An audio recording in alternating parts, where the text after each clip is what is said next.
be stated in the title section of that bill.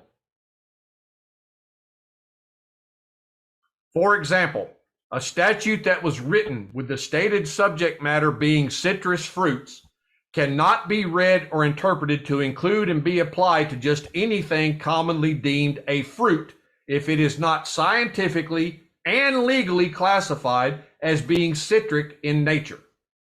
This means the statutes within the subject matter of citrus fruit can and do apply to oranges, grapefruits, lemons, limes, pineapples, and every other kind of citrus fruit, even if a specific citrus fruit is not expressly included in the list of citrus fruits comprising the definition of the term. But these statutes would not and cannot be legally read and interpreted to include and apply to any non-citrus fruits such as apples, bananas, pears, watermelons, strawberries, etc., etc. Anybody not clear on what that means? Now, I've got a great big long blog article that I've got a link to down here that you can pull up and read later that deals specifically with explaining how includes and including works in the law, okay? And despite the fact that any state says that includes and including are to be read as being expansive rather than limiting what is there, the Supreme Court of the United States has held otherwise. It has held exactly what is written into that article, and the cases that say so are cited in that article. So if you really want to understand how includes and including works in a statute, you need to go read that article beginning to end. Another caveat using a similar example is this. If the stated subject is green citrus fruits, and assuming the statute does not provide a general or local definition of what the term green actually means within the context of a given piece of legislation, and this piece specifically, then every statute within the entire legal scope of the bill is strictly limited to being properly read and interpreted in one of only two possible ways. One, interpreting the statutory scheme's use of the term green is actually referring to the common term for fruits and vegetables that have not yet fully ripened. Thus, the statute would initially apply to all citrus fruits, but only until the fruit has reached maturity and become ripe for harvesting or consumption purposes. Or two, interpreting the statutory scheme's use of the term green as actually referring to citrus fruits that are physically green in color, either on the outside, inside, or both. Everybody understand why there's only two possible ways to read that kind of statement in a statute. Green is vague in the sense that it's got multiple ways to be interpreted in relation to plants. All right? So because of that, there's two ways to interpret it. Are we talking physically green in color, or are we talking about a stage of readiness to be picked or consumed? Those are two very different things. However, either of these readings and interpretations suffers from a statutory construction and interpretation problem that potentially allows for an interpretation that violates either the vague, ambiguous, and overbroad doctrine or the single subject matter limitation requirement. Consider this question. If the legislature declares that the subject matter of the legislation is green citrus fruits, does the term green refer to the fruit's state of ripeness, or does it refer to the physical color of the fruit? And if green is actually interpreted as referring to the fruit's physical color, is it referring to the color on the outside or inside of the fruit, or to both? Therefore, it is imperative to understand that without an actual general or local statutory definition for what the legislature intended the term green to actually mean within the context of this particular statutory scheme, each of these statutory provisions suffers from an irreconcilable, vague, ambiguous, and overbroad problem that would potentially render it unconstitutional if it was properly challenged on such grounds. This would be done by asserting and demonstrating that the statutes could not possibly be clearly and correctly read and understood by anyone, simply because it is entirely possible for anyone to interpret and apply it either way at different times and under different circumstances and conditions. This is the very definition of vague, ambiguous, and overbroad. Who doesn't understand that? Great. I got a smart bunch of people here tonight. I am so damn happy. Furthermore, it should also be understood that the two potential readings and interpretation within numbers 1 and 2 are mutually exclusive, and neither can be reasonably read so as to give possible effect to both. And again, real quick, there is a section of Texas law that specifically says how to reconcile statutes that appear to conflict. Okay? There's 2 sections, in fact, and these are them down here in this footnote. The reason being that they are 2 distinctly different subject classes. Remember, Texas Constitution has a single subject clause requirement. Most state constitutions do. As the language used in number 1 deals with the state of a fruit's actual ripeness, and the language used in number 2 deals with only some aspect of its particular physical color, irrespective of its ripeness.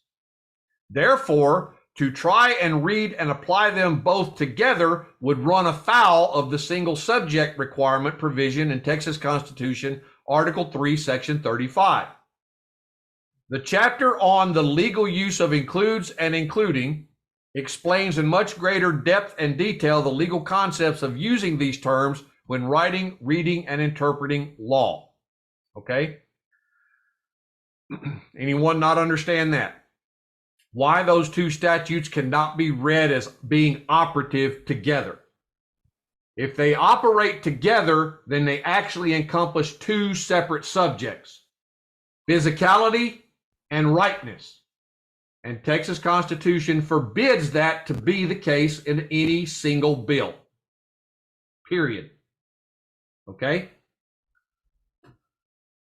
Suffice it to say that despite the existence of this rule, this is exactly the kind of misreading and misinterpretation that each and every branch within our federal, state, and local governments, their respective administrative agencies, and our various courts at every level all actively and routinely engage in as a matter of course, so as to misapply and abuse the respective transportation or motor vehicle code statutes within the various states.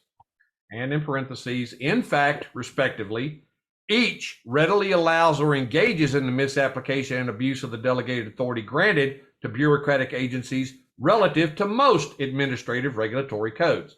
And if you've ever dealt with a bureaucracy in your state, you will know this to be true. Code enforcement, water control board, etc., etc.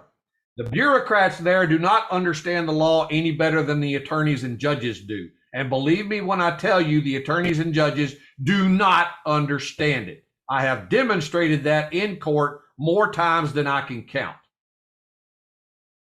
I have done that in live debates with attorneys more times than I can count.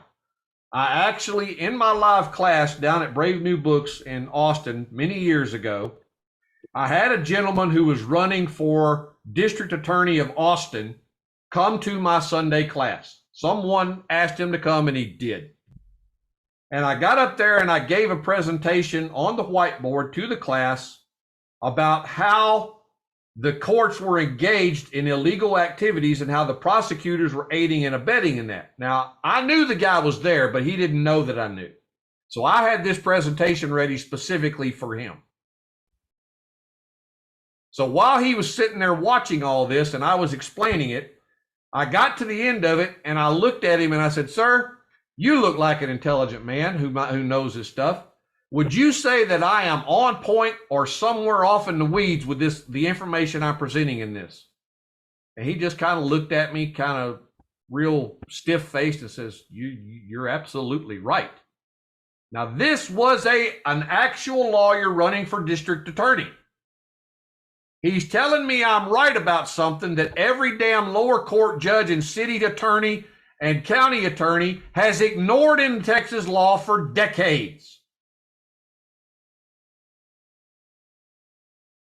So, ladies and gentlemen, let me be the first to tell you from personal experience, knowing the ins and outs of the actual law well, being able to explain it and argue it is your first step to success in anything you're going to do in a courtroom. Every attorney knows this, and yet they make no effort to learn the law until the very last minute. And then they do it in the manner we've already gone over, which is they read only the specific statute they're going to be litigating, separate and apart from everything else around it, and then they actually think they understand it.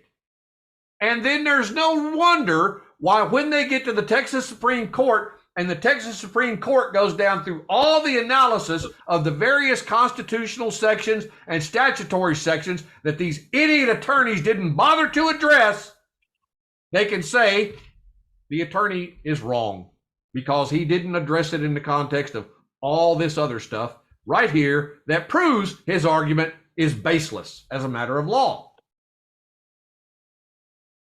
That, ladies and gentlemen, is why we can win and they will lose, by being more diligent in our effort to root out the actual law than they are. But to do that, you've got to read it and you've got to understand what you're reading. You cannot cherry pick it. You cannot ignore statutory definitions where they exist. And you damn sure can't just go in and say, I've got this, because you will not have this. What you will have is a new asshole about the size of a pumpkin when they get done with you. That's what you're going to have.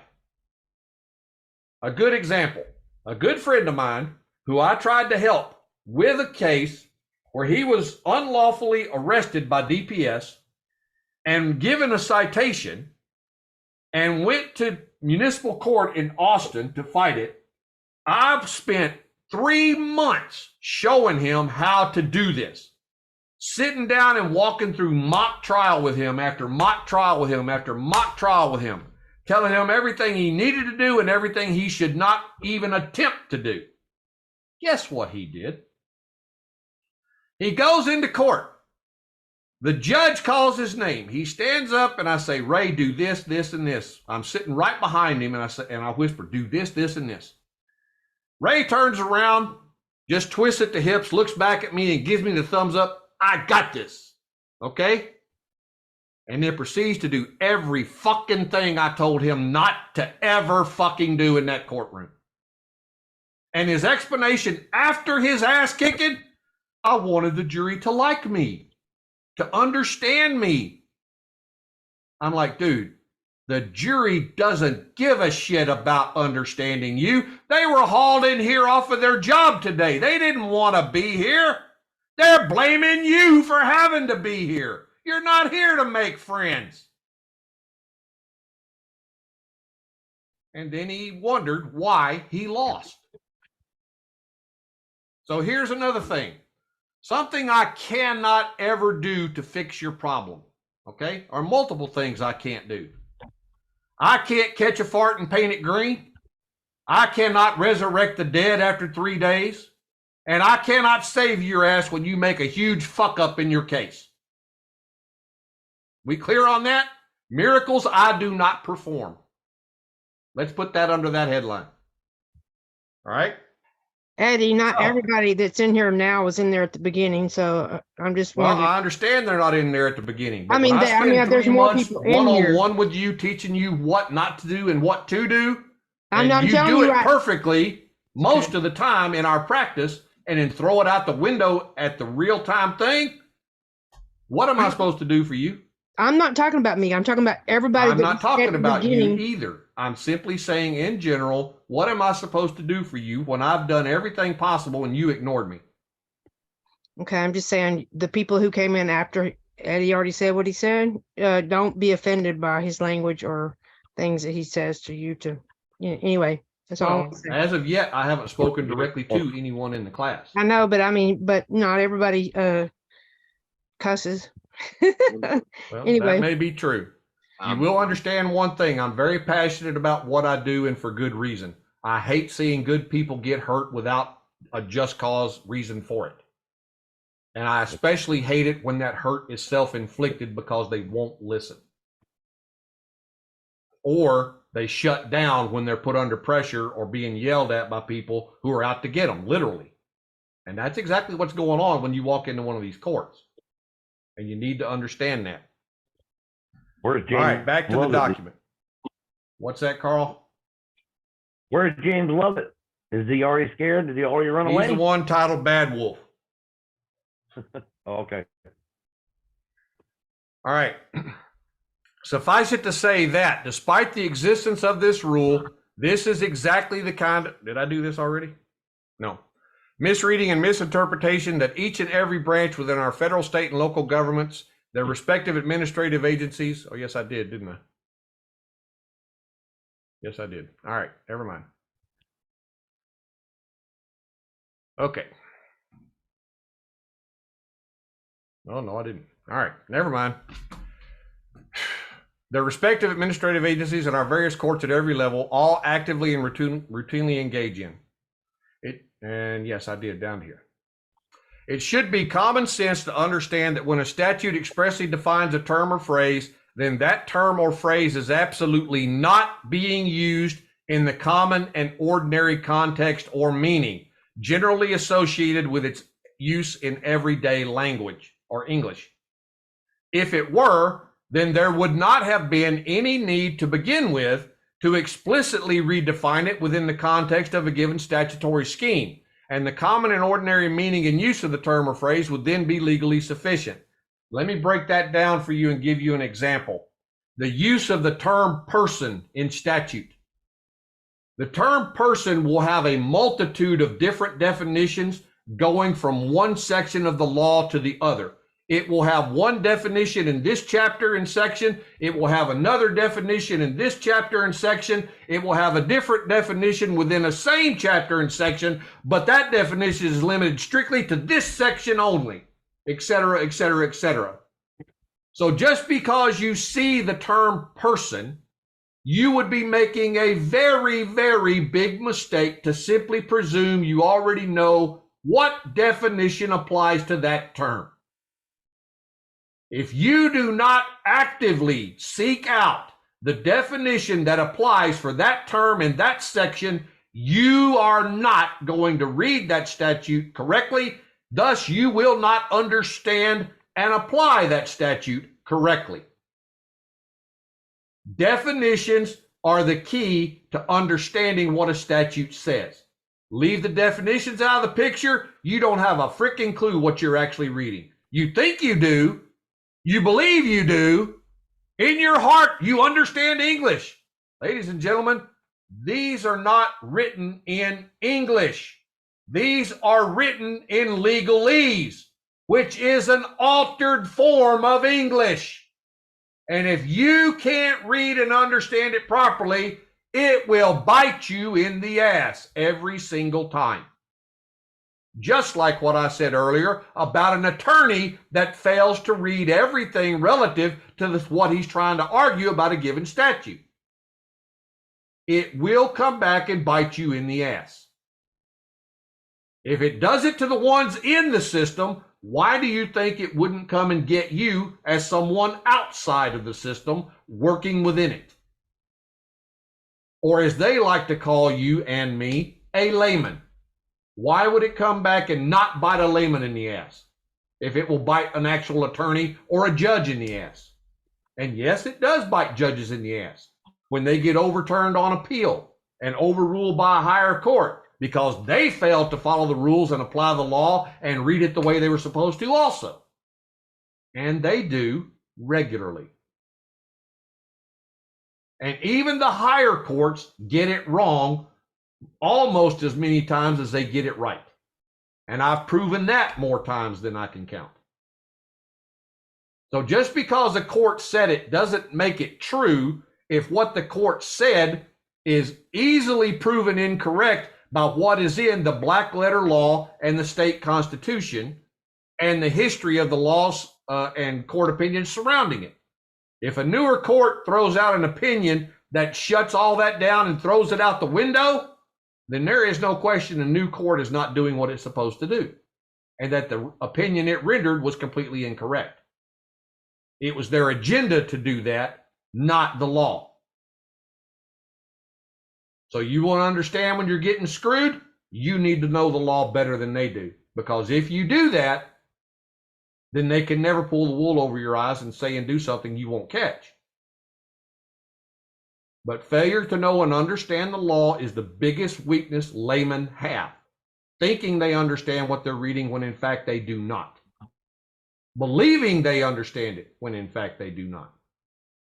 That's a problem for everybody. 2 reasons. 1, they're going to lose their case.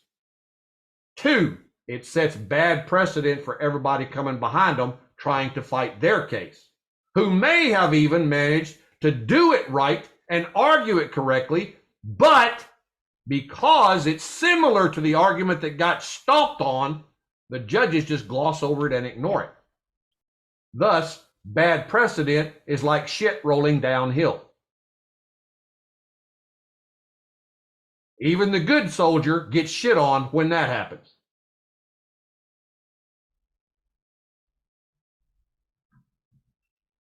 But where a local and specific definition has been created within a specific statutory scheme, no other term or meaning can be legitimately substituted for either of these things as established by that definition, unless some local provision of that statute states otherwise. Thus, it should be nothing short of common sense to understand that where a term is expressly defined by statute, there can be no undefined external term or meaning that may be deemed similar enough so as to be legally substituted for the expressly defined original term and its meaning. Once again, folks, this goes back to an example of something like person. I cannot tell you the number of times I have watched people run to the legal dictionary's definition of person to argue that a statute means this. What they failed to do, however, was look to see if the statute itself gave a definition for the term person. Because guess what? If it does, that definition is controlling over everything. Everything. Nothing can be used to take away the statutory definition and stand in for it. Nothing. The legislature enacted that term with that specific meaning. The courts and no one else have the power to change it. So they cannot substitute a similar definition from somewhere else or the common English definition of a similar term in everyday use and say that it's the same as the statutory definition given by the legislature. Because if that was the case, the legislature would not have had to write the definition in the statute to begin with.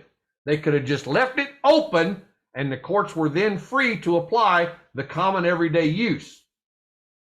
So when you see a court opinion that says the common everyday use and meaning of this term is such and such, the very first thing you should do regarding that opinion is go read the law they're arguing about and see if it gave a specific definition for the term, and you will find out that if it did, the court is sitting here fucking ignoring it and saying the common English is okay to substitute for it. And they can't do that. They flat out cannot do that. That is legislating from the bench, and they're not allowed to do it. They cannot rewrite statute from the bench. They can interpret what it means, but they can't do it in a way that changes the underlying law. If they do, it's legislating from the bench. Hence, they cannot change the definition without changing the effect of the law. Hence, it's legislating from the bench. Everybody clear on that?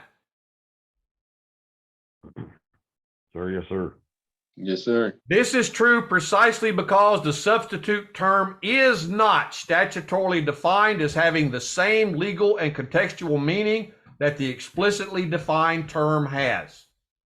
Such blatant obviousness of thought and logic is the very reason the legal maxim, something similar to something is never the same as the thing itself even exists. Now, of course, the italicized words are the original quote. The ones in parentheses are my addition to clarify said quote for those that may not fully understand what it's talking about. The best evidence rule is a perfect example of this maxim in that in a court of law, a copy of a document cannot be used as evidence in place of the original where the original itself is available to be produced, because the original document is the best evidence of what it actually contains over an alleged copy.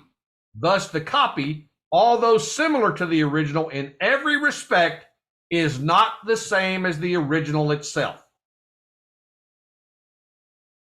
Clear? Now, James, I didn't invite you here to teach you like you were one of my students. I'm just trying to get you on the same page I am about what I'm talking about here. Oh, you're good, sir. I'm with you. All right. Governmental entities tend to create and cause this conflict and confusion by conflating the overly broad, common, and ordinary use and meaning of given terminology with the statutorily defined and limited terminology that almost always looks, sounds, and is spelled exactly the same as the common use terminology.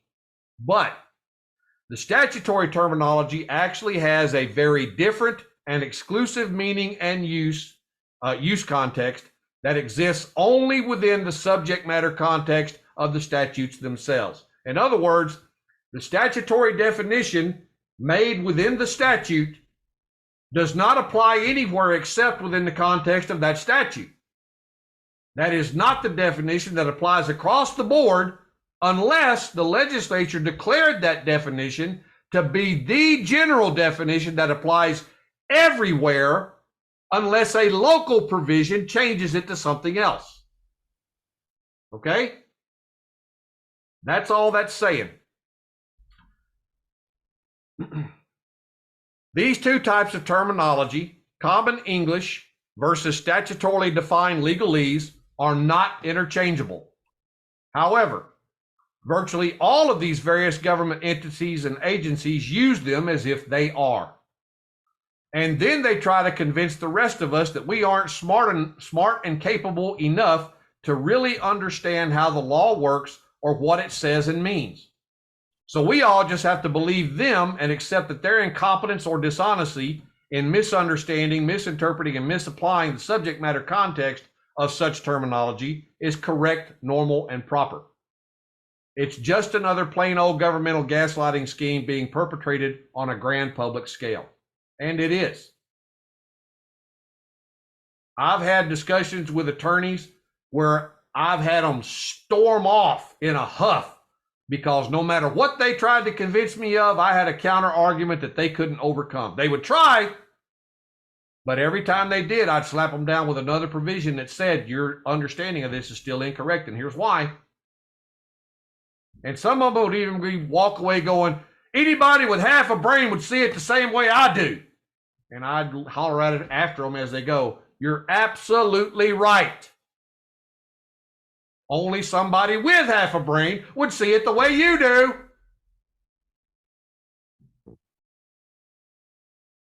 All right. Now, I've got a link to an explanation of the best evidence rule from Cornell Law. If you want to go read it, it's in the footnote. All right. Now, James, this is where we get into the specifics of some of the information that was in my video that you were using on your YouTube channel. Okay?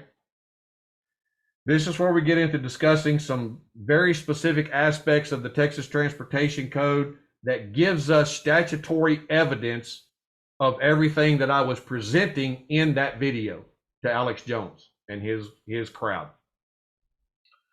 That video went viral, and the number of different times it's been reposted under different titles and things like that, the last time I added up the number of hits it had before it got yanked, our InfoWars got taken down, was upwards of 78 million views. Okay? So it was an extremely popular video, and that doesn't even account for the number of views that it's seen in various other channels where it's been replayed by other people and reposted by other people. But anyway, straightforward and simple, administrative regulatory authority, how to. Now we will examine into how knowing and willful governmental misrepresentations of administrative regulatory law are generally propagated and illegally imposed upon an unsuspecting public that, by and large, was never intended to be part of the regulated class of persons, objects, and objectives the law was designed and written for. The legislatively mandated mission statement sets and limits administrative agency authority. Since the subject of this material is the Texas Transportation Code, we have to discuss the primary state administrative agency responsible for its overall enforcement, as well as the implementation and administration of several of the primary regulatory programs codified therein. Since the actual sole state administrative agency primarily responsible for the regulatory programs we will be discussing is literally the Texas Department of Public Safety, hereinafter the DPS, we have to begin this discussion by finding and dissecting the legal authority and duties the legislature granted to the DPS for these purposes. So, if you want to understand administrative regulatory statutes, you have to understand the authority the Congress or the legislature gave to the administrative agency responsible for those statutes. We understand that link? This would come in extremely handy for people fighting with the ATF. It would come in extremely handy for people arguing with the IRS. But most people can't and don't do it because they don't have the cognitive ability to go in and do it. Now, that's not meant to insult them. It's just the way it is. It's exactly the same reason why there are attorneys, no matter how many years in law school they may spend, they just don't make good trial attorneys. You want an example? There was actually an excellent movie example of exactly that phenomenon. You know what movie that was? Taxi. Taxi? Well, you said that before. No, what is Are it? you smoking something I can't smell right now? Not yet, but I might be in a minute. Taxi? That might be in a minute. The movie was A Few Good Men. Okay. Tom Cruise, okay, Demi Moore. Tom Cruise was the epitome of the best kind of trial lawyer. He was street smart, he was cunning, he was thoughtful, and he could think on his feet and turn on a dime. Then, his opposite, Demi Moore. Remember how she was talking to herself going into the meeting with the command staff where she was going to try to ask to be put on this case? And the admiral in the room said, yeah, I get it. All book learning, no street smarts. Well, ladies and gentlemen, she is the perfect example in that movie of what an attorney looks like who has no business in a courtroom. And that's why there are only a handful of actual trial attorneys in any given state. Everybody else is support staff. They're excellent researchers. They're excellent brief writers. They're actually prep people. They're actually organizational people, but they are not trial lawyers. So out of a law firm of 100 lawyers, you may have 10 or 15 or 20 of them that are actually the ones that go to court. Every other lawyer in that building is support staff because they don't belong in a courtroom. They're not mentally and experienced capable of going into a courtroom. So again, this is the reason why I yell, scream, and holler at people in these classes and these presentations, is to make you understand, if you think that courtroom is going to be nice to you, you're wrong. You are so wrong. If you think the out-of-court meetings with the prosecuting attorney or cross-examination or deposition of the deposition of witnesses in preparation for that court appearance is going to be something that's pleasant, forget about it. That is not reality. Forget about it. Especially when you're not a lawyer. Okay? Because everyone in that room thinks they're smarter than you. And unfortunately, in layman's case, if you're not properly prepared and know how to do this, they are right. They're just less ignorant than you are if you go in there unprepared and don't know what you're doing. They at least have some clue of how to get semi-prepared, even if they don't understand everything they're doing themselves. Eddie, Okay. Eddie, Yes. Yes. I told people in Telegram it's going to be about the sovereign citizen and all that kind of stuff. Well, no, it's not about sovereign citizens. Got nothing Not to do sovereign with that. citizen, but making your own nation or whatever. And No, it's not about any of that either. This is simply about understanding what the law does and does not say, and why it does and does not say it. Keep to that subject, and we will all be fine. okay. All right, last sentence. That authority primarily lies within the confines of Title 37, Texas Administrative Code, and the specific chapters and rules codified thereunder. Now, real quick, I'm going to stop sharing this screen, and I am going to open Title 37 of the Texas Administrative Code, and I'm going to show you that for a moment instead.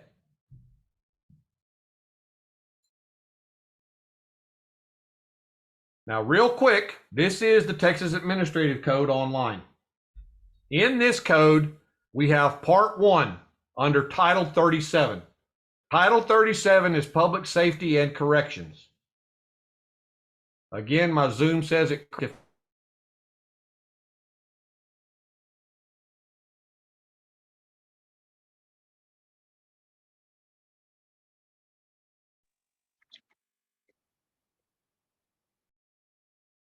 Am I back? Can you hear and see me? Yes, sir. Okay. Hear you. Zoom crashed, so that's what we figured would happen. All right. Anyway, Title 37 and Part 1 is specifically the Texas Department of Public Safety. And as you drill down into this, you will find there are various things underneath the authority of the Texas Department of Public Safety. Here's a clue for you. If the agency you're dealing with is an agency specifically identified in your state administrative code, then by that fact alone, they are a de facto state administrative agency. Okay? Which means their authority exists only in how and what they're given by the legislature in the administrative code. They have no authority to act outside of the specific things the legislature authorized them to do and have power over. Okay? So, given that, that's all I wanted to show you about that. We'll get to some other stuff here in a little bit. Did it not share the screen that time, like I said? Port 2? Real quick, that's what I was trying to show you if it didn't show you. Chapter 1, Organization Administration, but we are still under Public Safety and Corrections, Texas Department of Public Safety. Okay? All right. Now back to our other document. One of these codified rules is found in Texas Administrative Code Rule 1.2, which identifies the primary mission of the Department of Public Safety, the DPS. The legislature expressly declared that the DPS's mission is to supervise traffic on rural highways and supervise and regulate commercial and for-hire traffic. Notice that the second tenet of the DPS mission is the only one of the two tenets that contains regulate as an element of the overall mission. Nowhere has the legislature designated regulate as an authorized element relative to non-commercial or not for hire traffic on rural highways. To properly perform and fulfill the mission element of regulation relative to commercial and for hire traffic, Texas Administrative Code Rules 1.2 and 1.3 provides the DPS with original administrative authority and jurisdiction to create and implement specific regulatory programs implementing the above stated regulatory mission. These regulatory programs are expressly identified within Rules 1.2 and 1.3 of the Texas Administrative Code as driver licensing, commercial motor vehicle inspection, and motor vehicle safety responsibility, which is bonding and insurance. Now, once again, real quick, I am going to take you into that section of the statute. Oh, come on. Where in the hell did my administrative code go? There. Okay. And under chapter 1, you will find subchapter A, objective, mission, and programs. And under subchapter A, you will find the aforementioned rule 1.2 and rule 1.3. Now, if we look at 1.2, these are the things that the mission of the Texas Department of Public Safety is. 1, to supervise traffic on rural highways. Notice supervise and regulate do not mean the same thing. We know this because they are listed as two separate things right here in number 2. To supervise and regulate commercial and for-hire traffic. Now, you want to make an argument that all driver's licenses and everything in Texas are commercial. This is the provision of law that sets that up. It's not the only one. Again, we don't cherry pick and we don't stop when we're on a roll. But right here, this statute is what says the DPS's authority to regulate is limited to commercial and for-hire traffic. 3, to preserve the peace, to investigate crimes and to arrest criminals. 4, to administer regulatory programs in driver licensing, motor vehicle inspection, and safety responsibility. In other words, bonds or insurance. That's what safety and responsibility are. And 5, to execute programs supplementing and supporting the preceding activities. What activities? When it comes to regulations and programs, these are the regulatory programs. This is the authority for those programs to be used, and they are limited to commercial and for-hire traffic. That, ladies and gentlemen, is called connecting the dots. But wait, there's more. If you tune in now, I will show you 1.3 absolutely free. A, the programs of the Department of Public Safety fall into 3 general classes. 1, street and highway traffic management. 2, crime suppression and control. And 3, emergency management. B, the 3 major classes of functional departmental programs within the department are as follows. 1, police law enforcement function, which is the highway patrol service, the driver's license service, vehicle inspection service, license and weight service, narcotics service, special crime service, Texas Ranger service, and motor vehicle theft service. 2, administrative and regulatory function. A, driver's license service, primary responsibility. B, vehicle inspection service, parameter vehicle emission and vehicle idle emission inspection and maintenance, primary responsibility. C, motorcycle operator training and all-terrain vehicle certification. D, controlled substance registration. E, alcohol testing program. That is for our BATF here within the state, the Texas BATF, Bureau of Alcohol, Tobacco, and Firearms. Nah, it's just our TABC, Texas Alcohol, Tobacco, and whatever the hell other it is. Controlled. That's what it is, controlled substance. E, alcohol testing program. 3, staff support and supplemental functions. A, inspection and planning. B, staff services, crime record services, safety education service, accounting and budget control, motor carrier lease, public information, emergency management, administrative and legal services, communication service, crime laboratory service, missing children or persons clearinghouse, and automated data processing. Can anybody tell me what is visibly missing from this list? Private travel? Non-commercial activity. That Oh, is that would be- exactly what's missing from each and every one of these lists. Who said right to travel? Private travel, especially for non-residents included. But Okay, let's understand something. You need to drop the right to travel phrasing. You want to know why? Thank you. Nobody wants to know why? yeah, I'll tell you. Yes, The please reason take. you need to drop it is because the right to travel is how the courts have ruled on the right to travel outside of the continental United States, which has nothing to do with a driver's license. Absolutely nothing. Okay? So when you say right to travel, everything that comes at you from that point forward is going to be argued from the perspective of case law, arguing travel outside of the United States. We clear on that? So we just call it private travel then? Locomotion. The right to locomotion is how the courts have described it when it relates to private travel. Okay? Correct.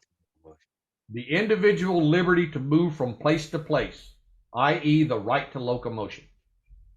Right. Now, here's a little argument for you that nobody has tried, but somebody damn sure should, besides me, that is. Let's contrast our so-called right to travel versus private travel or right to locomotion with the Second Amendment. Why is it that the courts have ruled that the Second Amendment is not limited to the technology of old, but is equally applicable to the technology of the day, so that it actually covers and protects modern firearms as well as original muskets and things of that nature that were in existence at the time it was written? And yet, when it comes to our right to locomotion, they want to argue that new advances in technology, such as automobiles, that have replaced the old, such as the horse and buggy, and the bicycle, and your flat feet, okay, are somehow not relevant to the maintenance of a right that we've had since our entire time in existence. Why are those rights treated differently? Why does technology bear no limitation upon the Second Amendment, and yet it is a distinct limitation upon your right to move about? Why has no one argued that besides me? You kind of see the problem why people don't think about things before they start talking about them? Thinking's the hardest job. For some people, I would have to agree with you. It's got about the same amount of effort as trying to start a fire with two wet pieces of wood. Eddie, Yes. travel outside of the United States can be looked at in the context that the United States is defined as the corporation. Nope, that is not true. That is not true, and we're not even going down that road because it's got nothing to do with nothing. It's a red herring. It's got nothing to do with nothing. Okay? You cannot travel within the realm of a corporate fiction. It's impossible. It's intangible. It can't be touched. Therefore, there is no way to travel within the realm of it. It's not possible. It's a loser argument, no matter how you phrase it.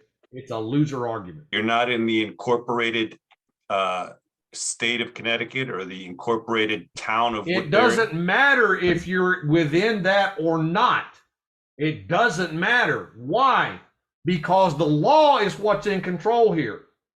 If you do in your state, and this is what I try to challenge everyone to do, it is impossible for one person to know the law on any given subject as it applies and is written in every state. Short of Mr. Data from Star Trek, anyway. Or Rain Man, possibly. Okay? Otherwise, it's just not one of those things that's going to happen. Now, I've got at a maximum 8 states worth of information in my head, and those are because they are states I deal with on a regular basis with people. And I've got a couple of foreign countries, New Zealand and England, when it comes to certain things. Not everything, but certain things, because I've helped people in those locations as well.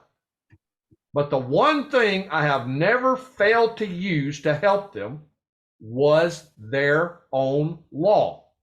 I don't make shit up. I don't come up with harebrained theories. I do what the attorneys do. I try to see if there's a legal theory that could hold water that no one has bothered to look at, and thus I use it as a basis for an argument, but I still bind it to something in black and white that I can use to support it. Anything else is going to get you shot down. Period. I guarantee you it's going to get you shot down. If not the first tier, at the second. And if not at the second, by the time it gets to the highest level court, somebody is going to punt it right out of the park. Not just over the goalpost, but right out of the damn park. And it ain't going to be you. Okay? So you stick with what they use, you're going to win. Because if you can beat them black and blue with their own freaking rules, what are they going to do about it? Are they going to turn around and say, oops, our rules are wrong, therefore you can't win? No, just throw it out. I mean, they'll just dismiss it. Well, it depends on how public you made it, doesn't it? Yes. I mean, look at how many years it took to overturn. And if there's anybody here that doesn't like this, I'm sorry. I'm just talking about actual progress and an actual true fact. How many years it took to overturn Roe versus Wade? Then you turn around and look at how many years we have been trying to overturn Terry versus Ohio, because the courts got that just as wrong as they did Roe versus Wade. Purposely. Okay? That was by design. So until we all come together and get on the same page to say we're not going to put up with this shit anymore and we're going to use your rules to make sure you don't do it again either, you're swimming against the tide, folks, and it's a very, very strong tide. All right. That said, that covers all of the authority given to the DPS when it comes to what they can regulate and the types of programs they can use to regulate it. So, driver's license, and we can tell by these two sections, 1.3 and 1.2, that the driver's license program, the vehicle inspection program, and the proof of financial responsibility programs are all intended to support the mission of regulating commercial and for-hire traffic. I did not need the Queen of England. I did not need the Pope. I did not need the Postmaster General. I didn't need any of those son of a guns to make this point. I simply used what was already there that binds the people I'm arguing with to uphold it. Why is that hard, folks? All you got to do is find it and study it and understand it, and you can use it. Don't do what a lot of people do. Read one thing, think you got it, and go into court playing Russian roulette, and you don't even fucking know it. What about the diplomat thing? We'll cover diplomat when we get to diplomats, okay? So far, I haven't found any need to get to diplomats, have I? Well, I've showed you that the law plainly supports the argument without ever having to go off the rails to go anywhere like that. This is where we're at. just be in the past. All right, let's get back over here to our document real quick. Oh, and FYI, just so everyone knows what we're actually talking about when we get into that portion, this is what you need to understand about a license. Okay? Everybody can see this, right? Yeah. A license is not Oh, you dropped. a contract. I'll be back. Okay. There you Am I here? I think so. Yep. Okay. Yes. A license is not a contract. A license is a unilateral. That means one-sided. Okay? A contract cannot be one-sided. A license is a unilateral grant of permission to do something that would otherwise be illegal without the license. The license is usually relative to some place or thing over which the entity, person, or individual granting the license or permission has direct authority to do so. Let me give you an example. The issuance of a driver's license is a license to operate a motor vehicle. By definition of what the limitations on the authority of the DPS are, a motor vehicle is something that must be used as part of the commercial or for-hire traffic over which the DPS is given regulatory authority. There is no way around that. Given what the authority of the DPS is, that motor vehicle or commercial motor vehicle are all limited to that mission statement. Commercial or for-hire traffic is what they are allowed to regulate. Hence, the driver's license program being specifically identified as one of the regulatory programs that is devised to be implemented specifically in support of that mission statement is limited to commercial and for-hire traffic. There's no arguing that. Okay?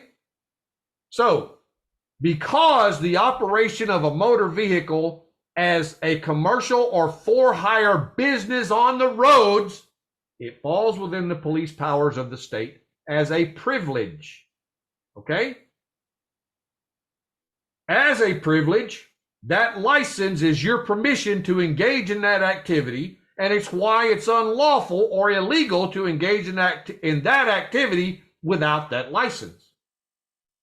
Everybody clear on that? Again, Queen of England, the Pope, the Postmaster General, those fuckers ain't got nothing to do with this.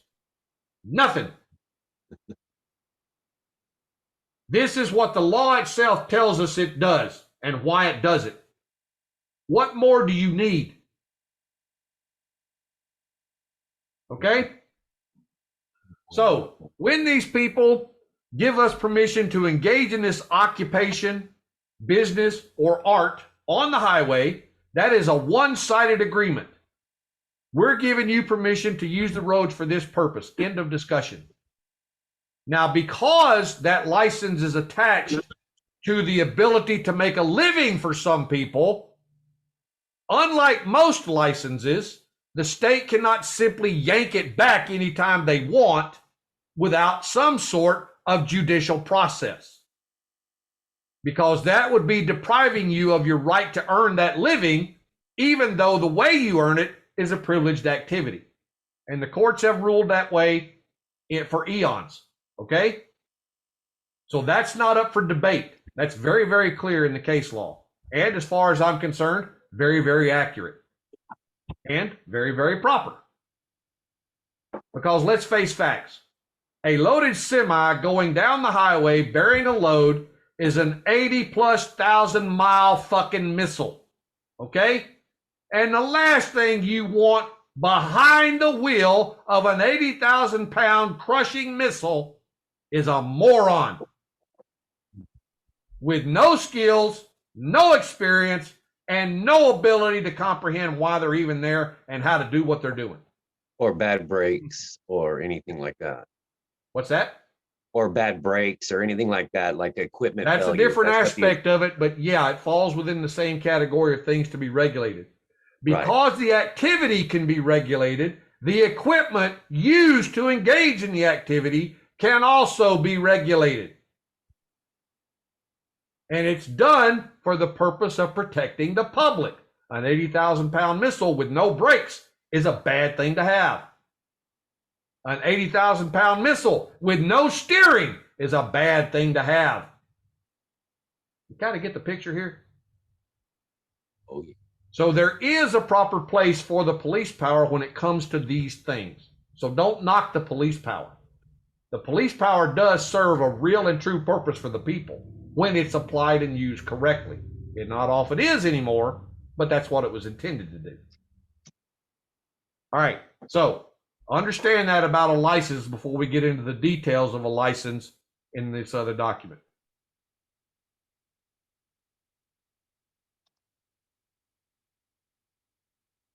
All right, everybody can see the original document again? Yes. Yep. All right. These regulatory programs are individually codified in transportation code. And I got another Zoom message. Tell me if I disappear. You're good so far. Oh, All right. I'm back again. yes, you are. At this rate of keeping crashing, now you see what that 80,000 pound missile could do. Just fuck everything up. All right. These regulatory let me do this again. These regulatory programs are individually codified in Transportation Code chapters 521 and 522, 548 and 601 respectively. And that is these programs. Here in Texas, driver's licensing is done within chapters 521 and 522 of the Transportation Code. The commercial motor vehicle inspection is in chapter 548, and motor vehicle safety responsibility, which is bonding and insurance, is in chapter 601. Now, here's another thing that I'm making videos to go up on my YouTube and other social media channels about, and it's for a series that I'm doing, and I'll show you the picture of it here. I'm going to stop this real quick.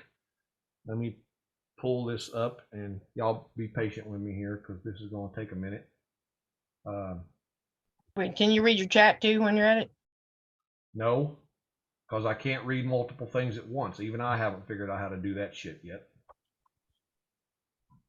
Okay, Tower of Law classes.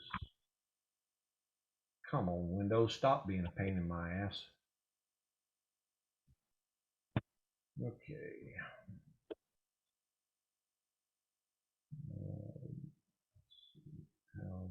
Video projects. Output. Wire series. Sources.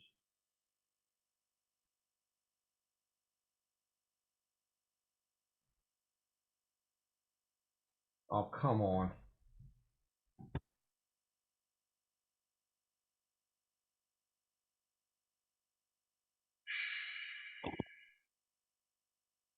Now, hang on just a second.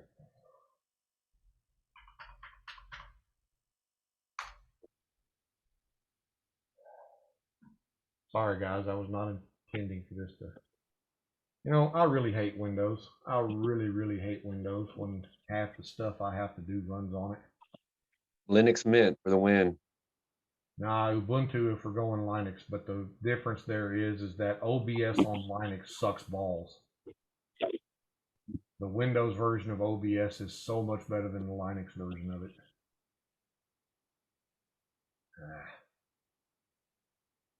Okay, let's try this again. And I'm sorry, I didn't know I was going to get into this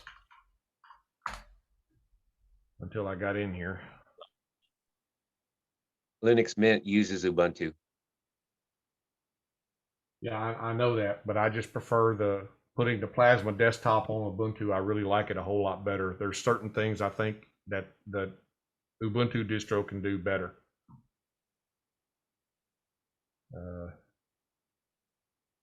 That's my personal preference, of course. I'm not knocking yours. I'm just saying. Of course. All right, it's not there. So what I'm going to do is I'm just going to pull up my OBS real quick, and I'll show you how I set it up in OBS, if I still have it in there anyway. Live stream.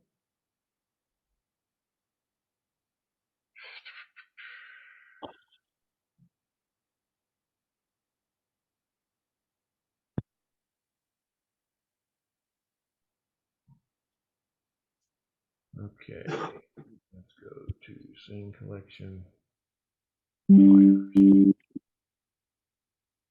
Okay.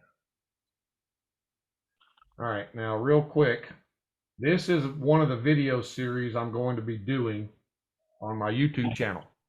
Okay, can everybody see that screen? Yes. Welcome to episode number 1 of Liars, Legal Ignorance and Attorneys Really a Tower of Law Learning Project. And the first video I'll do is about an ex-cop here in Texas, of all places, an ex-cop turned lawyer, and he still doesn't know the law. And I've got a news video about the city councilman that got arrested on a traffic ticket because he wouldn't sign it. And then there's this attorney saying why it was legal to arrest him. Okay. The problem is that attorney cherry picked the law. The one thing I've been telling you since the beginning of this meeting is do not cherry pick the law. And that's exactly what the attorneys, in fact, every attorney in the state of Texas actually does. Because when you read the Texas Transportation Code, you will find that the power to arrest for a transportation code offense in Texas is limited strictly to offenses that are codified in chapters 541 through 600. That's the window. It is not every offense in the Transportation Code. It is only the offenses that fall within those chapters, 541 through 600. How do we know this? We know it because 543 specific .001 of the Texas Transportation Code specifically says that the authority to arrest without warrant is granted to peace officers for offenses committed in this subtitle, which is subtitle C of the Transportation Code. And the chapters encompassed by subtitle C are chapters 541 through 600. So, what chapter are driver's licenses in the state of Texas? Chapters 521 and 522, which is exactly what I was showing you in that document. They are outside of chapter 541 through 600, aren't they? Therefore, not having a license or not producing a license is not an arrestable offense under Texas law. Yet they arrest you for it anyway. Why?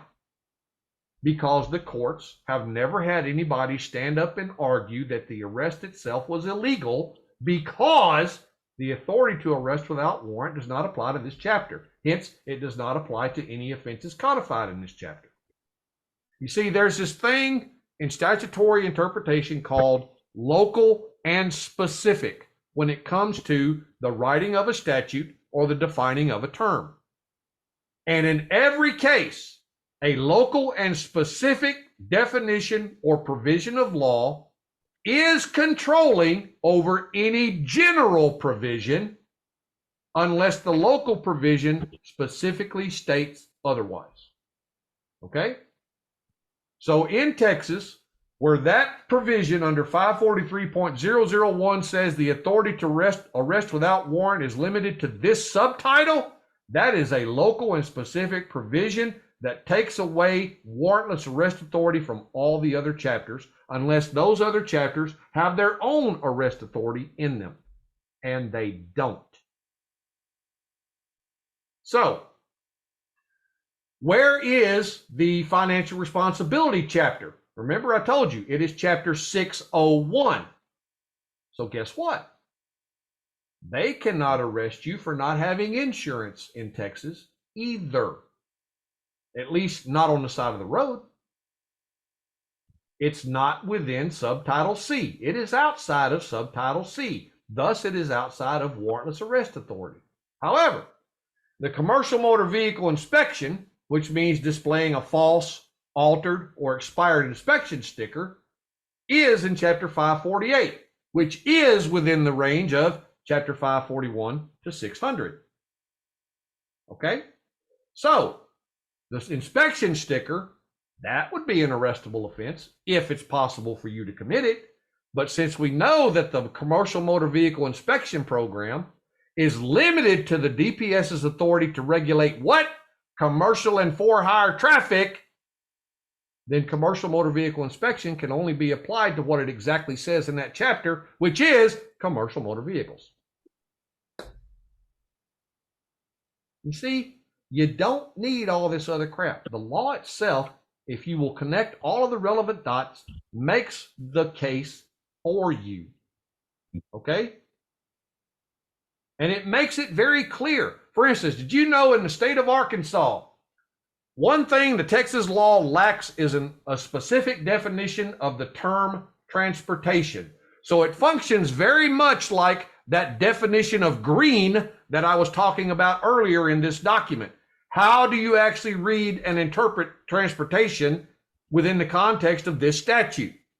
Well, Considering that the regulatory authority granted to these entities is limited to commercial and for-hire traffic, the only way to interpret transportation legitimately is that it relates to commercial and for-hire traffic.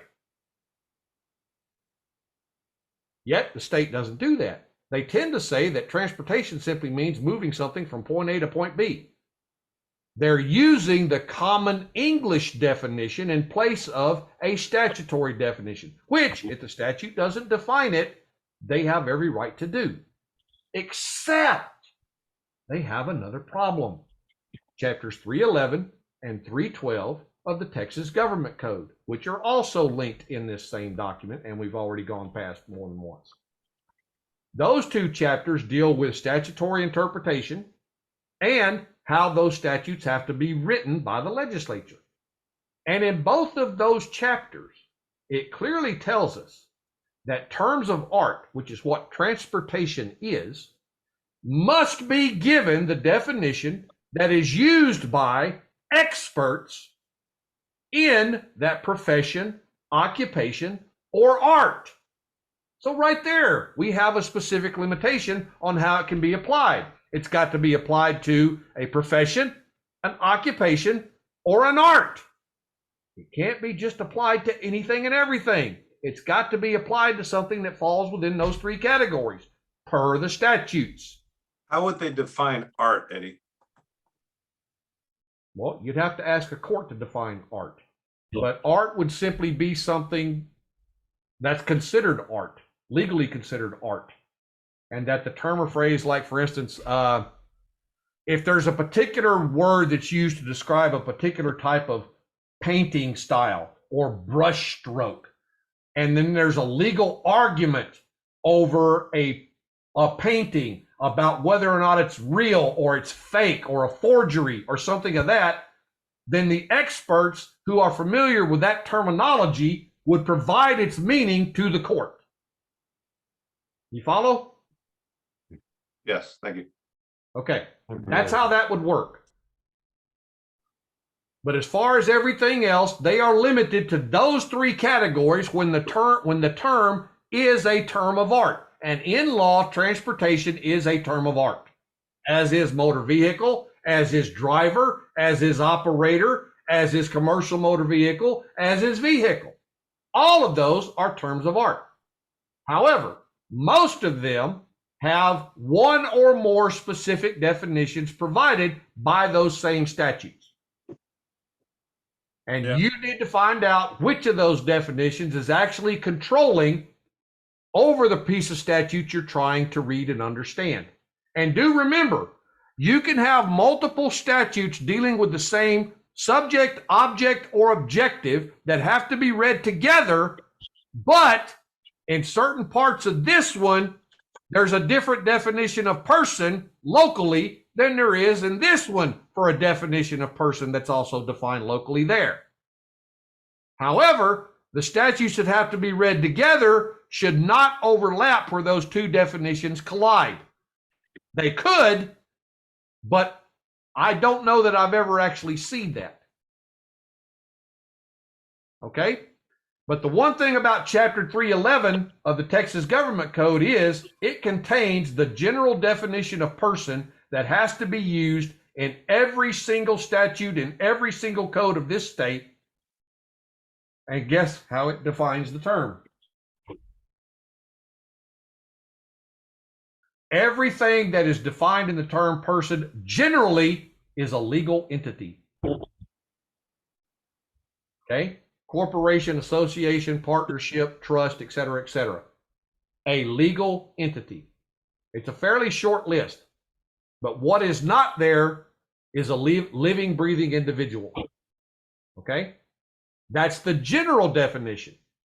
However, some of the local statutes have a local definition that supersedes that. And in that local definition, they have individual alongside of all of these commercial entities.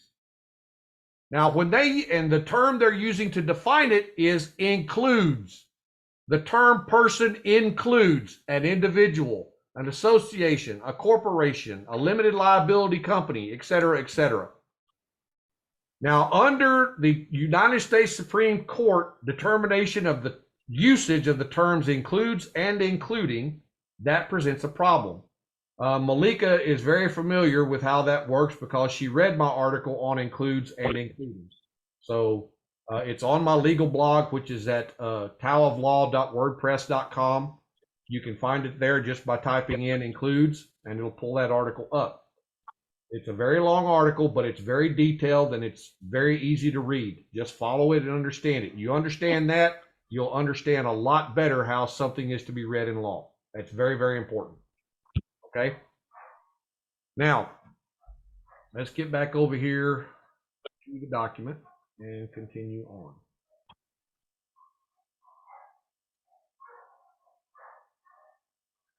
Hey, y'all quit eating that bowl.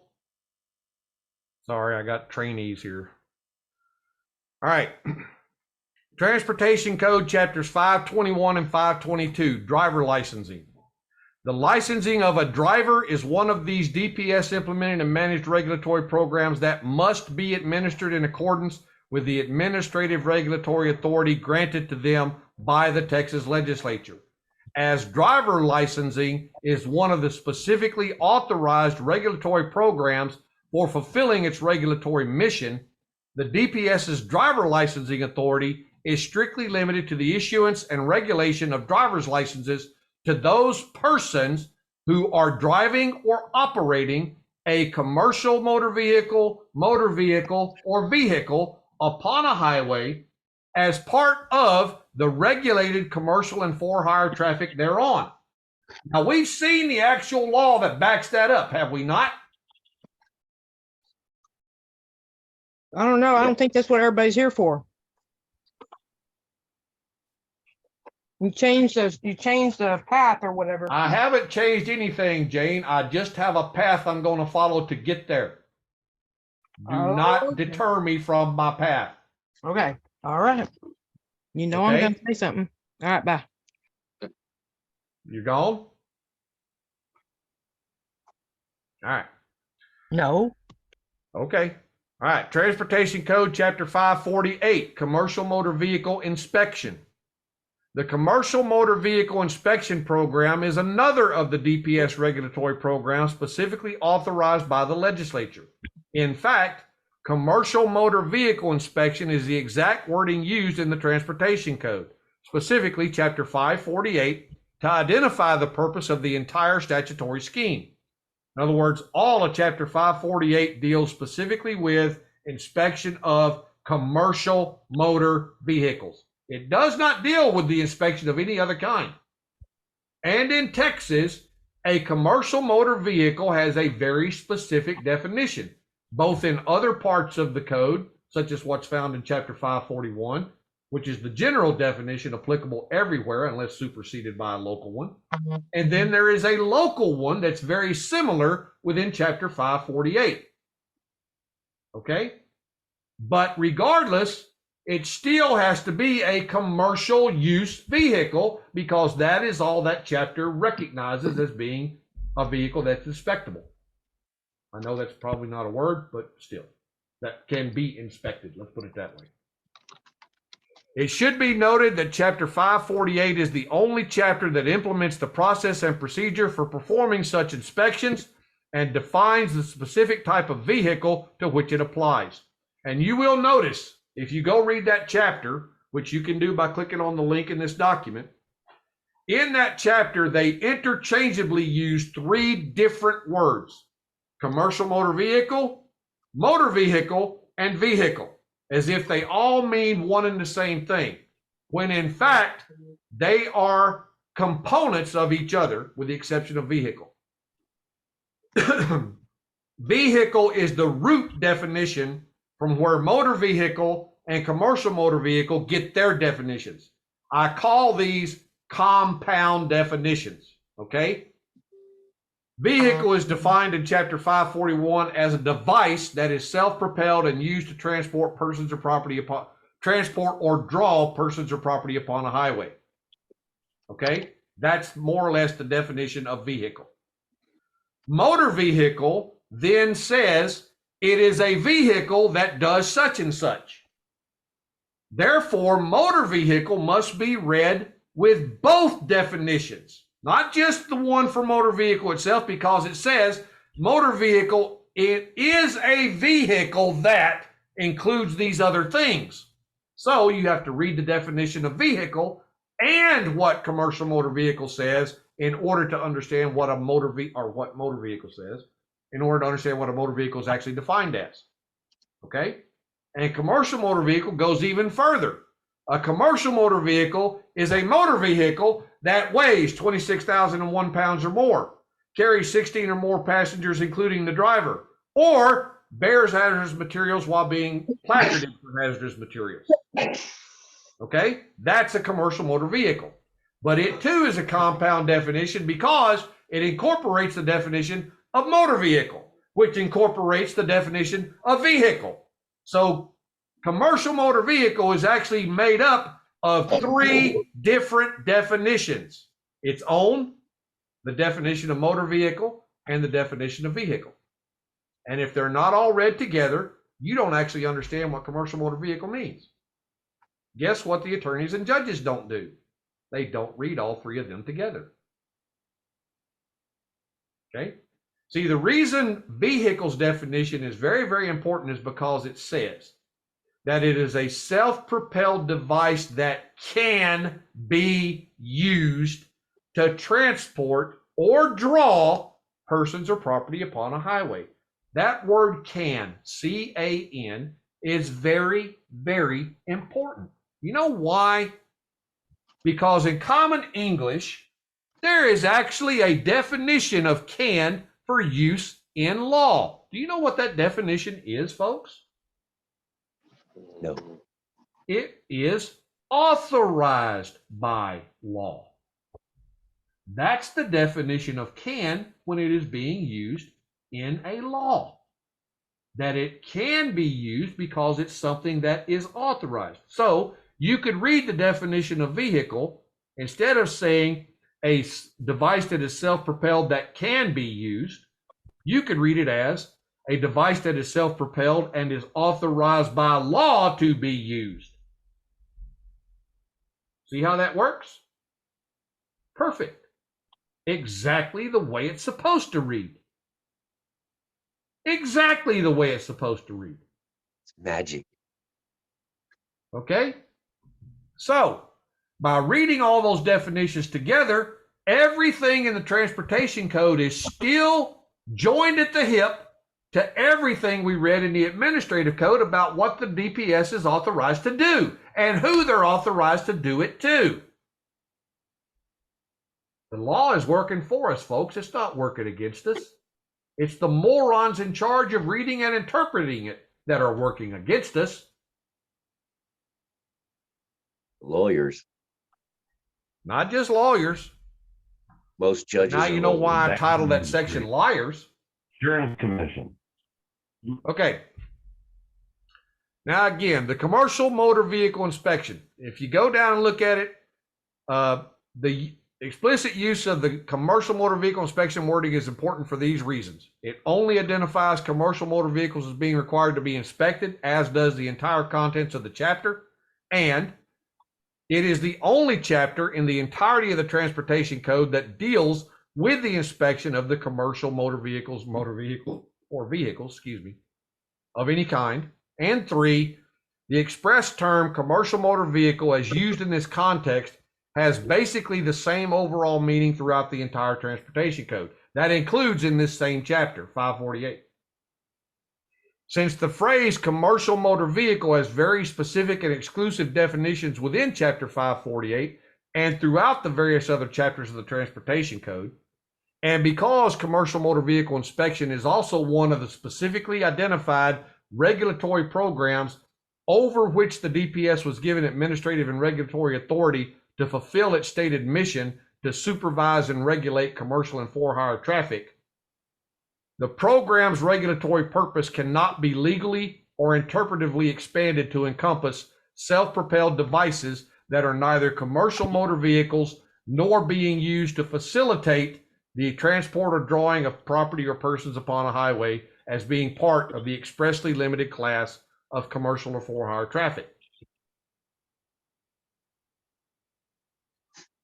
Did we lose James out of here? I don't know, but a lot of people came here for a different topic altogether, and we're not I even talking understand about. that, Well, but then, okay. we're gonna get to it. Let me put it this way. The reason for the topic that I'm going through now is to lay the groundwork to prove why the other topic doesn't work the way it's being used by the person who's using it or the people who are using it. Is he gone? I don't know. And at this point, it doesn't matter, because if the other people are going to stay, I'm going to show you exactly where the information he's putting out there is not correct. And I'm going to do it the same way I'm showing you how this works. Because the stuff he's trying to use works the same way, it's just not being used properly.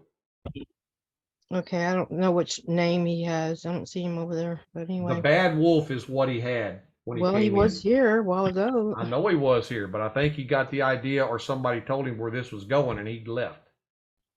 Well, I thought that was the whole purpose. He already knew. He does. Why would I invite him to discuss this if he knew, Jane? Oh. Uh-oh. Oops. Okay. But it doesn't matter. He left. He's not here for the rest of this. So I don't need to go through the rest of this to lay the groundwork. Now that everybody in here has the document, and again, if you don't, somebody reshare the link to the download, please, if you copied it, or I'll try to reshare it again here. Everybody that came in after the fact, there is a public folder I've got on my class page that contains documents. The one that I'm showing you on the screen is the one that's called Traffic Seminar, Straightforward and Simple Transportation Outline. Look in the chat here in Zoom. That is the link to go to that folder. You can download anything in that folder. I don't care. I put that out there for public consumption. Go download that and you can get a copy of this document and you can finish reading it. That said, I'm now going to go to the document that has to do with what I actually wanted him here for. But I had to lay this groundwork before I did that. Can't you get him back? Huh? Can't you get him back? Well, why would I chase him to get him back? I don't know. I don't know how to get a hold. I don't know either. Hence the reason for my question of your question. You don't have his number or anything? I'll try to call him. I have to contact him through email. All right. Let's see. State national. All right. This document right here is what this meeting is actually about. And this was to do with the information that James, who goes by the Bad Wolf and has a YouTube channel and all that up there, that he put out in addition to the information that was in my video that he was using to make that presentation. And this is what I wanted to go over with him, is not only to lay the groundwork for making him understand where I'm coming from and why that presentation on InfoWars contained the stuff it did, but to lay the groundwork for proving straightforward and simply why the information he's putting out there and charging people money to get is not right, and it's going to hurt people, and it's going to hurt them badly if the government ever digs into what they're doing. If the government ever goes back and checks out the paperwork these people are filing, their ass is going to federal prison. There is no ifs, ands, or buts about that. They will be going to federal prison unless the prosecutor just decides not to do it. And I find that very, very hard to believe is going to be the case. So, despite the fact the main person this was intended for is no longer here, the rest of you that are, we're going to go through this. It's not real long. It's not as long as a document for sure. But, and again, my Zoom cut out, so if I disappear, I'll be right back. Is that what he's called on YouTube? Damn it. Does anybody else here know who he's talking about, the person besides Bad Wolf? I'm just going to try to reach out to him somehow, but I don't know how. This was the first I've heard of him. I know of a couple other people here going through the same stuff. Yeah. Okay, good. Well, I thought the whole purpose and the whole reason, and he was upfront about that, was to telling him that that's what we were here to talk about. But I guess that is not, it was a secret. I didn't know that. He should have told somebody. I have to look on YouTube, see if I can find him as Bad Wolf or whatever. All right, can everybody see and hear me again? Yep. Yep. I don't know why it cut out, but it did. I found him. I found him on YouTube. Let me see if I Yeah. can. Okay. Let's see. Duration. Let's set this to 5 hours just in case. Oh, he's not, he has messages turned off. I Yeah. did damn. You can't make comments there. That's why I had to reach out to him. I had to do a little research to find him via email. All right, anyway. The legal fallacy of changing your status to that of an American or state national or national of the United States. Okay, it's time to nip this idiotic patronut, patridiot, I'm a national of the United States or state national with diplomatic immunity bullshit in the bud. This is something that came across my timeline, and I had to take the time to sit down and directly address it again. And I probably tried to do that while unknowingly interacting with a bunch of folks that are just too simple-minded and ignorant to understand even this dirt simple explanation. And again, not meant to be insulting. It just is what it is. You put facts and evidence in front of people and they choose to ignore it. I don't know what else you could call them. Okay? But I'm going to try to explain this anyway and hope that none of you are any of these kinds of people. For those of you that are serious about signing up for my online classes or going to court on your own in general and learning this, be aware that this is something you will have drilled into you over and over again. It is imperative to read the whole statute as well as all others, no matter where they reside, that are materially related to the subject, object, or objective that is contextually bound to the original statute.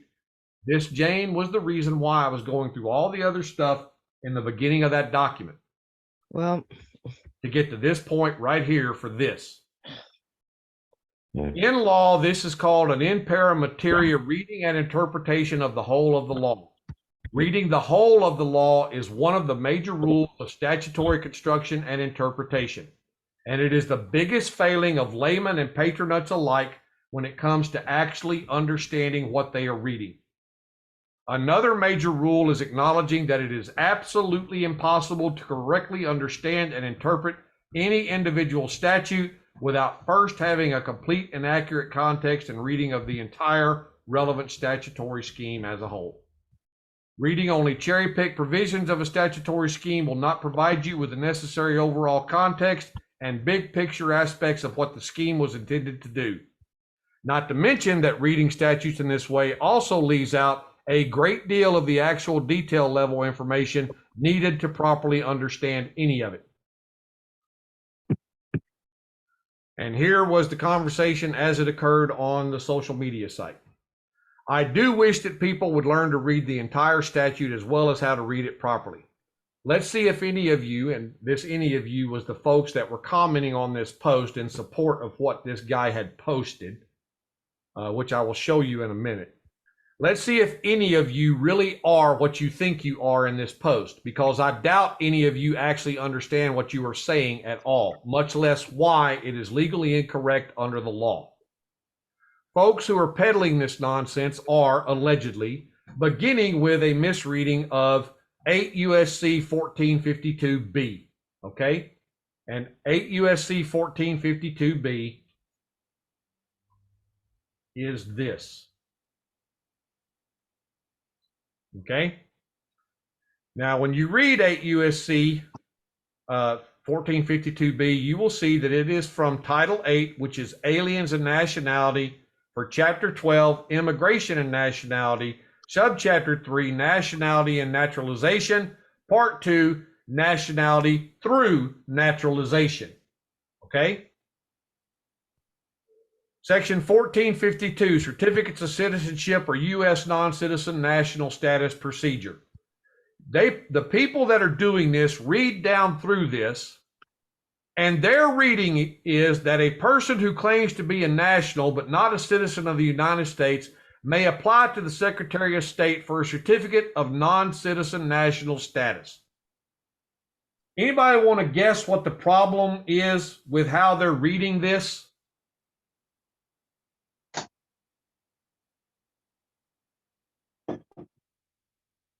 Nobody? Well, let me iron it out for you. There are specific terms here that you need to understand the legal definition of as it pertains to the context of this statute. Those definitions are person, national, citizen, United States, non-citizen national, and so forth. Okay? If you don't look up the definition of those terms within this statute, you cannot and are not reading and understanding what this statute actually says, ever. Okay? Now, where do you think the definition for these terms are? Well, let me tell you where they're not. They are not in 1452. The definitions for these terms out of 1452 actually exist somewhere else. And that somewhere else is 8 USC 1101. And when you look at 8 USC 1101, you will see that it is the section that contains the definitions for 8 USC, immigration and naturalization. This is where all of those terms that we just saw are actually found, plus a few others, like state, for instance. Okay? Now, I'm not going to use the website because the website has them all jumbled together. It's very hard to read here. I copied them from the website and I put them into the Word document that we're looking at. So that's where we're going to look at this unless I need to switch back for some other purpose. So right now, let's stick to this because this is copied directly from that section of the website and put it into this document. However, what none of these people seem to realize is that a proper reading and understanding of 8 USC 1452b is first and foremost completely reliant upon a proper reading and understanding of 8 USC 1101. The issue is that no one using this information seems to have ever done that. And that's a very big problem for those that rely upon their misinformation. Not only for them, if the people they mislead ever get wise to it, because somebody could come hunting your ass down if you're selling them documents for money that gets their spouse or themselves sent to federal prison for filing it, they might come seeking for some payback. So you might want to consider that before you do it. But also to those who actually try to follow through and do the things these people are peddling to them while making money for themselves. These folks are snake oil salesmen, people, and it would behoove you all to realize that before you do something, anything that they are telling you to do. Because any of it absolutely can get you sent to federal prison for a long time. And folks, I've seen this happen to people. I know people, both in the so-called movement and everywhere else that were following people in this so-called movement, that it has happened to. And they have called me up asking me to help them. They didn't know they were going to have this happen, and now they need help. And if you remember at the beginning of this meeting, one of the things I said was, there are miracles I am not capable of performing. Oh, sorry. I cannot catch a fart and paint it green. I cannot resurrect the dead after 3 days. And I cannot save your ass after you blow yourself up in a court case. It's that simple. I can't save you because not being a licensed attorney, I cannot walk into that courtroom and do it for you, which might be the only way to do it if you've already messed up that bad. And I can't do it, which means you're on your own, or you're relying on someone that has never done the research and never done the studying and reading necessary to actually help you. And you're stuck. And I hate to see that happen to anybody just because they were gullible enough to fall for something they didn't understand. That can happen to anyone. Being convicted on multiple counts of this stupidity could put you there even longer. And that's true. Every count can add years. Yes, 8 USC 1101A21, the full and correct citation, actually does read, the term national means a person owing permanent allegiance to a state. However, what none of you seem to understand is how this same subsection defines the term state, which reads in number 36 of the same set of definitions. It's right there. The term state includes, and you remember what includes is? It's a list of things.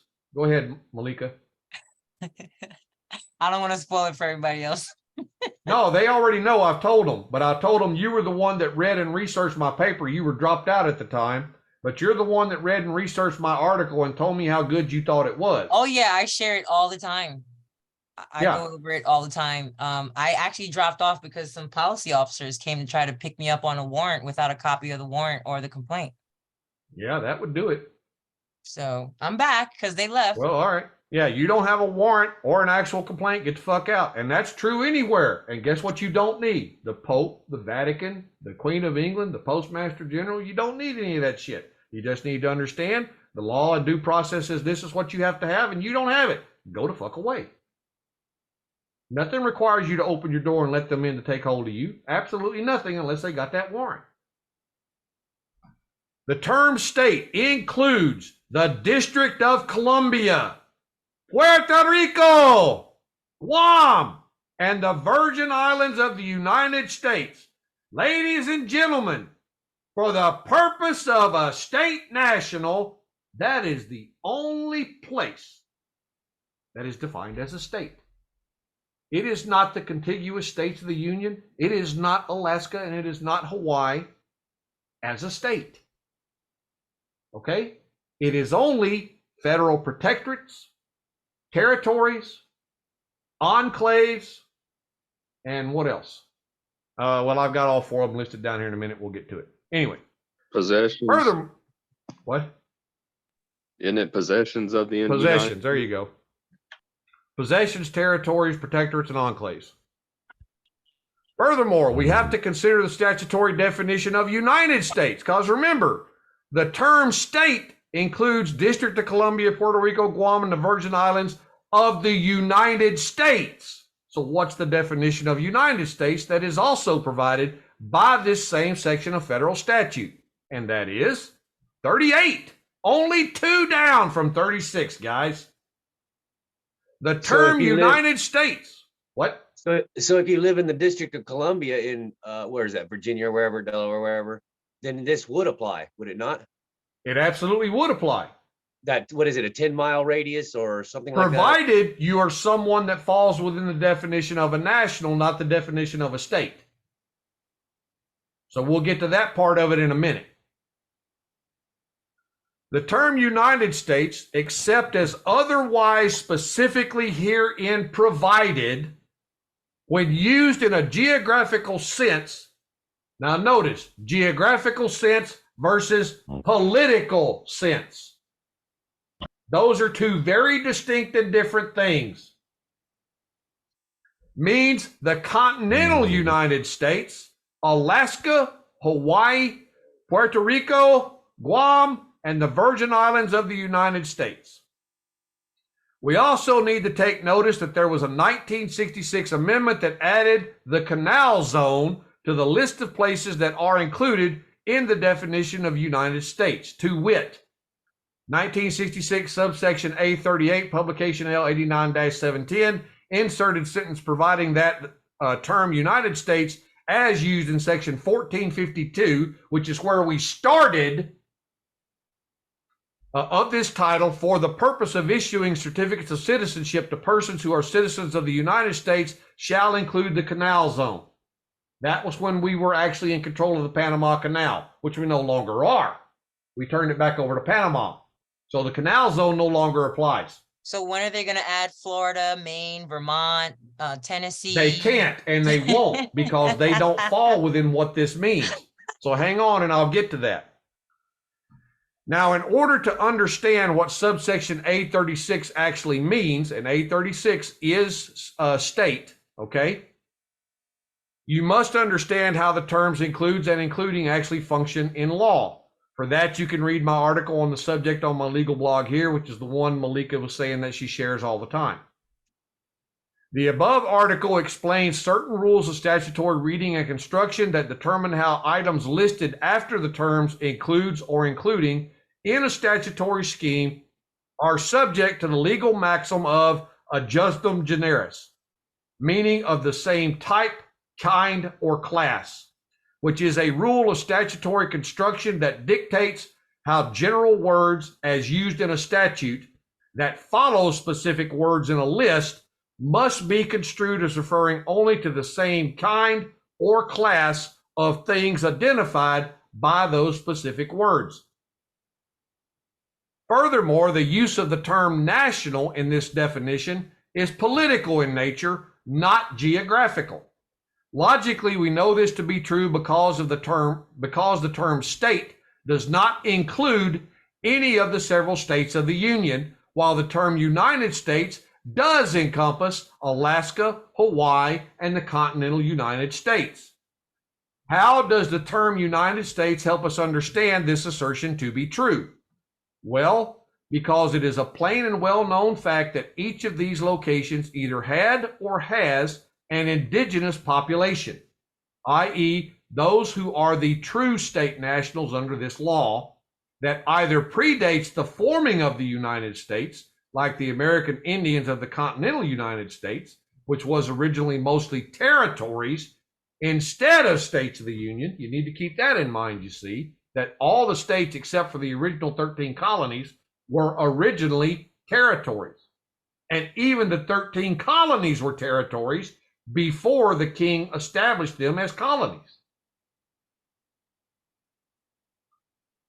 Or that only became a state after being purchased or annexed by the United States government, like Alaska and Hawaii both did. Or elective annexation, like with Texas, had it been done properly via a majority vote of the population of Texas at the time, which didn't actually happen.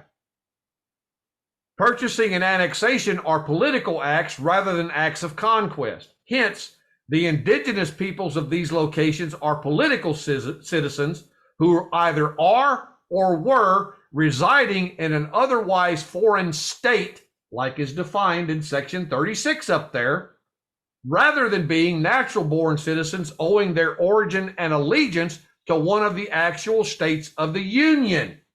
Now, let me clue you in to something about reading federal law.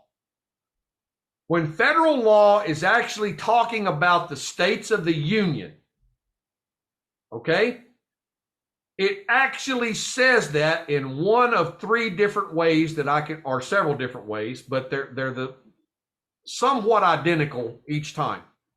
It either calls them Union states, states of the Union, the contiguous states of the Union, or it names them specifically by the name of the state itself.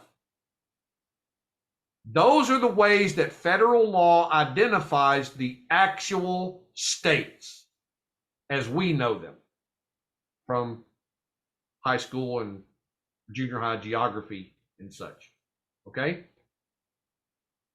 If it simply says state or United States, it is a huge mistake to presume it's talking about any of the several states, as we just saw. And if you actually read most federal statutes, you will find out that very few of them, when they reference United States or state, actually include the Union states as part of the definition of those terms. So most federal law does not have any actual effect within the states themselves as we understand states. So keep that in mind when you're reading a federal statute. And always, always, always find the definition section. Another key about federal statutes. Unlike the state where the definitions are usually are the very first chapter or section of the law that you're reading, federal law puts all the definitions at the very end. Now, I know why they do this from a logical perspective, but the fact is that the federals do it backwards intentionally, because they want most people not to even realize there's a separate definition section unless they're specifically looking for it and dig far enough down to find it. So they put it at the end so that people will just read the law and the terminology used in it and presume they understand it, and thus come up with a meaning that actually is not consistent with the law itself. This is the shit people fall into when they read the tax code. They don't go read the definitions. Wherever Without those the definitions definitions, exist. you might as well not be reading. If you don't You're know right. the definitions, you're not reading. And if Exactly. you're reading and you You're have glossing definitions- over and skimming and trying to get some sort of superficial understanding, but you do not have actual comprehension of what you're reading. You have the illusion of comprehension and nothing more. The people are enslaved by their own language. And their ignorance of said language.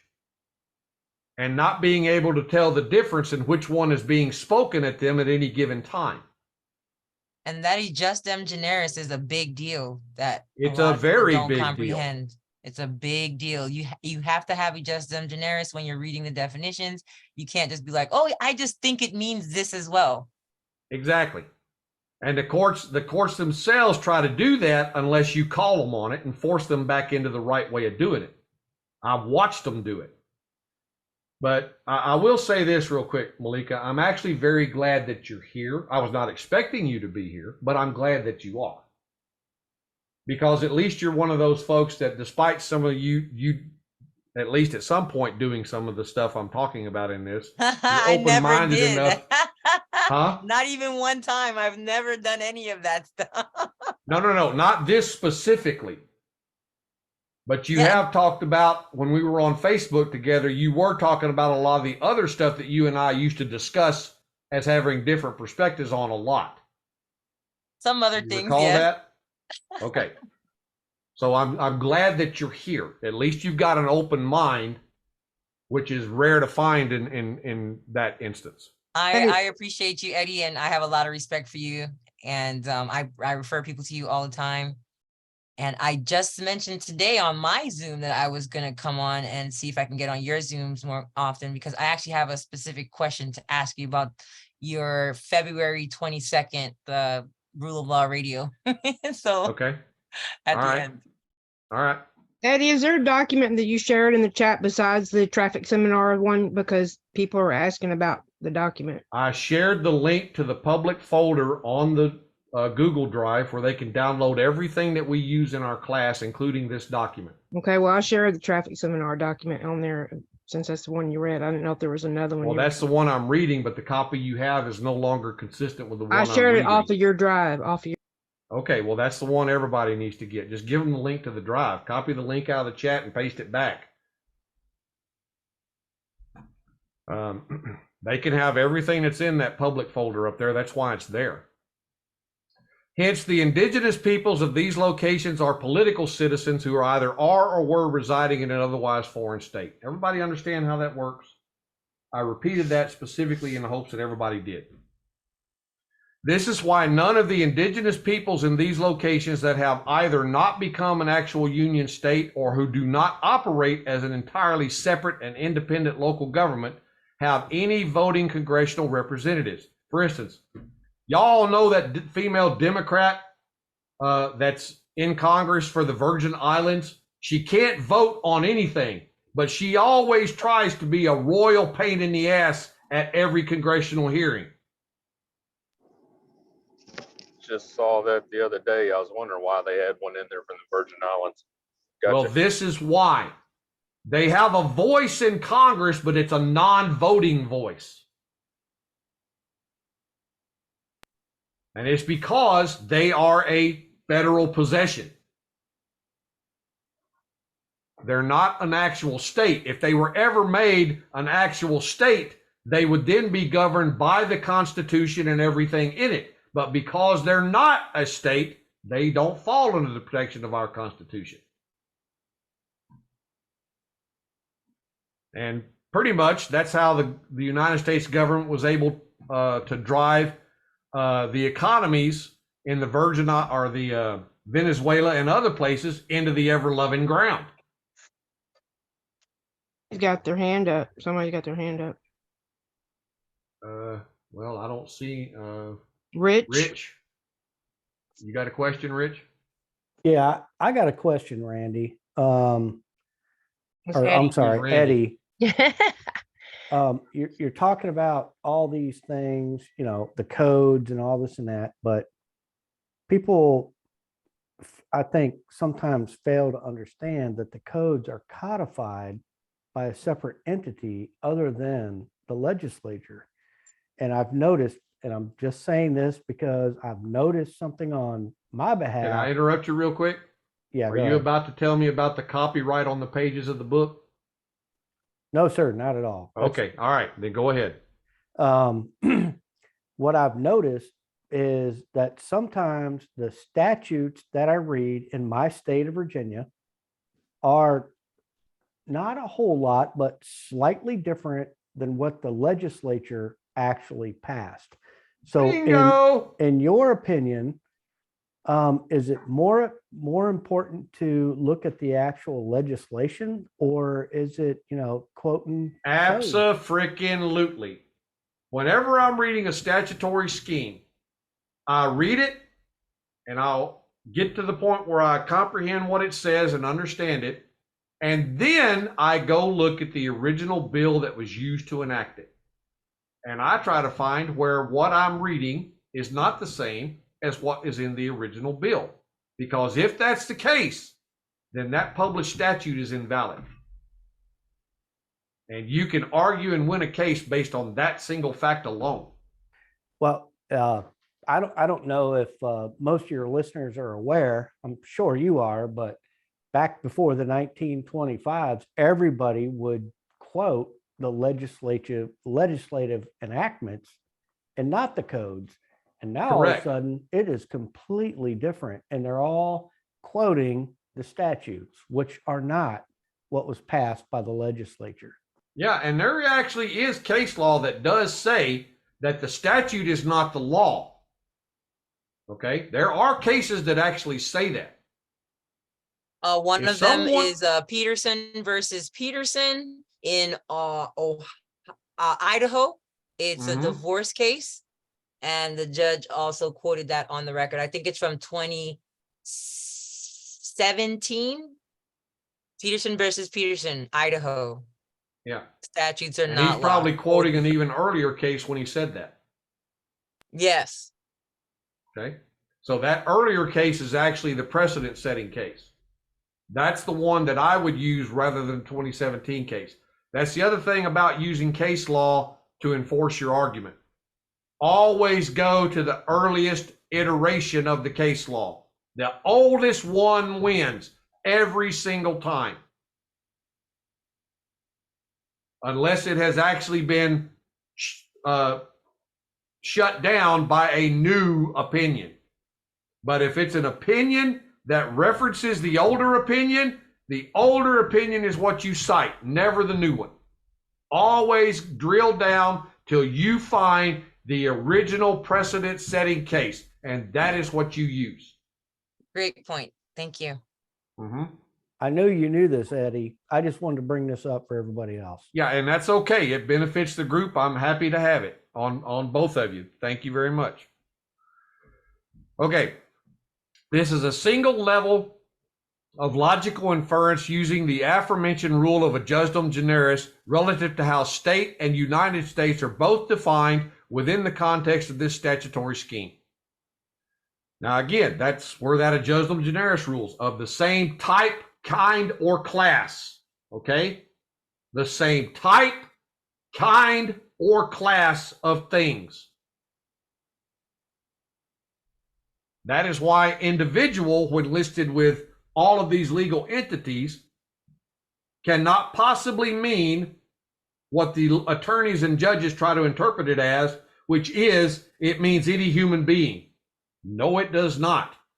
When individual follows includes, and individual itself is followed by nothing but a list of legal entities, the proper interpretation using the rule of adjustum generis is that individual is an agent for one or more of the following things. He is acting as an agent of something belonging to this type, kind, or class. Does that make sense to everyone? Is it logical? Absolutely. Okay? If you cannot understand that, you cannot understand the definition of any of person where it says includes individual, corporation, association, limited liability company, and any other legal entity. If you can't comprehend what I just said, you're never going to get that definition right. Thus, you're never going to understand a statute that uses it. Now, once you understand how these three definitions must be read together and how they legally interact, what you have, legally speaking, is a definition of national that reads and works very much like this. The term national means a person owing permanent allegiance to either the District of Columbia, Puerto Rico, Guam, the Virgin Islands, or the Canal Zone as being either a possession, territory, protectorate, or enclave of the United States. Now, Malika, does this answer your question as to why they can't put the 50 states in that list? Of course. There you go. Notice that this clarified definition does not make reference to the continental United States, Alaska, or Hawaii as being one of the states to which it applies. That's because they have all become or have been divided up into actual states belonging to the Union of States, while none of the others listed under the definition of United States yet have. Yeah, people, that is what the term national really means in 8 U.S.C. 1101A21. Therefore, if you are actually a national as defined by this statute, then you are, without any doubt whatsoever, a U.S. citizen because you reside or originate from a location over which the United States government has plenary power. Anybody not know what plenary means? A synonym for plenary is absolute. Okay? Where the United States government has absolute power. They do not have absolute power within the states of the Union. They only have absolute power in possessions, protectorates, enclaves, and territories belonging to the United States and nowhere else. And one of those places is Washington, D.C. It's also one of the reasons why D.C. can never become a state, ever.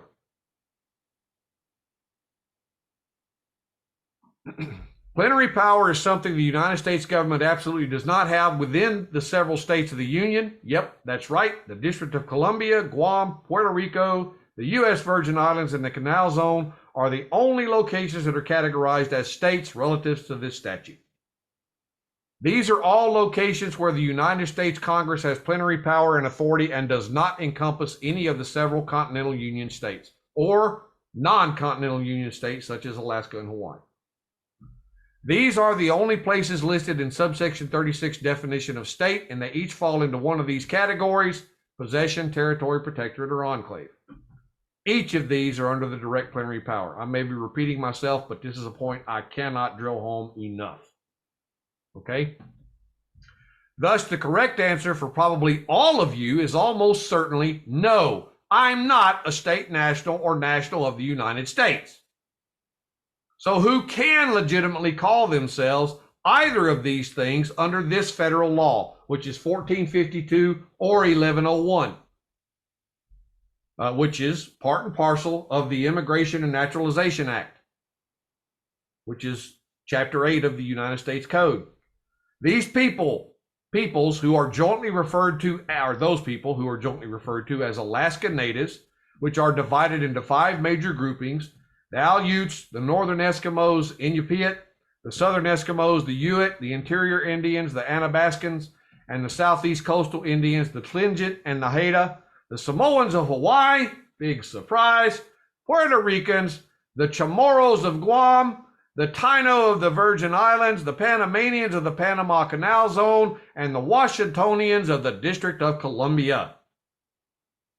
So how then, in your minds, does this statute make any of you a national or bring the Geneva Convention into play? Which is another argument these people want to say, is that if the United States or any court or any officer of the state or political subdivision thereof attempts to mess with you in any way, then you invoke the Geneva Convention. What the fuck are you people talking about? No one knows what they're talking about, Eddie, but it sounds Well, they seem to provocative. think It they gets to do. keep it going. To me, this is pretty much, one of those mental defects people have, that they are so self-deluded, they believe what they believe despite the evidence. People want to stuff themselves into the codes. They want to say, this is me. This is who I am. Look, they gave me this special treatment. Well, here is what I wish these people would put the test to themselves to do for the benefit of the rest of us. I want these people to follow the current trend of identifying as something they're not, like these people do. And I want that to be a fish. And I want them to all go jump off in the ocean somewhere and stay underwater for 3 or 4 days and solve everybody's problem. Okay. Okay. So I hate to be the one to break it all down for you, but each and every one of you that are promoting or hanging your hats in well-being on this fallacy of correct your status to being a state national or national of the United States thing is dead wrong. And hopefully I just gave you all of the explicit legal statutory reasons why that's true. You can't simply rewrite the statute to have a meaning you want to give it when there's already one given to it by the law itself. And the courts are not going to let you do that. No one's going to let you do that. I wouldn't let you come into my house and change the rules of my house by changing the definitions I've established for the rules of my house. Why would they? So your better bet is to take their rules and beat the living shit out of them using nothing but those rules. But you can't do that if you can't read them, you can't understand them, and you can't effectively use them because you learned 1 and 2. Hallelujah. Now, again, other potentially relevant definitions codified within this section of federal law is the term person, and as you can see, means an individual or organization. Now, in this case, they used means instead of includes. Why? Because this is the one time the use of person can actually be drilled down to a living, breathing individual, because the issue here is the citizenship status of said living, breathing individual. Comprende? The term organization, the term outlying possessions of the United States, and so on and so forth. Passport has a specific definition here as well. Now, this was the original post. Once again, I am not going to go through the rest of this because it basically goes through a lot of the same stuff, though there are a few more details in this original dissection on Facebook that I did. I go into some of this a little bit better, I think, than I did in the upper part of this. So what I'm going to do is I'm going to put this document, which is titled State National 8 USC 1101A21. I'm going to put it up in that same documents folder up on the Google Drive that you've all got the link to in the chat, and y'all can download this from there and read the rest of this. But this is the part I really wanted James Lovett to be present for. This was the part I wanted him to see about what he's promoting and charging people money for, because he is promoting this. If you go to his YouTube channel, he is promoting this shit hand over fist. He's promoting accepted for value hand over fist. Oh no. He is promoting make yourself a sovereign nation by filing this piece of paperwork bullshit. And on his private auto license plate, he did this. He has UCC 1-308 where the license plate number would be. And then his legal reference to that is 8 USC 112. That section is all about. Maybe what's he's that? Samoan. Yeah, well, the thing is the section he's referring to, 8 USC 112, deals with diplomatic immunity. So he is also pushing the make yourself a foreign diplomat bullshit. Oh wow. So you're like an alien pseudo judo jujitsu master. There you national go. something? You're absolutely untouchable. And on his license plate, he calls himself the Nation of Levitica. His last name's Lovett. He added ICA to the end of that and called it the Nation of Levitica on the license plate. Now, I don't know what position he's claiming to hold in this so-called sovereign government of his, but I guarantee you that position is not going to carry him much diplomatic immunity in an American courtroom, just like his paperwork is not going to do. And here is the problem with his paperwork in any of these things that he's peddling to people. Every single one of those pieces of paper, in order to do you any good whatsoever, what must you do with them? Now this is, we're using the, let's see, what's the old Greek philosopher's name? That They use get in them law? The certified Socratic method. or This- apostled. No, I'm using the Socratic method here. I am posing a question to the students and I am awaiting a response to see how the students think. So using the Socratic method, what must you do with any of these documents that he is telling you to create in order for them to be of any alleged benefit to you? Swear to? But after you swear to them, what do you do with them? You're supposed to file them in the public if you want to have some type of public recognition. In the public what? Newspaper? You Record. can't file these documents in the Record. public newspaper. That's not a filing, that's a posting. Just a record, public record. Office Yeah, of deed. but where are you filing it? Office of court? deed. If you're declaring, for instance, if you're filling out paperwork and affidavits declaring yourself to being a national of the United States, what government entity do you have to file that piece of paperwork with? Sorry, The Secretary United of States. State. Secretary of State. Nope. The What? Office of Immigration and Naturalization under the Secretary of State. Okay, gotcha. Okay? What happens to that document once they receive it? They usually file it or send it back to you if they don't understand it. Which makes it what? A filing still. No, it makes it a federal government record. Okay, yes. Once it becomes a federal government record and is a federal government record you have signed under penalty of perjury, Oof. you are looking It's at not- 5 to 15 if you're ever convicted of falsifying that document, which, as I just showed And they you, are all false.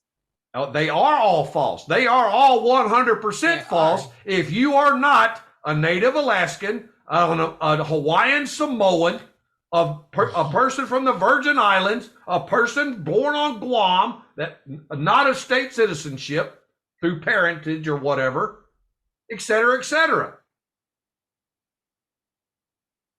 If you file that document with any government office, even if it's the clerk, the county clerk in your fucking home state, it becomes a government record.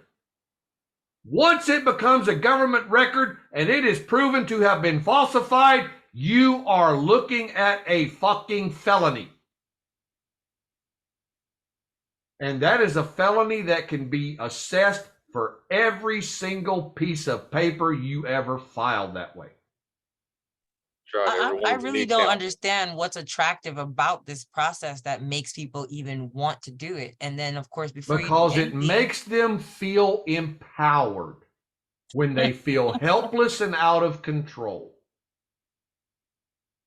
It seems nonsensical to me. And then, of course, reading the definitions, it's like It's always seemed nonsensical to me. I hate to try to one up you, but that's just a fact. With my background as a programmer, when I'm writing a piece of code, that code has to have a logical flow. If the logic in the code is not precise, I will not get the desired outcome on the other end. And I know this. And after spending as long as I have in doing the things that I've done relative to the law, I learned a long time ago that the law has exactly the same type of process.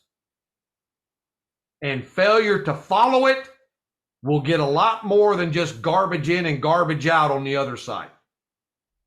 There are penalties associated with that garbage outside part. people are not checking what their beliefs are against legal maxims. It has to be principled. It just can't be and not just the maxim. The maxims themselves are a guiding light to how the law operates, but they are not the actual law. Right. They're just a rule, a filter, basically. Right. That It's the a law has to be logical shined filter. through. It has a logic filter. It's like, okay, Yes. if it matches the maxim, it's more likely logical. And what they're Yes. doing And if is it they're does just- not, then it's a shot in the dark. Miss Bacola, I see you've got your hand up. Please feel free. I have to say that this is really blowing my mind, because I've been hearing this like swell of state nationals and change your status for years. And the more that it rolled on, the more that it just seemed like a cult to me. And You would be right. and people got obsessed with it. I mean, I've talked to some people where they can't get off the subject of how I'm not going to be able to do this, or I'm not going to be able to do that because I haven't changed my status. I have to declare myself as a woman on the land. And it's just, I just wanted to say it's startling to me that none of them bothered to read the codes. This is really, I mean, I've known for years that there was something wrong with it. I never really investigated it. And so, I mean, it's really amazing. So thanks for breaking this down. Yes, ma'am. Well, unfortunately for my brain cells, I've had to devote a great number of them to debunking a lot of this stuff over the years. Yeah. And Malika, having encountered me on numerous occasions and participating with me in many discussions on Facebook, can give you stories, I'm sure, of exactly what I mean by that. That's why I'm laughing. Yeah, because the one thing I do not do when it comes to rebutting this, I do not treat the person promoting it with kid gloves. I go after them with lawn aeration shoes on, and I'm stomping the whole way. Does this also apply to people saying you have to declare yourself as a man on the land? Yes, it does. It absolutely does. Those people promoting straw man arguments and so on and so forth. As Malika and I know for sure have discussed in relation to the straw man, there is no such thing. There is no such thing. And I've gotten kicked out of a group last week for saying there is no such thing. Yeah. There is no straw man. There's no separate. There is a legal persona and there is a private persona, but there is no straw man. The legal persona is simply assuming the legal capacity associated with some legal duty codified into law. That's what a driver is. That's what an operator is. It is someone that has assumed the legal responsibility associated with the capacity of driver or That is the operator. natural, that is the quote unquote natural person, I quintessentially. mean, I when I first heard about this, there was a myth being circulated that as soon as you changed your status, you would just announce that in the courtroom and you could walk out scot-free. You were automatically put on Your the first not statement take of list I when you heard would this get pulled myth. over. And yeah, and then I saw a number of people that were getting pulled over, they were getting dragged into court, and it wasn't having the effect that we were told it was going to have. Oh, no, it never does. Yeah, It never does. right. It's I mean, having the exact effect that everybody who actually read the definitions with comprehension knew was Right. going to happen, because we Right. know it's bullshit. Right. So you're Exactly. saying it actually inverts the very reason for why people think that they're doing it in the first place. It doesn't just invert it. It has no correlation to reality. That's what Ab- really hurts people's feelings. Like they Yeah, keep it saying, but it's it right has here, it's absolutely written right none. here. But it's only written right here, quote unquote, if you imagine that you know the definitions. It's But not weren't- for you if but you weren't actually you- read the definition. But Eddie, weren't you saying that it's then you swear an allegiance to the absolute authority of the government? Didn't you say that? No, I said that the statute is written that the person that's considered a national is someone who is owing allegiance to a state. Right. And by allegiance, it simply means that they have vowed not to wage war against it. Okay. Okay. All right. Wow. Yeah, it's amazing. And I can't thank you enough. And I'm really grateful that I smelled something bad about it in the first place and never bothered to go Well, down your that nose path. did not mislead you. Well, who else? Does anybody else have any questions? Nobody else. There's a lot of people in there haven't asked anything. I got a question. Go ahead. Anyway, great discussion with all you folks. Good to hear Wait. from all of you. Anyway, All the right, Carl. question. Hang on, Yeah. Carl. Mr. Barksdale had a question ahead of you. Hang on. Well, Go I ahead. don't think I hit my hand up, but I do have a question. If for any of these old poor saps who did do this, send this information, is there any way for them to get out of it? Yeah, well, yes and no. And here's the problem with their way out. It's a catch-22. They can file a document declaring the original document to be null and void and rescinding their signature from it. That part at least is true. Okay. The problem is, and what makes it a catch-22 is that they've already filed it. It's already a government record. And now they filed another document admitting that it was a falsified government record. The best Now thing do they you could see the do is problem? abandon it. And if anybody tries to attach them to it, claim it's identity theft. That's the Yeah, best claim thing you that's can not do. your signature and never use it again. That's your best Exactly. bet. But if they manage to go through and run fingerprints off that document and find yours, well, there's a problem. Bam. Just don't do it. It makes no sense. No one can explain it to you in a way that defeats the definitions.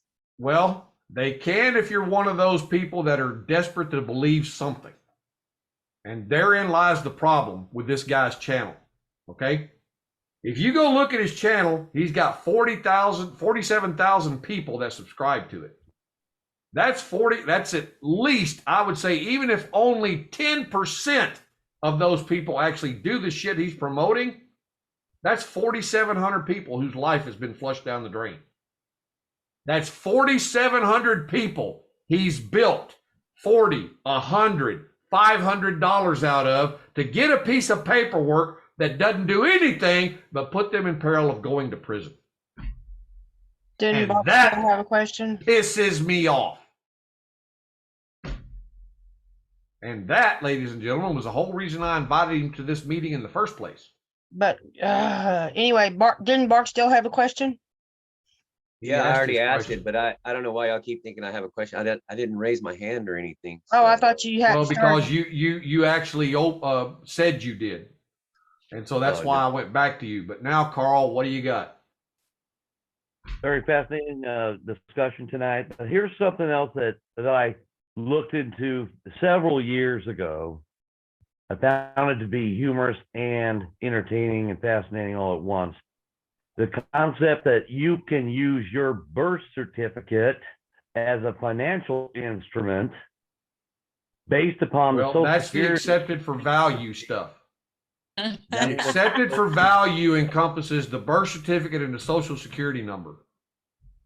Yeah, you can use that to write off debts and just bill the Federal Reserve System under your registered birth certificate because it's registered on the stock market. That's what the rumor was. So dispel that.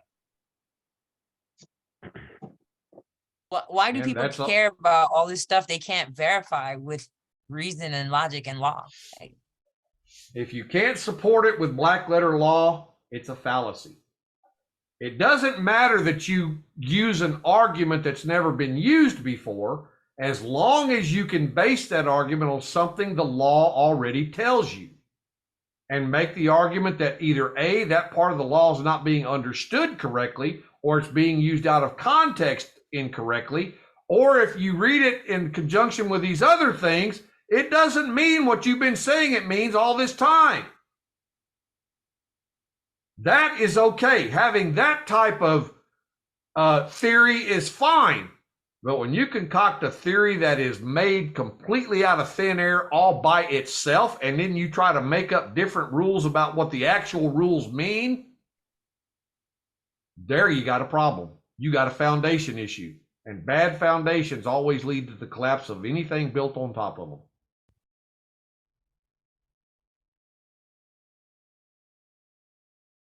Now, folks, please do not be shy. If any of you out there have something you want to ask or comment on this, please feel free to do that. This is an open forum now that we're at this stage of it. So please, let me hear it if you got it. Don't be shy. And by no means do I want anyone to think that I think I know everything. I'll be the first one to tell you I don't know jack shit compared to many people. I'm surprised I got as far as I did in this all these years ago. But one thing about me, I don't quit. I have a Thanks question. for all your hard work, Eddie. We appreciate it. I appreciate it for sure. Well, thank you. Tim, you had your hand, you were saying something? Yeah, so David Lester Straight seems to be one of the top purveyors of this bullshit, and I found him very interesting, but could never really validate any of this stuff, which is Yeah, you've and just no pointed one out. can You've because I just showed exactly. you why no one can. That's exactly what I was saying. And I'm curious, what does anybody know anything about this guy? Is he controlled opposition? Is he working? I mean, know he what was is his arrested. intention? I know he was arrested yesterday, him and his wife. Yeah, I saw that, and you would think if it really worked, they wouldn't arrest him for driving without a DL or plates, right? Yeah. But Now- I'm just curious. There's got to be some dirt on this guy somewhere. I mean, who is this guy, and why is he pushing this nonsense? And he's got so many people doing it. And I guess Anna von Reitz is the other one. When she's a complete nut job too. So I was just curious if you had any take on what these guys' motives are, and who this guy is and what his motives are. Well, the thing about the Anna von Reitz stuff, Anna von Reitz is a complete myth, okay? And the woman that after years of this invisible entity called Anna von Reitz suddenly pops up claiming to be her is also an illusion. That ain't her. That ain't her fucking name, okay? She's not who she says she is, and she damn sure doesn't know what she's talking about. I've demonstrated that more than once. She's one of the biggest promoters of all this crap. I mean, all of this crap, not just some of it. She's got fingers in all of it. Pete got his hand up. Yeah, I see that, and I'll get to him here in just a sec.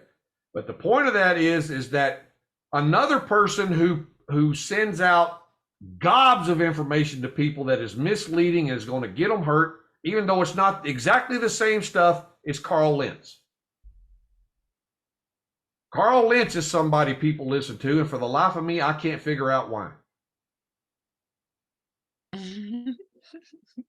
As Okay. far as the license plates and registration, you don't have those on your vehicle, do you? No, I do not. But I also don't have UCC 1-308 and Craigonia as my private government either. SP, you got a question? Yes, sir, Eddie. This is Stephen in Texas. Hey, it's another one I'd listened to for years promoting this is Roger Sales that they broadcast off on RBN down there in Round Rock. Yeah. And he's been promoting this stuff for years, but he himself will tell you that he doesn't even live here. He lives in Argentina. Anyways, and the that David Lowe, whatever the hell. How do you think he affords to live in Argentina? A $40 affidavit goes a long fucking way in Argentina. And there was somebody on the Telegram chat that of Randy and them's Telegram channel that put out there what happened to her after going along with that David Strait guy, that she's completely had all her kids taken away in court, labeled as an extreme terrorist, the whole 9 yards. So it's just, You know, the reason target to be on you. the reason people there listen is to a those types of biblical people, yeah, there is the a reason people biblical listen to those types passage. I'm sorry, Go ahead. Malika, go ahead. I was saying the reason people listen to those people is because they do a good job at explaining the issue with the government and stuff like that. So that's how they get into people's hearts and minds. Like they can correctly identify the issue, but when they go into their alleged remedy, that's where they lose the goose. But people can't recognize that. So they figure, well, they understand the problem. They seem to understand the problem well. So I'm going to listen to their alleged solution. Right. And that is a big worm on a hook for a lot of people. There is that guy out of Tennessee that's in the feds, I think now, that Christopher, whatever his name is. You know who I'm talking about? No. Okay, well, gotta find him here. He's been Now, do y'all remember the guy here who was printing his own silver currency here a while back that got sentenced to federal prison for counterfeiting? He was also a big promoter of this kind of stuff. Was that with the you know Ron why Paul he coin? actually got sent to prison? What's that? Was that with the Ron Paul coin? Remember when I think there was something like that during the Ron Paul. I don't remember what picture was on it, but I do know one thing that he did have on it that he absolutely shouldn't have had. Had he not put that on there, he'd have been fine. He called it But a the dollar. moment he put the United Dollar. States dollar symbol on that coin, he became a counterfeiter. You know, the biggest joke out of that whole thing is if you look in a financial encyclopedia or such, there's so many other nations that use the dollar as a term of currency. We're not even the only one, but they proclaim it as theirs. Yes. Christopher Hauser. That teaches everybody to use a 1099A and a 1099C. Yeah, Christopher Hauser's a fucking idiot. Yeah, he's teaching a lot of stuff too. Hey, Eddie, can I ask you something about him? He teaches people that you can walk into car dealerships and be able to get them to write off of your birth bond by using these certain forms. And I never liked him either. And I just heard you call him a fucking idiot. You don't like his teachings either. He's probably in I prison. could give a crap about his teaching. I know for a fact his information is dead false in accordance with law. I got That's lost. all that matters to me. I don't give a shit if he teaches people that cow pies taste like apple pies. The experience should tell them very different. All these guys in here, Christopher Hauser, Russell J. Gould with the dashes and semicolons and all that. None of these guys have figured out that the goose is given up in the definitions. And as long as everybody remembers that, they will never be taken by these people. Do y'all see this shared web screen right here?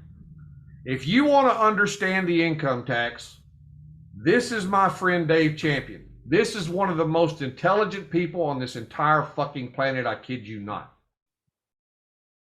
I have his books.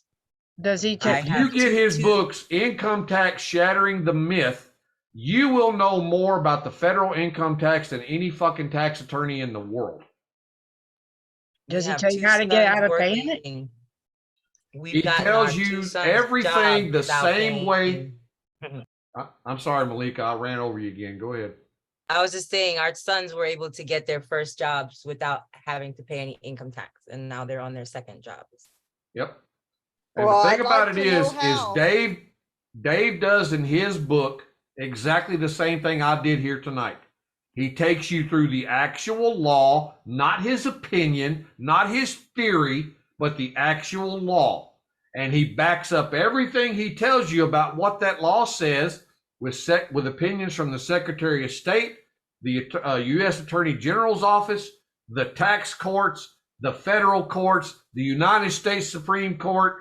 He gives you all of it as the resource that supports everything he says about everything in this book.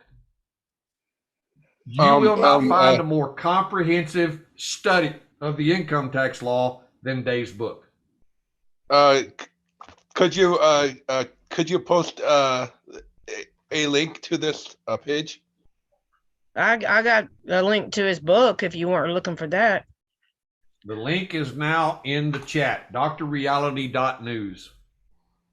Yeah, I've already sent in some of the booklets to one of the jobs that tried to ask me for stuff, and I haven't heard back from them, but they also denied me the right to work. You just got to keep trying. Our first Well, son got through with the first job, and our eldest son got through after the third. So Well, you just have here's to the keep thing. applying. You can't just be. Here's the thing. There is actually case precedent to sue an employer for that. EEOC versus Information Systems Consulting, right here in the state of Texas. Yeah, school districts are not going to listen to the law. They're great at breaking it. Yeah, but you know what? They don't have to listen to the law. If they do something you can sue them for, which is discrimination in this case, then you can Yes. sue them. Yes, And you know what they're doing? See, they're Health- discriminating you based upon your nationality. Why do I say that? Because the Social Security number has a nationality component.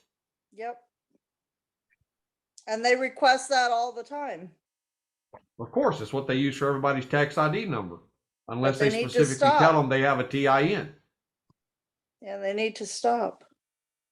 That's not a form of identification. Okay. Plus, they put it as a taxpayer ID number when you give it to them on their computer, and thus that's what generates the reports to the IRS that says you're earning taxable income. But that's why Dave also has companion books to this that deal with the W-9 and the W-4 I send that all you that. take to the employers. I know you I've did. taken it and they didn't do it. They didn't listen and Well, they again, continued. once you show them the law and they ignore it and go against you anyway, now you've got a discrimination suit. That's my point. Yeah, You I may know. not want to pursue it, but legally No. you have it. Oh, yeah. But up to how long do you have? 2 years. Like 2 years. Okay, so there is that statute. And then like when you're getting your passport, because right now I'm in the midst of renewing my passport. So they're also asking for the social security number. Well, the federal government knows very good and well they cannot require the use of a social security number for anything federal. They know they can't, except for social security benefits. That's it. You're right. They cannot legally use it for any other program by making it mandatory. Under that URSA, correct? I don't remember. Well, under the Privacy Act of 1974. Yes. Which they now call online the URSA, ERSA, and you read it under the Social Security. They've taken out a lot of the stuff. from Well, the even the Social 1974. Security Administration says very clearly that American citizens are not required to have a social. Yeah, but here we are in the banks being discriminated against, aren't we? Hence why we need to sue them for discrimination based upon our national origin. Right. Can I share a screen a document from the 3 different agencies talking about that? Yeah, you can actually drop that document in the chat. Zoom will let you do that. Please do. I need. Okay, so I'm not sure. Well, I'm just gonna paste it. So let me You know should if be you able, guys if can you got actually the pull actual that up. document, you should be able to drag and drop it. But that's a web link, so yeah, that'll work. I see. So it's a joint letter from HUD, Health and Human Services, Department of Health and Human Services, and the DOJ. It's this a document 5-page here, folks. reminder to, yep. Everybody needs to read that, and I would use it even, consider using it as an attachment when you want to talk about the them not being able to discriminate. It's directed towards all the different agencies that receive federal financial assistance, which is all of them. Yeah, especially schools and especially banks. Comprende, folks?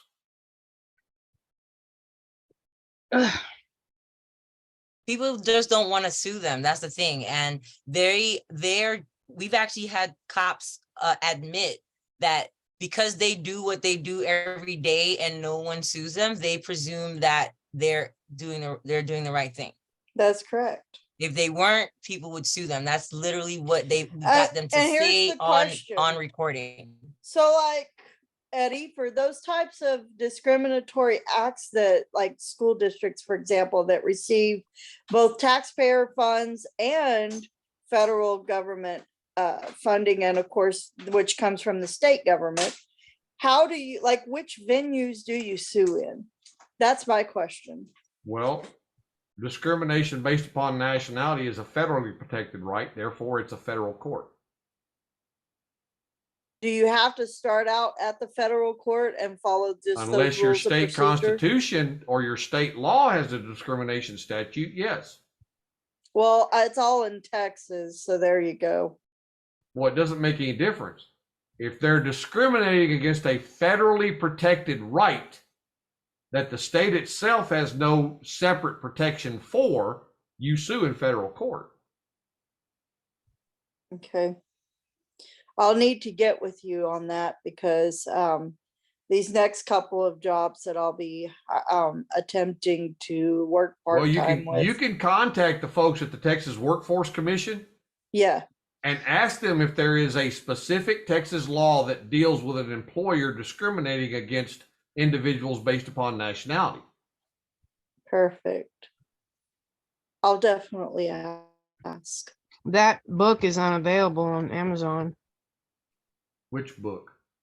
Shattering the Myths, Income Tax. Yeah, it's Just available go on through- this website yeah. right here, though. Go to Dr. Reality. Yeah, I'm on it right now. I was just looking. drreality.news, and you can order each and every Yeah. one of these books directly from there. Yeah, And the price I've isn't ordered any from there. different than it would be on Amazon. It's probably cheaper than it would be on Amazon.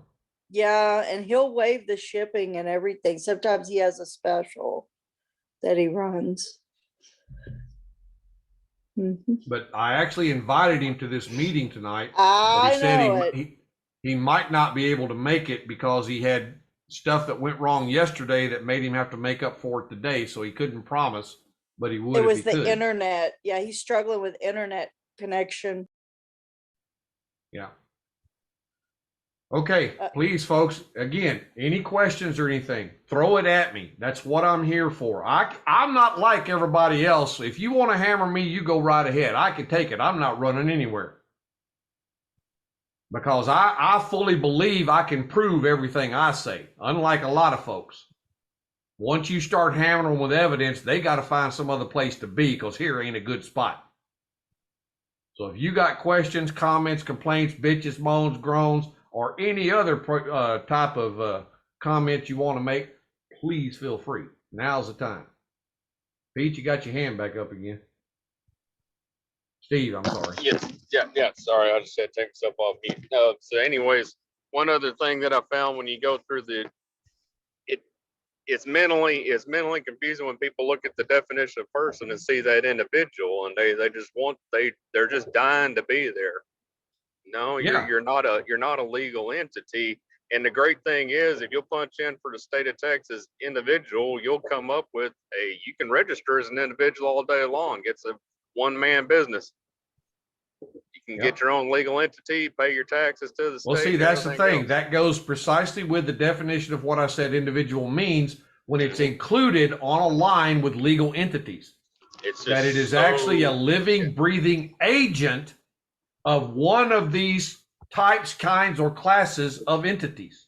Right. Because Just entities one can of. only act through their natural persons. Through their agent, correct. Their living, breathing agent.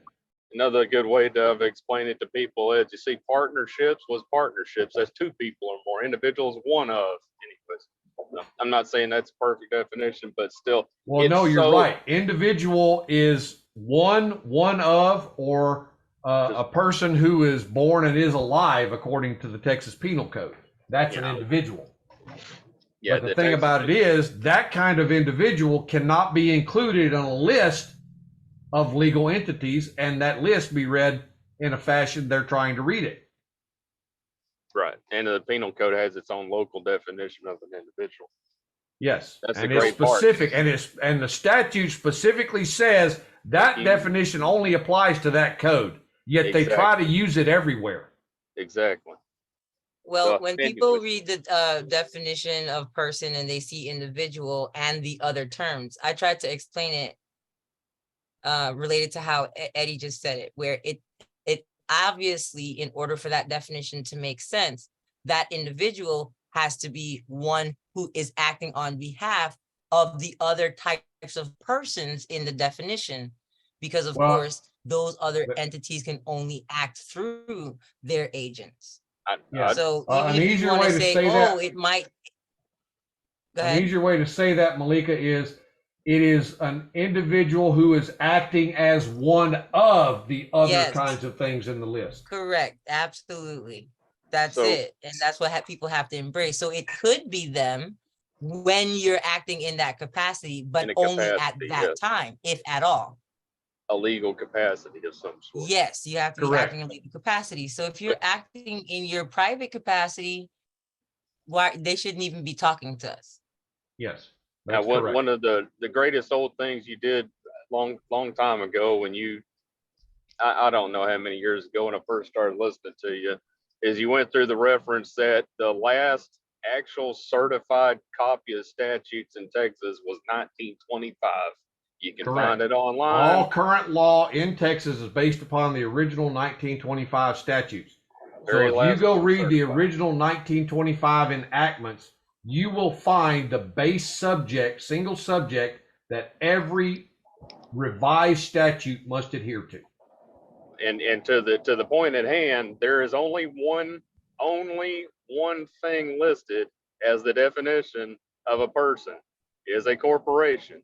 It's the exact same in 1925. It's the exact same in 1911 version. It's not the same in 1897. Exact same in the 1879 or 78 version. It never changed. It's only changed after they started trying to morph this code into something that they could loop more people into. Correct. It's disgusting. It's And there. the thing is it did not morph by the law itself. Nope. It morphed because the courts decided to interpret it differently than it was written. That's the problem. It's not because the law changed. It's because the courts declared the law was now different than it was originally by altering the meaning of the word. Yeah, well, if the state gets to control this creation, then it also gets to control that creation. Okay, I have no argument with you if you think the state gets to control what it created and gave permission to exist. But you didn't create me. Right. Now, if you guys will look, I went ahead and pasted this link to the includes and including article in the chat if you want to click on it there instead of waiting to download this document when I get it up in the folder. But if you do that and read that, you will much better understand how to read that includes and including when it has individual, corporation, association, limited liability company all listed together. Miss McCullough, you have your hand up again. Yes, this has to do with And hopefully this isn't too off topic, but this has to do with these things that I see in the legislature page in California, which I know to be a violation of our constitutional rights. So I'm going to go through, these are just ones that I can remember off the top of my head, that you can be arrested for violating a city ordinance, that a peace officer can arrest you, that he can book you at the scene of arrest, that an abstract of a warrant is sufficient for bringing the defendant into custody, that an electronic signature of a judge is sufficient for a warrant, that we have original warrants and duplicate original warrants, that if you are arrested by a peace officer that you have to submit and you can't resist. So those are just ones off the top of my head. Now, how has this been perverted? Is this not correct? Because, and actually, Malika, I think that you've posted something about this. I can't remember if it was Crosswhite versus Barnes or Musco versus Commonwealth, regarding having the original of the warrant in your hand. And so, Eddie, Not just that, but what you're doing is you're reading an employee manual for an operation that you're not a part of. So the answer to your question is, it depends on what the definition of you is. We can arrest Yeah, and you see, with no in warrant a lot of if cases, blah, blah, blah. Oh, actually, you know what? There's one other one. And I can't remember what this penal code is, It but doesn't they matter. yeah, You're wait, reading wait, a wait, book wait, that the definition of you wait. is somebody who works for that organization. Okay, actually, I'm really encouraged to hear that, because that's one of my teachers says all the time. But the last one is that the warrant can be shown to the defendant as soon as is practicable. So this is in violation of all case law that I've read, that you have to show the original to the whoever it is that you're about to arrest. And so, Eddie, is that also do you concur with Malika on that, that those are strictly for those under a regulated activity or those that work for the government, and they yes don't and apply, no. and they don't Yes and apply no, to- and let me explain why. Okay. You are absolutely correct in every state of the union that without a proper warrant, they were never allowed to lay hands on the people. Never. Okay. It's not so much the owner's manual aspect that Malik is putting out there as it is judges legislating from the bench. This is, I told everybody, including Malika, this a long time ago. Every single constitutional conflict we have right now that has resulted in the catastrophic failures in our society can be laid squarely at the feet of the bar associations and those within them. Period. Absolutely. Not because BAR stands for British Accreditation Registry, which it doesn't. Okay? For real. It's because what it does stand for is actually the type of people that's in it. Bureaucrats, assholes, and retards. Yeah. There. 100. Okay? That's what BAR actually stands for. Bureaucrats, assholes, and retards. They are the ones that control every part of our government. They are the only people that can preside over any position of power in the judicial branch of our government. Period. If you are not a member of the bar, you cannot sit as a judge in a court of record, as a prosecuting attorney, as a defense attorney, or any other high office where the qualification is a bar card. Period. So they have usurped the power of an entire branch of the people's government into the hands of a private equity firm for their own enrichment. Then members of the bar crossed over into all of the other positions of power in every other branch of government. Our Texas governor is an attorney. Our Texas Secretary of State is an attorney. Our lieutenant governor is an attorney. Okay? Our Speaker of the House is an attorney. Our Speaker of the Senate is an attorney. Every fucking body in our legislature is an attorney. Oh, no, it's Yeah. only 230 of them approximately. Okay. But they tell the rest of them how to read and write. Yes, that is true. That is other Okay. 100% true. That's my second favorite article to share from your website is that one about Is the State Bar treason Act and is the attorney. unconstitutional. Yeah. Every one of them. So Eddie, how does that then, how are you able to apply that? Say, for example, you get arrested and they only have an abstract of the warrant and they only show it to you when as soon as it's practicable. And you want to sue them. How are you able to kind of connect the dots between what they're required Again, to remember do? what I said earlier about the oldest case law wins? Oh, okay. Yeah. Mm-hmm. Okay. Mhm. So you literally backtrack through history to all the previous iterations of your state constitution, all of the previous iterations of the case law, and you find whether or not that case law was actually ever directly overruled with some new opinion, which many of them are not. Okay. And I guarantee you, you will find this similarity in virtually every single state. You will find that the way everything worked changed sometime between the mid 1950s and 1970. Here in Texas, it was in 1963. Okay. But that 1963 transition began with the State Bar Act in 1939, which gave them the power to usurp every branch of our government. So can So you this has been in place and working up to this point for a very long time. These people, when it comes to subverting our rights and taking control, in that aspect, they're not stupid. Okay, so I guess my question is, how do you hold the police accountable for Here's the rub, okay? for an old case when Okay, they were here's being the trained? rub of what I'm trying to tell you about that, Miss Okay. Buckley, is this. As long as the courts are unwilling to follow the law, that will not be the stone that brings them down. That will not be your David slaying your Goliath. Okay? Okay. What it's going to take is a grassroots movement of not tolerating the outcome of these cases anymore. In other words, you're going to have to do basically what I'm trying to do right here tonight.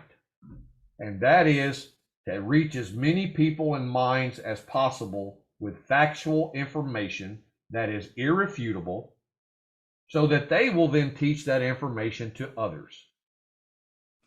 The more widespread we make that, the more resistance is formed against what these people are doing. Once resistance is great enough, the friction alone will incorporate change. Now, that change may be worse, it may be better, it may be just different. Won't know till it happens. But the fact of the matter is, some change of some kind will occur because of that friction.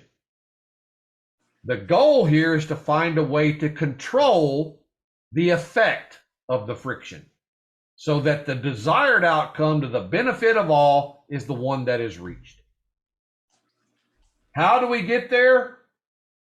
Again, that is one thing that nobody's going to be able to tell you until they're on the way there, because this is the path untraveled. You don't know what you're going to encounter on it. You can only come up with a general consensus and idea and do your best to deal with it on the fly as it comes. So as far as you solving the problem with your case and your prospect, most of the time, not going to happen.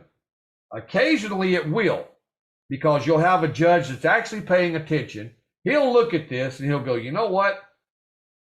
Just in the off chance somebody above me actually sees this and they give it credence. Right. If I do what I normally do, this is going to come back to bite me in the ass. And I don't want that to happen.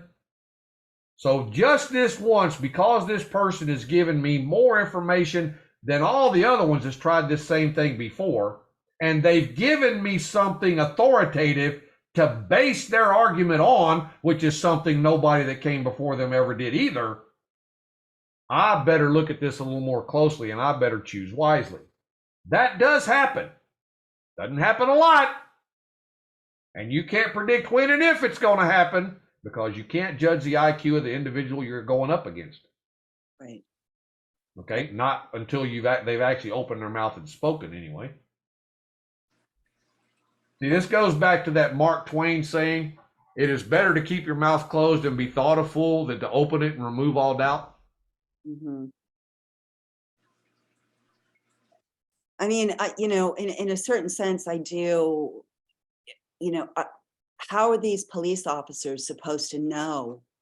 Because they don't know. That's the whole point. They're not trained well enough to know.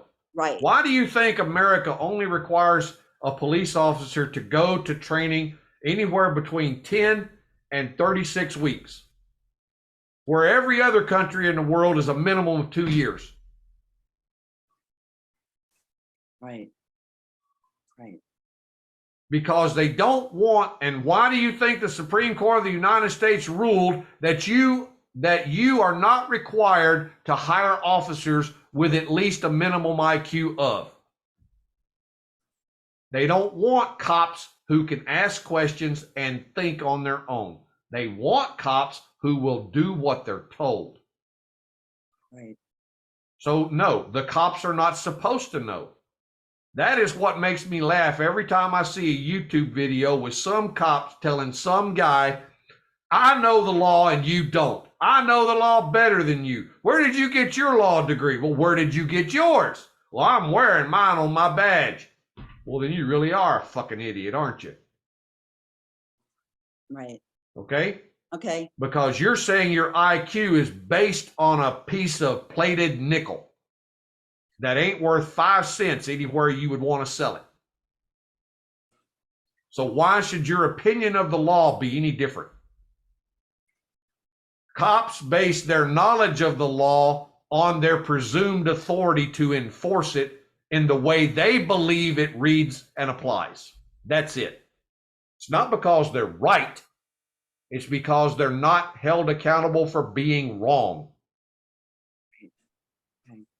Not unless their wrong is utterly egregious. Okay. All right. Great. Thanks. That answers the question. Okay. Yep. And the problem with people doing the things that this guy and others like him are promoting is they're going to get a lot of experience interacting with law enforcement at some point. They're going to get a lot of experience.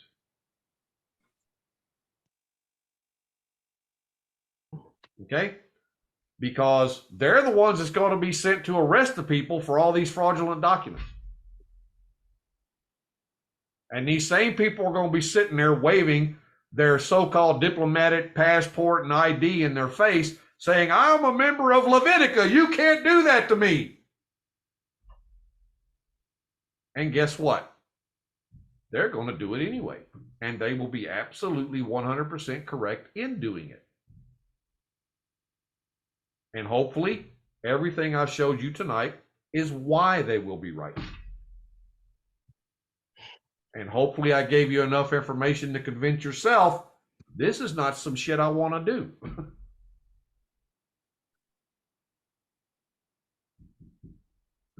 All right. So any other questions, queries, comments, complaints, bitches, moans, groans, posers, questions, whatever? Well, I'll just add my wisdom then, because I just was listening to what's there. My question then would be only just to hear what's being considered when it comes to, and I think it was Teresa that was speaking, asking about the policy enforcers.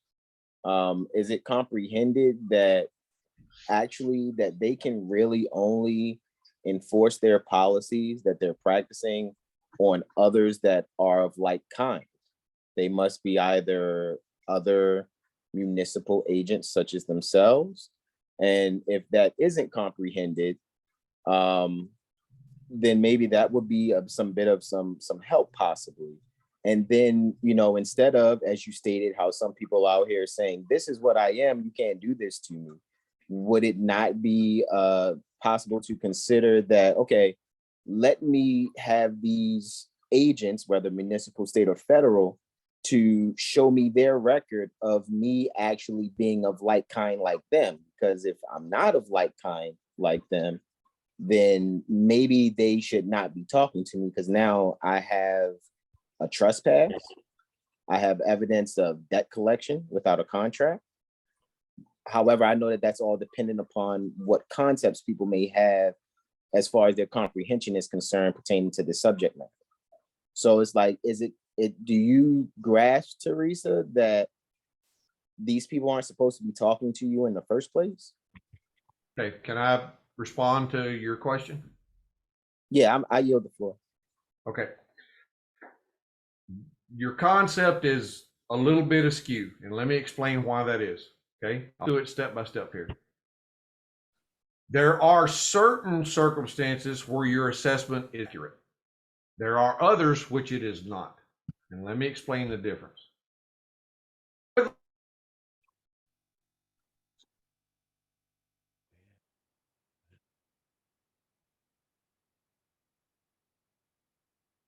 Sorry, Zoom crashed again. Okay. Where the loss, can you hear me and see me still? Yeah. All right. Okay. Yeah. Where the law specifically limits its application to specific types or classes or kinds of individuals, then it is effective only against those that fall within that type, kind, or class, period. That is the rule. That is part of what we were studying here tonight, exactly why the law reads the way it does and why some of the things people are promoting does not work the way they believe it does, because it runs afoul of that very rule. Okay.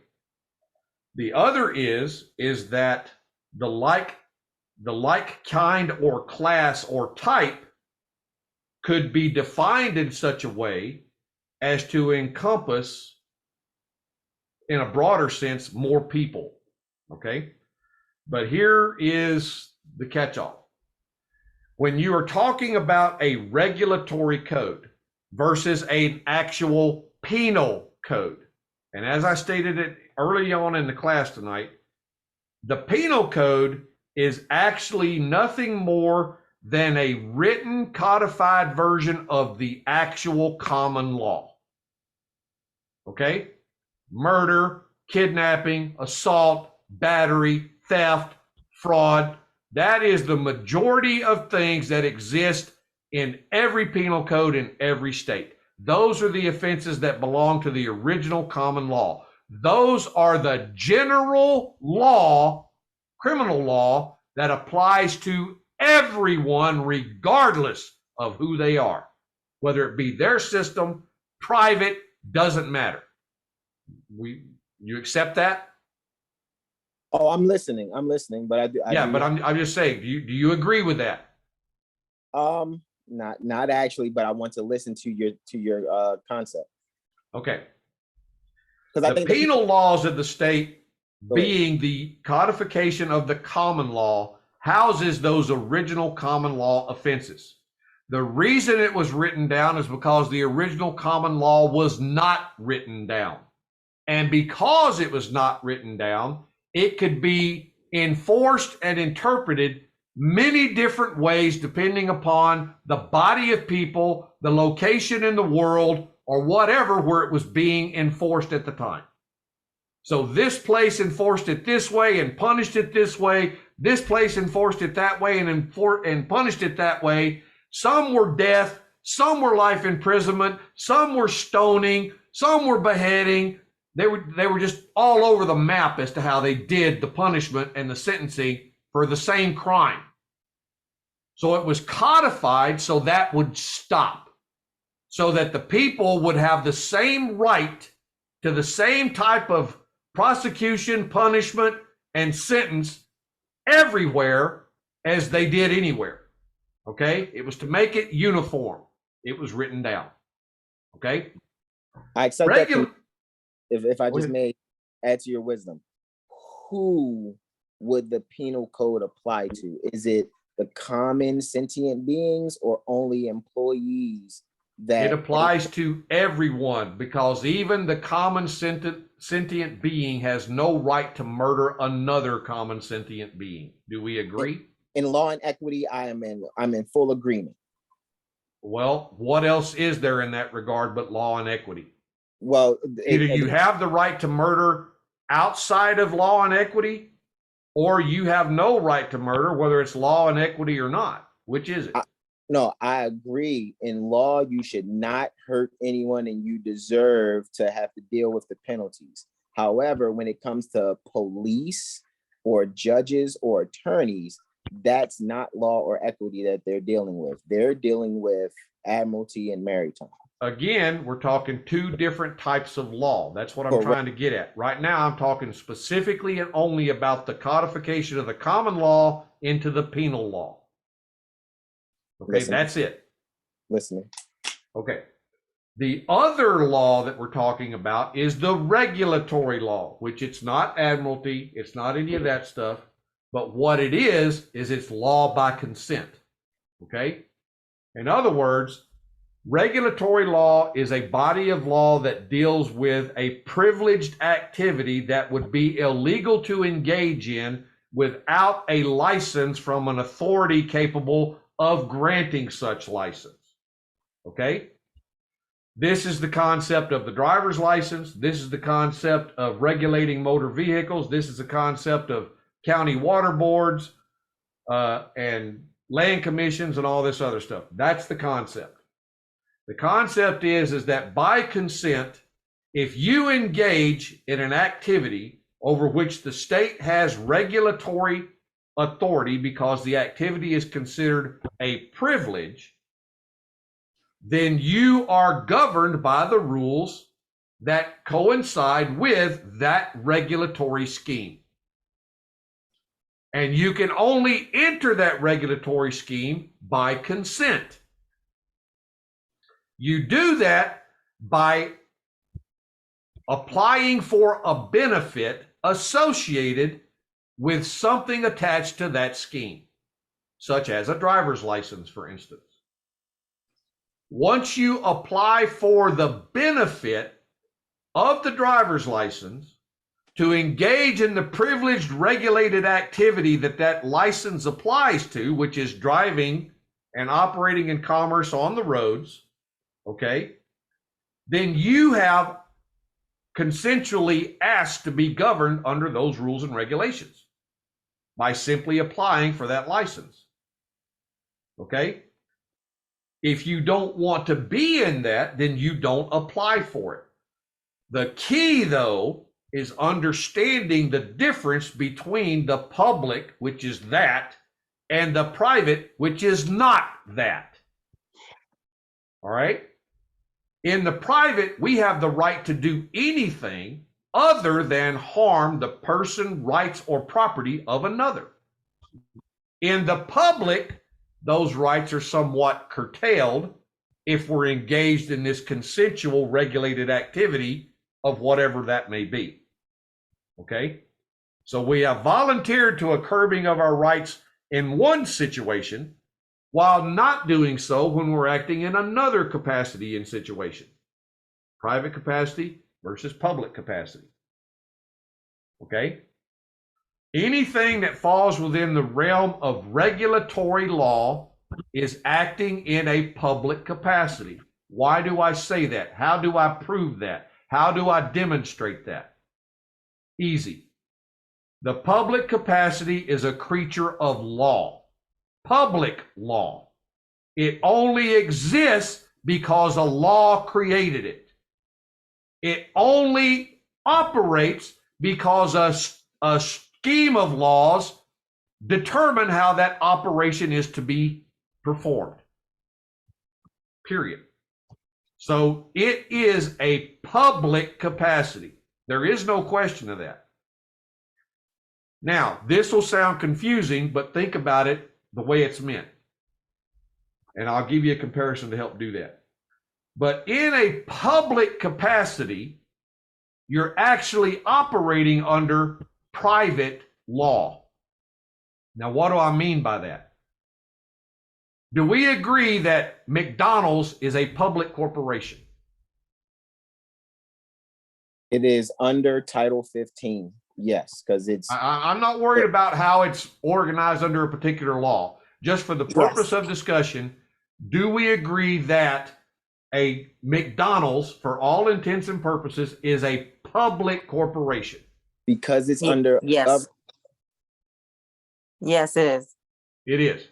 And so is Burger King, right? Mm-hmm. However, if Burger King has its own internal policies and McDonald's has their own internal policies, are either of their policies binding upon the other? Their internals, no. Right. Well, regulatory codes are the government's internal policies for their private entity called a driver or an operator or a motor vehicle within the scheme of laws called the Motor Vehicle Code or the Transportation Code. Okay, so you are looking at a public entity that is actually governed by private law. It's private because it only operates and applies to a specific class of persons. The persons who voluntarily entered into the benefits associated with it. Application for the license, engaged in the regulated activity to which the license applies, et cetera, et cetera. I'm in agreement with that. I just Okay. wanted to make sure that, and so if, let's say, an employee for the state, right, and the state has their state constitution, which must be in harmony and give effect to the federal. Anything within the state. Oh, wait. Let me stop you for 1 second on that. That's got a degree of variation to it. The way you have to view the contrast between the state and the federal constitution is this. The federal constitution is the floor of your rights. If your rights were a house, the federal constitution is the floor or the foundation. The state constitution, however, is everything built above that foundation.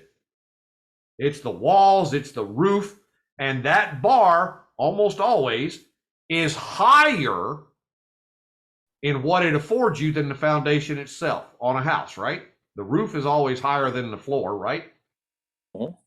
Okay. Correct. So the federal constitution is the very minimum protection your rights have, and the state constitution is actually the very maximum rights protection that your rights have. So there is a variance. The state constitution does not have to line up with the federal. It simply can never, ever go below it. It has to meet the minimum standards set by the federal constitution. But one thing it can most certainly do, it can go higher. So your state constitution literally offers you 9 times out of 10 way more protections than the federal constitution does. So what if I'm not, please continue your thought, but I wanted to clarify that for everybody. Indeed. I was going to say, well, what if I'm not a member of the state? How much protection then would I have if I'm not one that owes a debt? If I'm not under obligation? Again, that would depend upon how you're trying to couch the specific ideologies you're bringing up. When you say you're not a part of the state, and to you, what does that mean? To me, it's like, okay, if I was, and if you could, just to take a look, I'll give a small example. The tax revenue code we know is Title 26. In other classes, it's been shared with me, and it made me look further that in Title 26, United States Code 7701 H2C1, and that's under the motor vehicle leasing agreement. If one is not performing functions of public office, which is what trade or business is, then one cannot certify that they are doing trade or business. And so I look at anything in the state would be according to whatever state's tax code is. And the state, for me, the state would be the seat where the governor sits his hind parts. So Okay. if the governor of a particular state, and the governor can only command the military, that's exactly what it says in all state constitutions. I've read, if not all, most state constitutions and most of their statutes. I'm kind of on this every day. And what I've realized was just by happenstance and it being shared with me by some people that I admire, and I'm admiring what you're saying also. I just actually realized that it's like, okay, if I didn't put my foot in the play, like when we were younger, we played hide and seek. If I didn't put my foot in to be enumerated as someone that could either be it, that has to count and hide my eyes before I start going to tag people. If I never put my foot in, then someone like the police or the county sheriff or a state trooper pulling me over, they would be a plaintiff in error, as well as trying to serve me a summons on the side of the road when they're violating Rule 4. So that's why I'm thinking like, okay, if I'm not in the state, then why are they even talking to me? Okay, let me address that then. Mhm. First off, you're attempting to use a piece of a law that is completely irrelevant to the thing you're trying to attach it to. What you're discussing from the federal income tax statute has absolutely no bearing on enforcement authority of a police agency within a state. What does have authority over the police agency in the state are those regulatory codes I was talking about, or those penal laws I was talking about. That's where their authority comes from. It doesn't come from the federal tax code. Not to mention the fact that the definition you're talking about and the statement you're talking about out of the federal tax code only applies in relation to claims on your tax returns relative to the rental of motor vehicles for official purposes or business purposes, which has nothing to do with any of the things you're talking about now either. So what someone has given you and told you links up, and it actually doesn't, is they've pitched you a line that says, go read what this says right here. And exactly what I was talking about at the beginning of this class. One thing you can never, ever do. You cannot read a statute in isolation from all other bodies of law that deal with the same subject, object, or objective. You have to read them all in order to understand any of them. Then you also have to make damn sure you read the actual definitions of every word that's given in the language of the law you're reading. Because if you simply look at a word and think you know it, you don't. Because guaranteed, it's a word that has a specific definition within the context of that specific law, and it will be completely different than what you perceive it to be. This, again, is something we went through in these two documents tonight, is examples of the actual federal law we covered tonight about state nationals that shows exactly how the people pushing that narrative are not reading the law in its entirety, and they're definitely not reading the definitions of the terms that law is written with. Therefore, their understanding of the law is dead wrong. And it is dead wrong to the degree they're going to find themselves in a federal prison if somebody ever bothers to look at the paperwork they filed claiming to be what they're not. I don't agree with state national ideology either. Well, I'm not saying you did. I'm just using that as the example we covered tonight that I was setting that from the other stuff I was talking about to set up the discussion with the guy who bailed out when he figured out what we were actually here to discuss, which was the narrative he's pushing on people to put money in his own pocket. Wow. Okay. And my goal here was not to embarrass him or belittle him. It was an effort to educate him and try to get him to mend his ways so people aren't going to prison for his ignorance and their gullibility. Everybody wants to believe in something. They're grasping at any straw these days to get their head out of the sand and above water for a change and get the government to leave them alone. The problem is there are people out there that are very, very convincing bullshit peddlers. And this guy is one of them. And that's just a statement of fact. Okay? What he's peddling is not the law. what he's peddling is going to get people sent to prison for a very, very long time if anybody ever checks up on it. In fact, some of the people in class tonight talked about several people, Malika especially, somebody that just got arrested yesterday who is one of the primary peddlers of this bullshit. Or something similar to it anyway.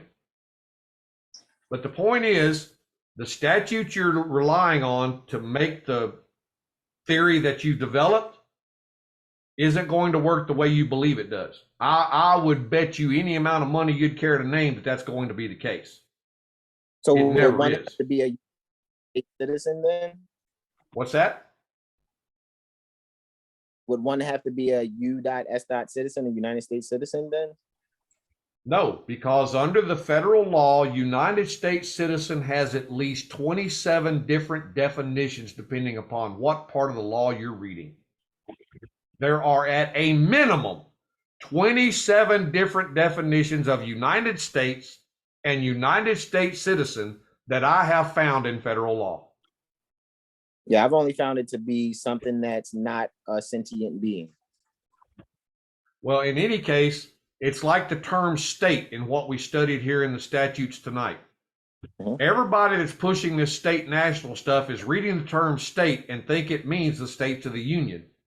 And the definition of state in relation to this law is the District of Columbia, Puerto Rico, Guam, the Virgin Islands, and the Canal Zone, which no longer applies. That's back to the tax code. Yeah. Yeah, and the District of Columbia. Correct. Okay, so that is the definition of state as far as a state national or American national goes. So right off the bat, you are not someone owing allegiance to one of those states if you're actually born and bred in one of the contiguous or non-contiguous states of the Union, which are the individual 50 states as we know them, that are not part of that list in this law. So that's what I mean about you can read that statute, but if you don't read every other thing that relates to that same subject, as well as all of the definitions that apply to every single term that comprises all of those other statutes, then you're not understanding what you're reading. You're implying something that isn't there. So if I look at a state statute of, let's say, any state statute, and I see that person deals with something that's not a sentient being, and I look at, in the state, I also see that in the state, for me, when I read in the state, it is only speaking about the building in which the regulatory practices are happening. Anything outside of that building, anything outside of the federal area, anything outside of the federal trade zone would not be the state. So just because the sidewalk and the asphalt are seemingly connected to the buildings that are the like so-called state capitol building, not yours, the state capitol building, anything outside of that building where business is not taking place seems to be extrajudicial and outside of the exterior bounds of what in the state is defining in the state to be. Okay, and that's because your understanding of the definition of state is not exactly accurate. And I don't mean that in an insulting way. I'm just simply telling you, based upon experience about having read this a million different ways, a million different times, what you're understanding is not factually accurate. Could you show me an example? Well, like I said, when you're talking about being in a legal entity, it's not possible. Correct. Okay. So the fact that you're claiming I'm not in this, therefore you have no jurisdiction over me, and you're referring to this as a legal entity, in their world, you're talking gibberish and crazy talk because they never insinuated you were part of this legal entity. They were never saying you were in this legal entity. But here's the thing. This goes back to what I was saying about private capacity versus public capacity. Okay? In the private capacity, you're not subject to the regulatory statutes that the public capacity is because you haven't entered into anything that puts you there. And the only way to do that, even if you accept the benefit for this public capacity and enter into it for a period of time to engage in the specific privilege that capacity is meant to bestow upon you, the moment you cease to actively engage, even though you still have the ability to come back, the moment you disengage and go over here to do something else, you're no longer bound by those rules. It's only when you enter back in that you're bound. So, as an example, a truck driver is not bound by the rules governing commercial use of the highways unless he's actually on the highway engaged in commerce in his truck or some truck. Okay? If he's sitting at home in his living room, his driver's license doesn't mean jack shit. Nobody can write him a ticket for speeding in his lazy boy. Okay? So right there, he has left that public capacity, entered the private, and he's no longer affected by the rules. It is only when he steps back into that capacity that the rules again apply. To me, this is a more sensible explanation of what you're trying to reach from where you're at. I'll say I think we're actually saying the same exact thing, but it's like the movie Ghost Dog. Like, I'm the French ice cream man and you're Ghost Dog. We're saying the same thing. We just are saying it with different rhythm. Maybe. Because I'll say I'm in agreement with you, because what you just said was, let's take your McDonald's and Burger King example. If someone clocks out from McDonald's, then they cannot, right?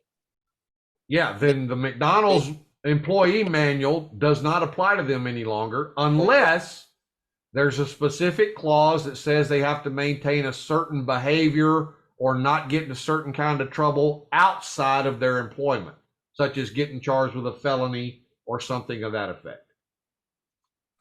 But again, that would be a rule that they had to agree to in advance to become an employee. Correct. So the same thing, I think, goes for the policy enforcers. When Teresa was like, how do we get the police to see X, Y, and Z? The police can only, the word you used was commerce. They're doing commerce because they're giving you a trifecta of a document. One, it's a complaint. Two, it is a citation. And then three, it's a summons. So they're attempting to collect the debt. So they're doing commerce. Well, no.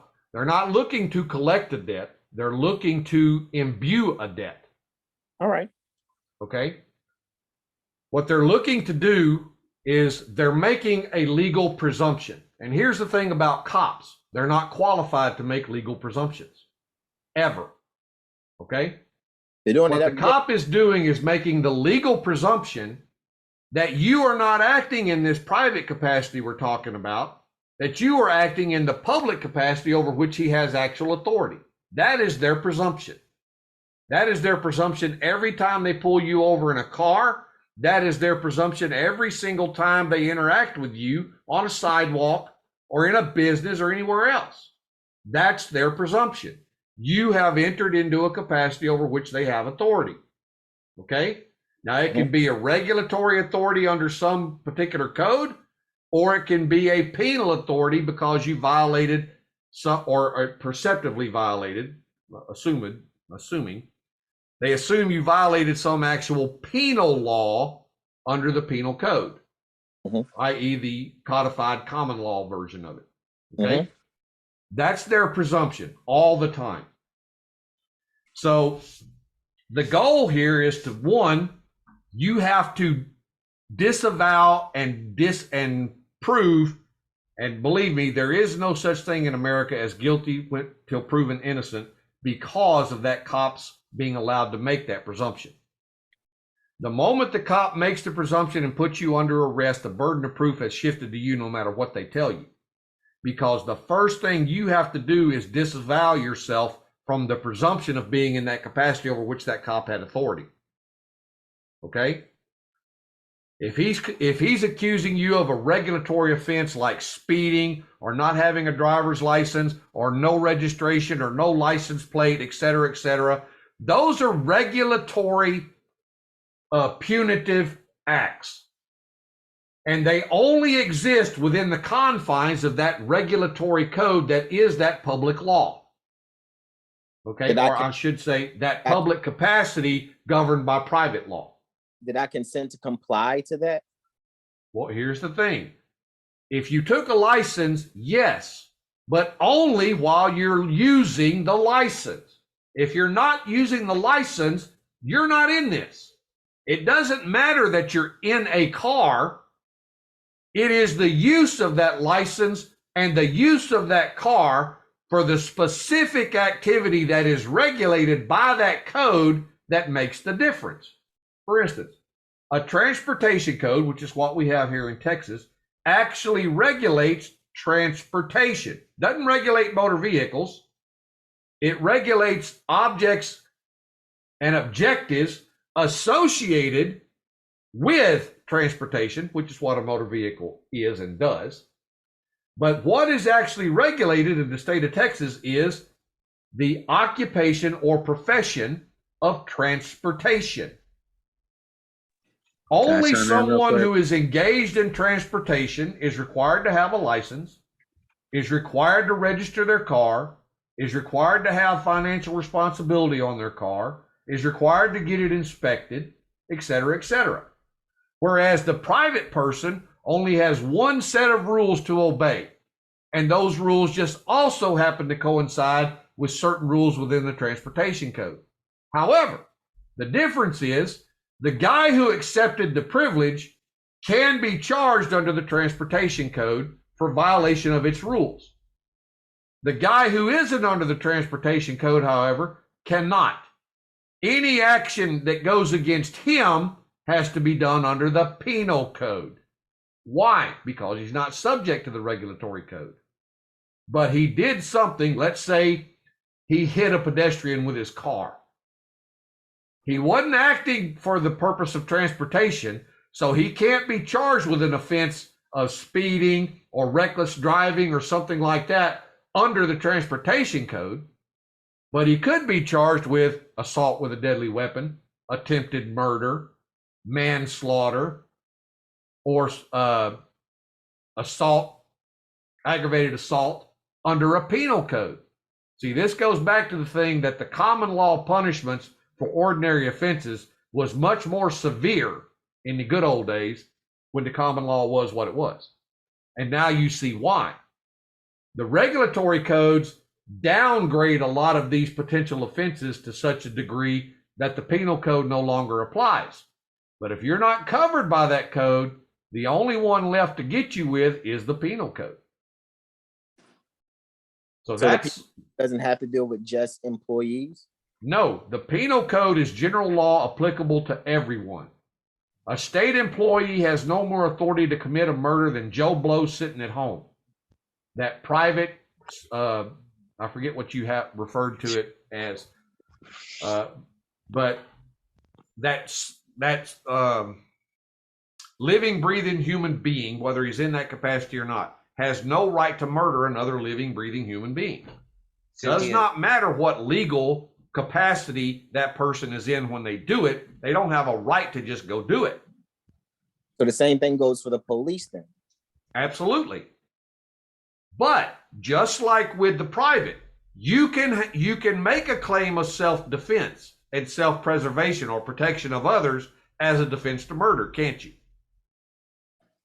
Correct. Okay, well, the cops can do the same thing even if they're acting in an official capacity. See, that's the kind of thing something like qualified immunity was actually meant to cover. The cop can't be charged with murder if and only if, number one, his actions were compliant with law and they were compliant with the rights of the individual to such a degree that the individual was not attempting to do something that would have prevented it, such as murder the cop first. Okay? So the rules in general were meant to apply to them exactly the same as they do us.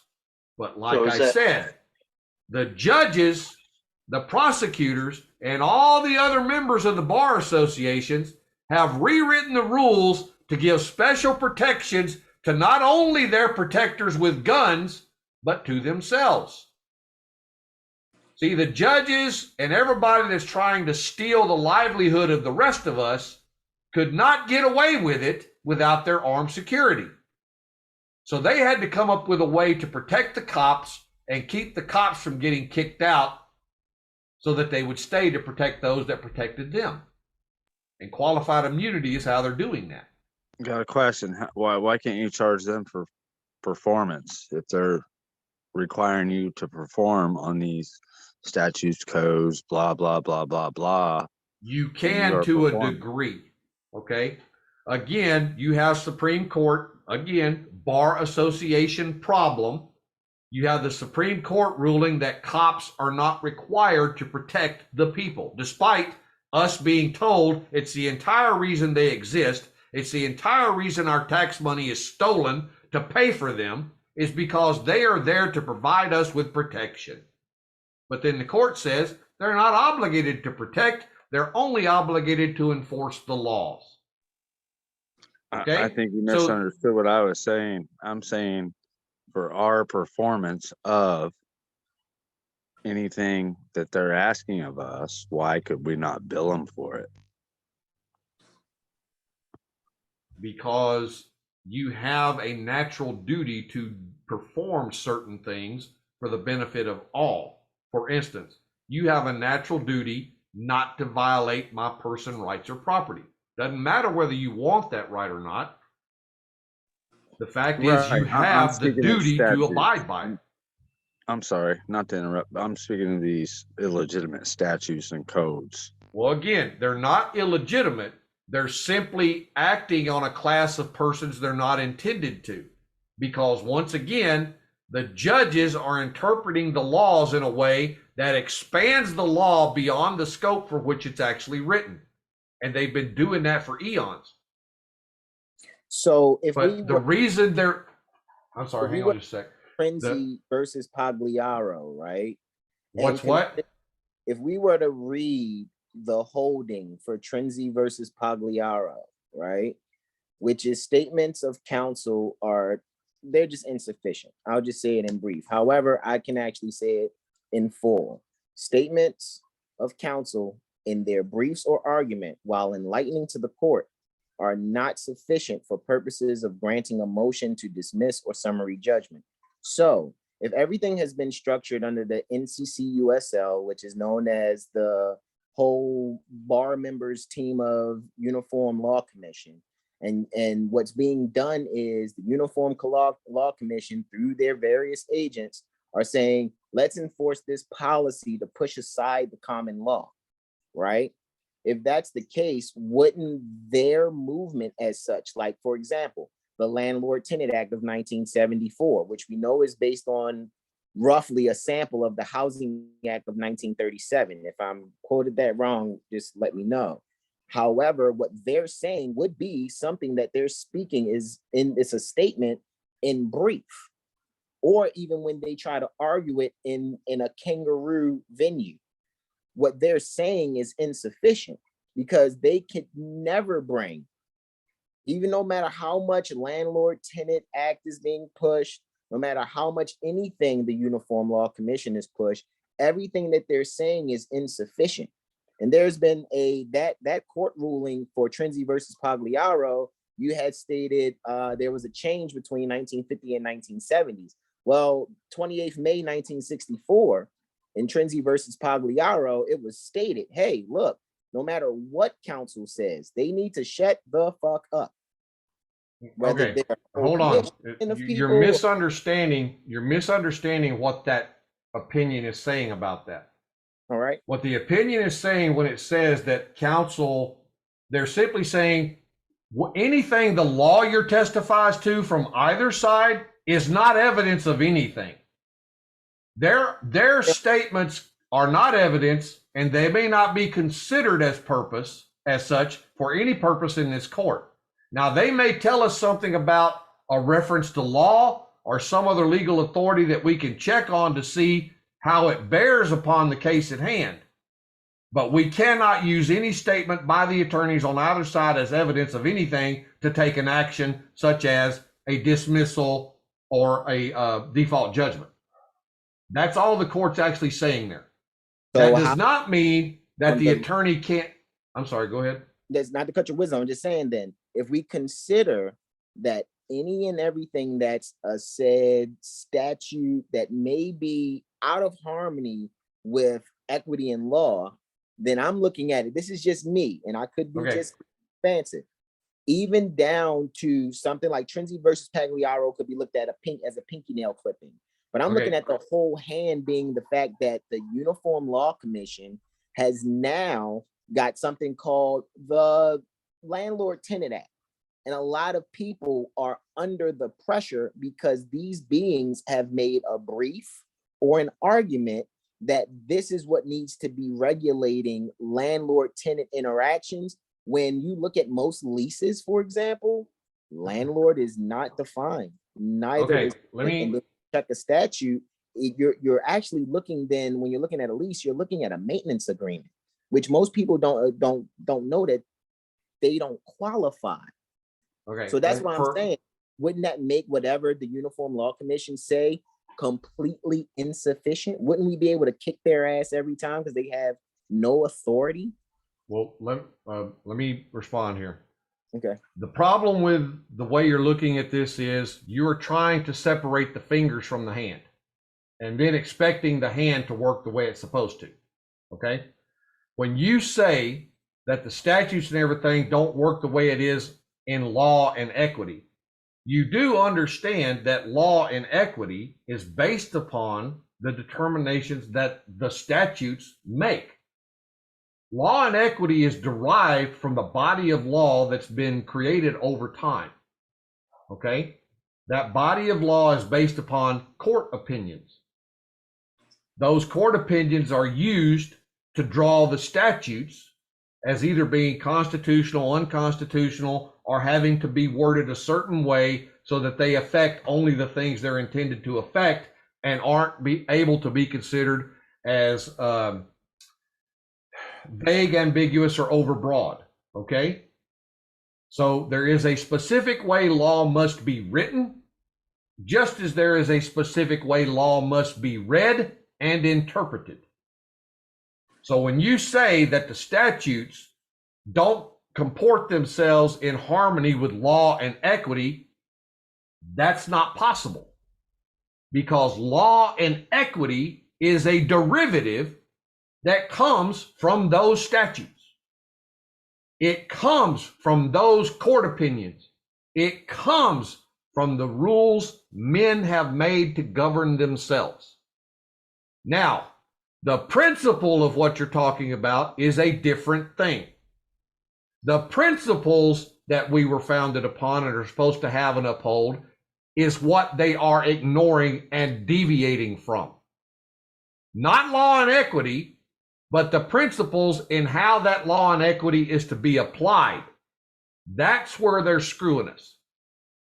And they're doing that by usurping power that we never gave them to give themselves more power through the way they interpret the very law that they themselves wrote to work one way so that they can interpret it to get a different outcome and make it work a different way as it suits them.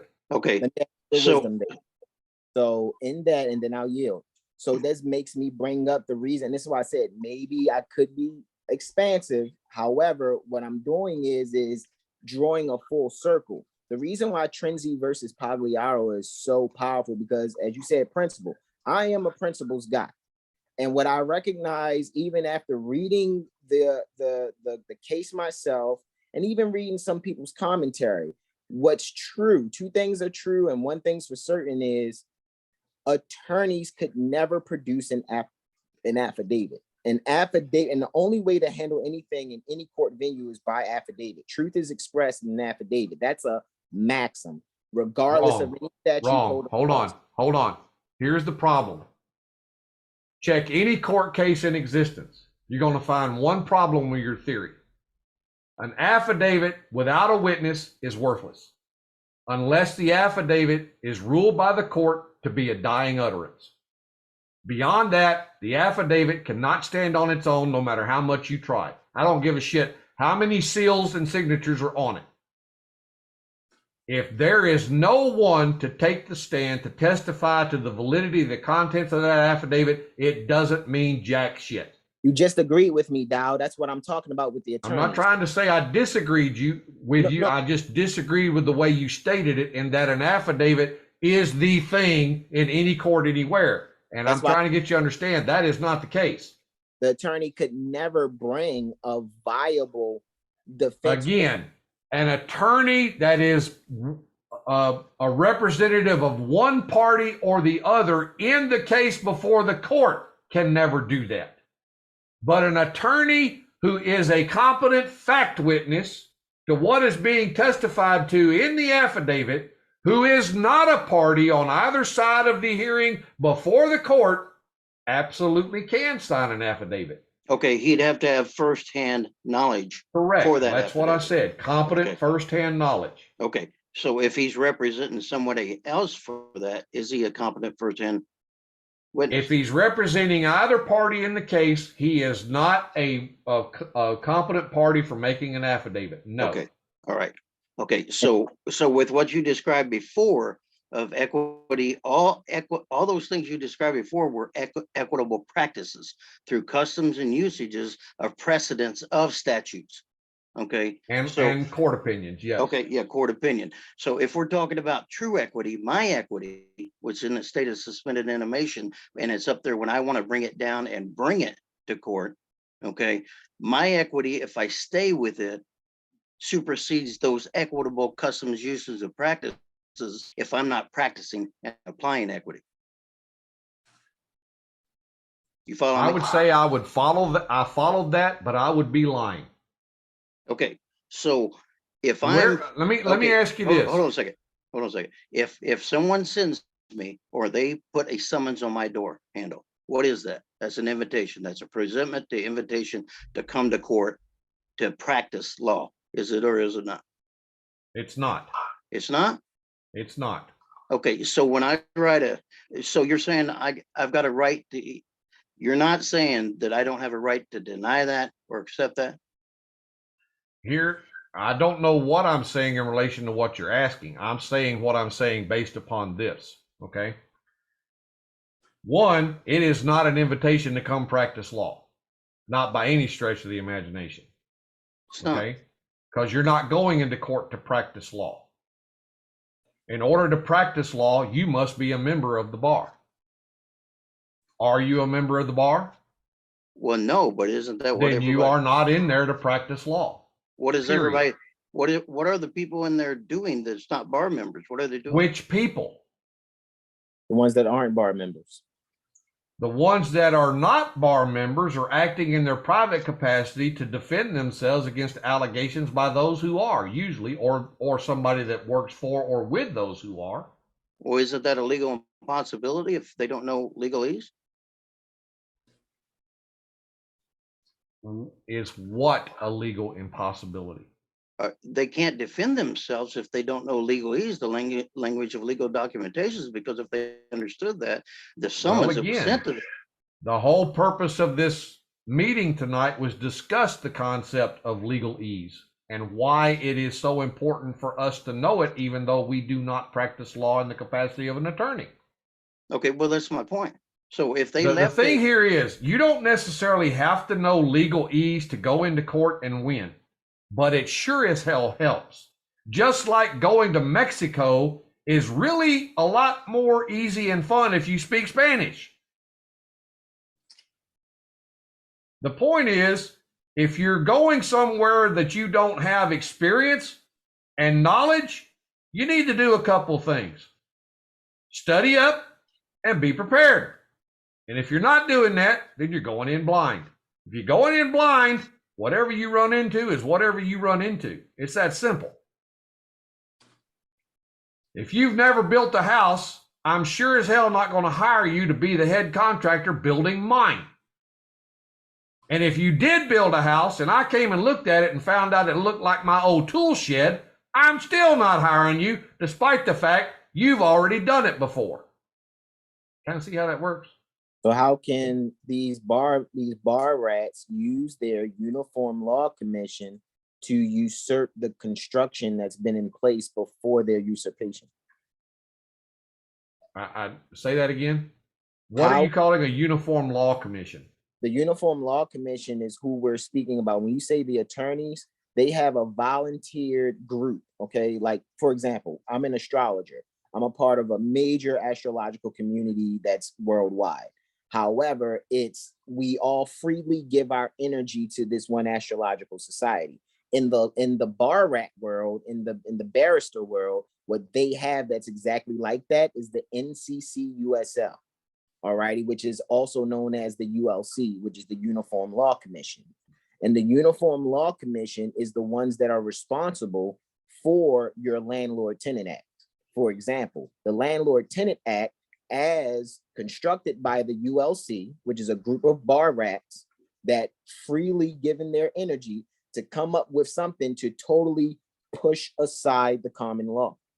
So when you had said earlier, which I'm in agreement with, that there are beings that are totally screwed, because this is what came up with Teresa, when Teresa was like, well, what do we do when, when police are doing X, Y, and Z? And you was like, look, we're going up against barristers, and I'm in complete agreement. However, it's not just those individual ones in the kangaroo courts. There's a whole commission called the Uniform Law Commission that are spreading their virus worldwide, and they don't have the authority to do so. Just like you said, if you've never built a house before, you don't know shit about construction, you don't work with a compass and square or levels and plumbs, then I'm not going to contract for you to build my house. So I'm saying that's the same type of thinking that should go with these bar rats. And they are having here's the thing put up there adopted without enactments.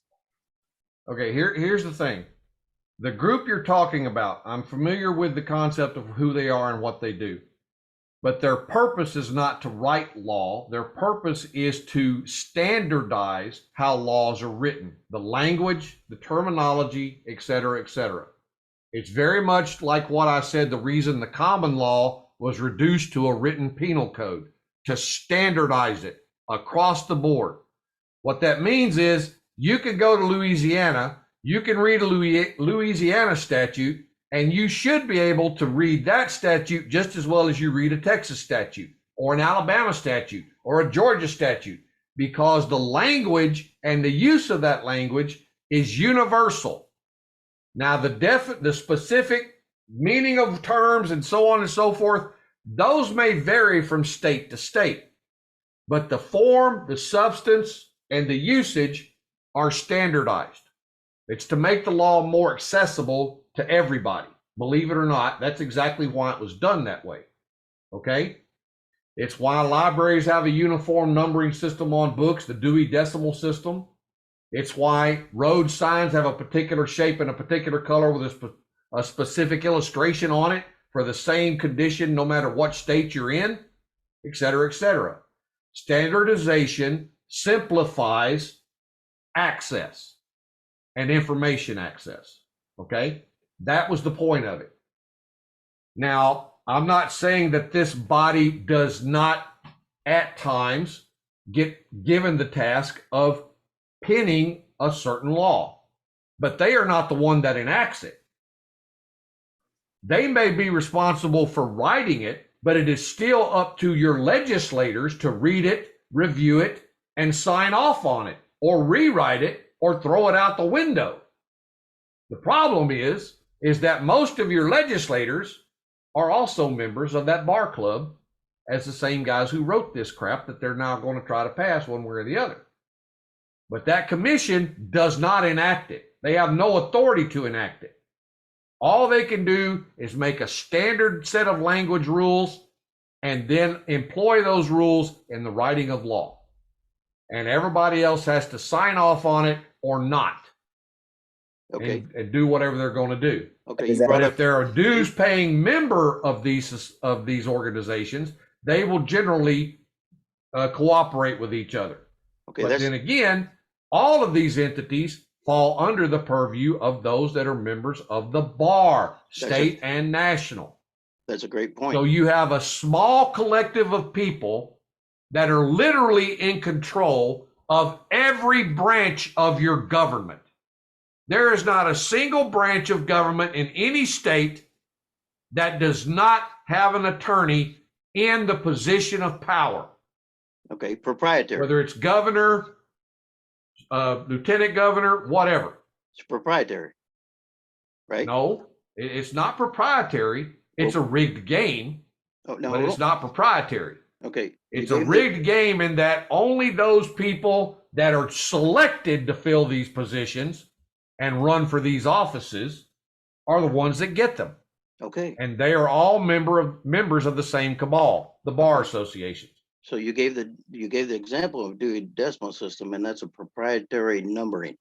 Okay, so Yes, this same that's system, proprietary. okay, this same system is along that lines because it follows the same numerology. In religious a manner of context. speaking, yes. Okay, In a manner of speaking, that's Okay. that's accurate. Okay, so it goes by a thing called arithmomancy, and that's a divination by numbers.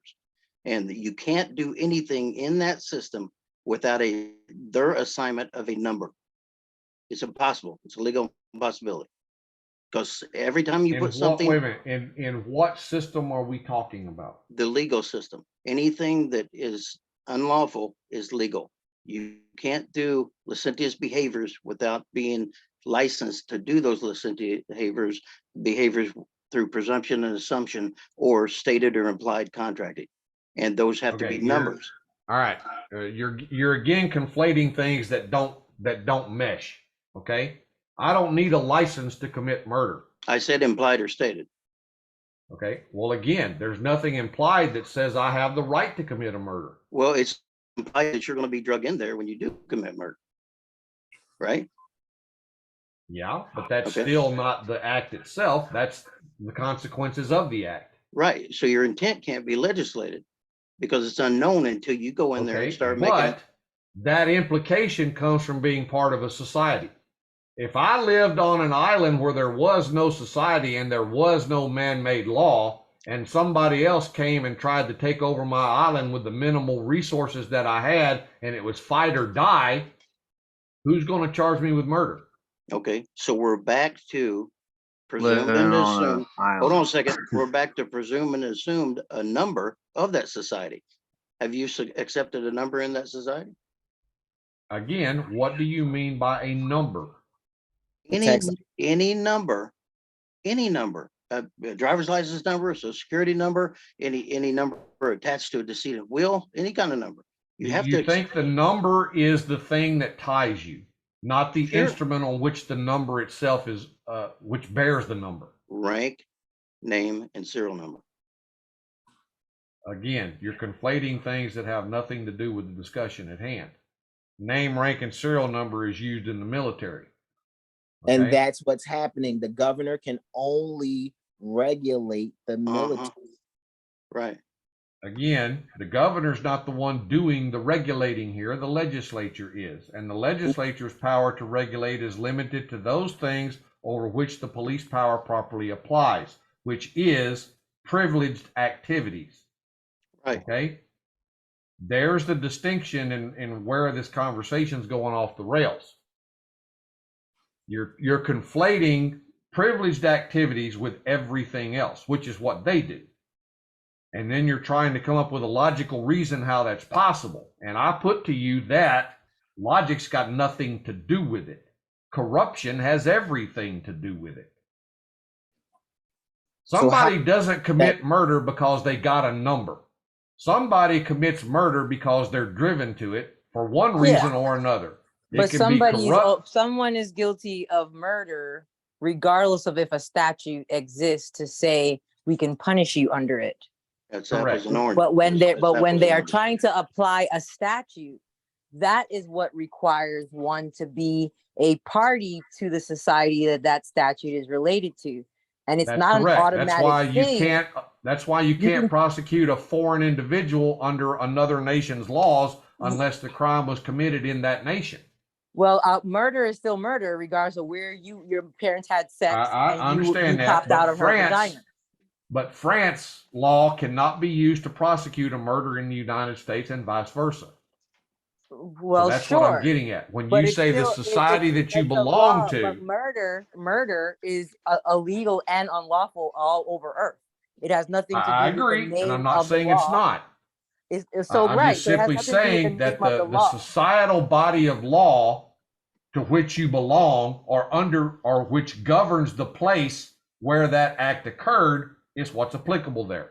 Yeah. However, the places that this penal code and other codes in general are applicable is not all over the place. You're right. That's what I just said. They're limited to the particular society and in other cases country in which the act was committed. It depends if the act was done by someone who is under the code or not. They can charge you with murder and not use any code. You don't need a code for murder. You don't need a code for rape. Someone can be guilty for rape and murder and regular things without a code. But when they're You're coming at absolutely us, right. The when they're question coming at us under a code, though, they have to prove with their definitions that code is applicable. And even in the penal code, the definition of person comes along with definitions like employer, employee, employment, and things like that. When you research these codes they put on the citations, and you realize that they are still attempting to regulate a licensed entity, either because you work for the organization or you were licensed and regulated under some agency, even in the penal code. Correct. And you gave the example when I come in here about the employment. And that's why I said what I said. I'm not employed by these people, so I can't be ruled and regulated by these people. Hey, can I play devil's advocate? Like, Go what ahead. if there was some, far off island and they thought that was what we were supposed to do, was sacrifice children? Would the rules, regulations, the laws still apply to them? I understand natural law. Yes, it should. But, Cruden versus Neal. If you look at the holding for Cruden versus Neal, and I'm pretty sure I'm just going to paraphrase it, but my brother shared this with me and it's like his go-to. Cruden versus Neal, like no man is held to any law made by his fellow man. The only that citation does not exist in Cruden versus Neal. It does not exist. I can look it up and share the link in the chat if you want to share it. You can show me somebody's excerpt of it, but the actual case doesn't say that. Okay. If you go look at it, that's not in there. All right. Everybody can see this screen I shared. Yes. Malika, this goes to what you were talking about person. All right, right here.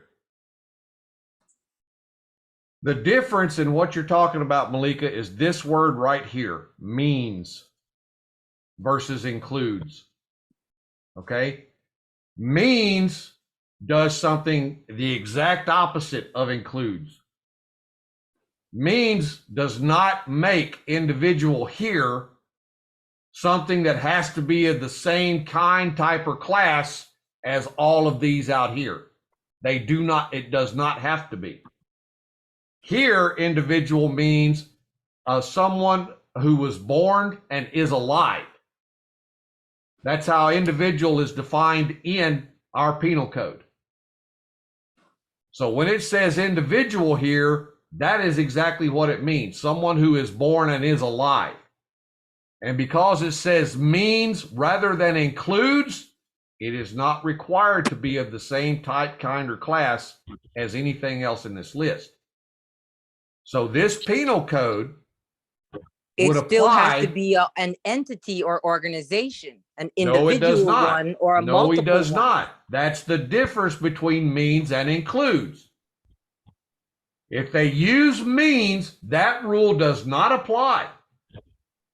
A jusdum generis does not apply here. It just them generis is always applicable. No, it does. It's not. It only applies. Absolutely. It only applies with includes or including. That is not in the definition of just them generis itself. In just them generis doesn't No, require the the definition of includes and the including. case law that created the maxim of adjustum generis is what says that. Case law didn't make maxims. Yes, they did. The case law No. is what developed the logic that's behind the maxims. The other way maxims are around. derived from logical determinations of law. That's the other way around. It's the other way around. No, the maxims are used, as we stated earlier, as a lens to view the law. Because they're the principle. Correct. But Upon which the the law is principle had based. to be established by reason. First. The principle before is the written useless law. without reason. Well, where did the reason come from? It came from an opinion that stated why the reason had to exist, and thus why the maxim had to exist. Can I ask The a question maxims here? exist first. How the can a thing is, maxim exist without a body of law to compare it to? Because it's a principle. But the Which one's principle has to conscious? be based upon a conscious of reasonable law. argument of the law. Or logic. That's what a principle is. It is But reason itself. The logic still has to have something filtered through it, does it not? It's you should filter everything through logic and reason. Everything. Yes. Yes. So if you're saying or in a sentence, you are equating the things in the sentence, whether you use means or includes. And subsections pursuant to right and wrong. Again, that's not the way the courts have interpreted that. And that's what I'm saying. That's And an the case law interpretation. that references adjustum generis makes that plain, that if they do it one way, adjustum generis absolutely applies. It's irrevocable. But where they are making it where a law is applicable regardless of who and what you are, which is what this one does. That is not what it's doing when it says right in the other definitions, public servant, public place, possession. They're making it very obvious that even Yes, that when person, those are the only things that are listed. those are the persons. Again, they're And the also the places. only persons listed. Yes. The Okay, public that servant. is not the case here. An individual in this instance is not a person. An individual is an individual, one who is born and is alive. This says person means. You're saying individual doesn't mean person? That means you're going against the No. definition. I'm saying that for this definition, person encompasses someone who is born and is alive, as well as corporations, associations, LLCs, and other Every definition of person includes people who are born alive. Exactly. When they're acting in the No, they capacity don't. of the when they are acting in the capacity of the other artificial entities in the definition. But that is only if the actual definition using includes has the That term is not true. individual It is in not it. limited. It is not limited to the includes and including. It means the entire anytime. I'll it's see it's if a I can definition. find I'll see if I can find what I'm talking about to send it to you, okay? Sure. Well, the word means is the course of action of the governed by the business organization code. It's a course of action. I'm not sure what you'd have to show me that definition of the word means there that you're following. Because I'm not quite following you why you're It's saying using the that. common definition of means. Has the meaning of. Yes, I don't which know is what still you're saying that no. means is a course of action in relation to this. Well, basically, etymology tells you it's a course of action because it's talking about the course of action. The person is Again, taking. this is legalese. Basic etymology doesn't work. Okay, It never well, has in legalese. where's the common? Okay, hold on a second. Go ahead with your conversation. I'll look it up here. This is the whole reason legalese was invented. Richard Dunnock, you've got your hand up. I hope I said that name right. Yes, you did. I've been dealing with these liars for a while. And I've noticed that, you know, they use that as a person, individual, whatever you want to call it. But the bottom line is every time you go into their courts, you're not a person or you're not a man or a woman anyway, because that's why they present you in upper and lowercase letters. Or if Again, you're that's a actually a man or a fallacy. woman, but you're all in caps. So you're No, actually. It that's a doesn't fallacy. matter. It doesn't matter if they held That's down a the shift fallacy. key. Yeah, that's a Well, right, but fallacy. It once doesn't matter if again, they held now down the shift key when they wrote your name. That's a ridiculous fallacy too. I don't know why people still talk Yeah, about that. that has absolutely nothing to do with nothing. And the courts 1871, the themselves have even Corporations said Act. so. 1871, the Corporations Act. Again, Only a corporation can sue irrelevant. another corporation or have a Again, representative of the irrelevant. same species. And In corporations order, can okay, only act hold on illegally. just a second. I hate to have to do another mythbuster here, but there's one simple fact the people promoting this tend to forget. A corporation is formed by the filing of specific documents, and only those documents, known as articles of incorporation, can do it. I don't give a crap if you write your name in italics, hieroglyphics, uppercase, lowercase, or Sanskrit. Without articles of incorporation, how they wrote it doesn't mean shit. So you're The saying only the thing Constitution that either? makes a difference is if they have the name entirely wrong in misspelling so it doesn't resemble your actual name. The case does not do that. It's Once still again, the same letter. You're It's talking just about in a different statutes and codes, case. but not the Constitution. You left that out of the equation. What? The Constitution supersedes codes and statutes. Where does the Constitution say you have the right to have your name in proper case? No, I'm just saying, as in when they've addressed it this whole time. This is all banking, and you know it. I don't know it. You don't? Yeah. I don't know it. Your birth certificate is a bond. Here we go again. I don't know, but on my birth certificate it says my mother is the informant. So how is that possible? That has nothing to do with anything here. No, it has everything to do with actual going with statutes and codes because they're nothing. They don't exist except for corporations, and that's the Corporations Act.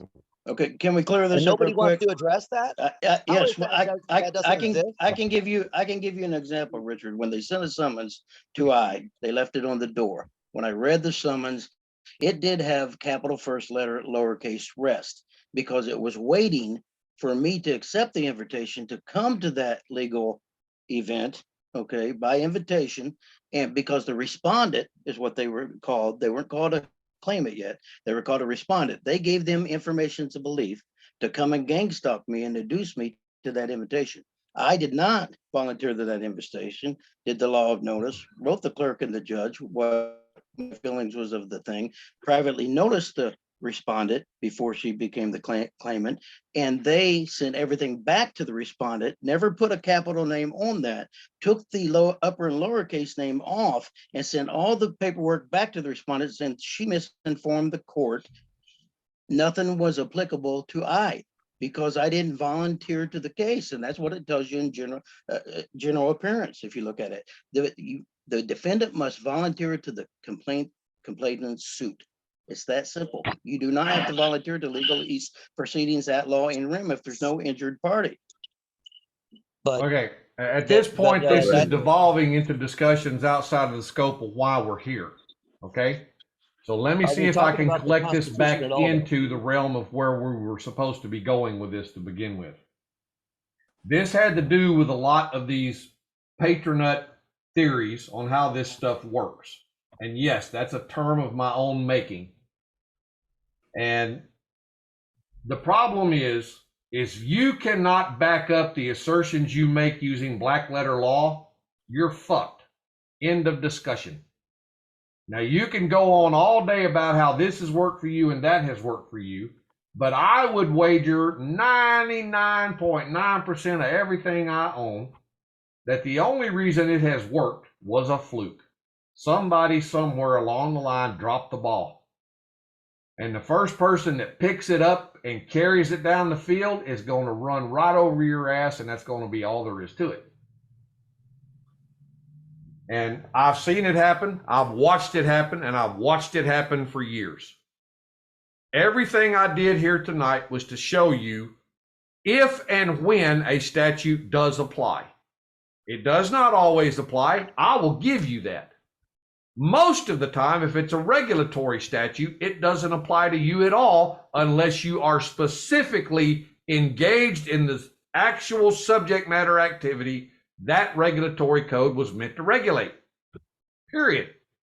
If you're not engaged in that, it doesn't apply to you, and it never did. The problem goes back to presumptions of those within the system that you are within the capacity explained in or regulated by that code. That's it. The means. You dispel the illusion of participation, and it's gone. It's different than the one that Bobby's bringing up over here, and it's different than the one that Richard's bringing up over here. The fact of the matter is there's a public side and there's a private side. The public side has a whole list of legal capacities you can jump into by consent. If you do that, then you're bound by the rules that regulate it, period. If you don't, you're safe. But where they go after you is making the presumption that you are actually in that capacity based upon their perceived reality of what they think you're doing, such as operating a motor vehicle instead of simply traveling in your private conveyance. The means. That's a legal presumption. Malika, you were trying to say something. You're back to means. I was just right? saying it's the same exact thing with the penal code. It's for the one side is for regulating the activities under licensing, and the penal code is for regulating their internal activity. And in California, for example, in the preliminary procedures section of their penal code, they tell you that they are enforcing the business code and the chiropractic code and one other one under the penal code. That's what they tell you that they're enforcing. So again, if you're not operating in that capacity, not even the penal code is applicable. And it's not because you can have wanton murder and rape. You're still prosecuted for murder and rape. It just can't. It's just not going to be under a code. We're back to means. I've got the definition for means. You want me to read it? Go ahead. Okay. Means is that through which or by the help of which an end is attained, something tending to an object desired, intermediate agency or measure, necessary condition or co-agent, instrument, under insurance policy equivalent to cause, enactments and initiative of referendum measures, resources, available property, money or property, or an available instrumentality for effecting a purpose, furnishing a livelihood, paying a debt, or the like. Now, that's why I said this means is a course of action. Yeah, that's the thing. It's got multiple definitions, and all of them are contextual. Out of those definitions, which one is in the context that applies here? All of them except. No, not all of them. Hold on a second. Absolutely not all of them. I sat here and listened to you read them.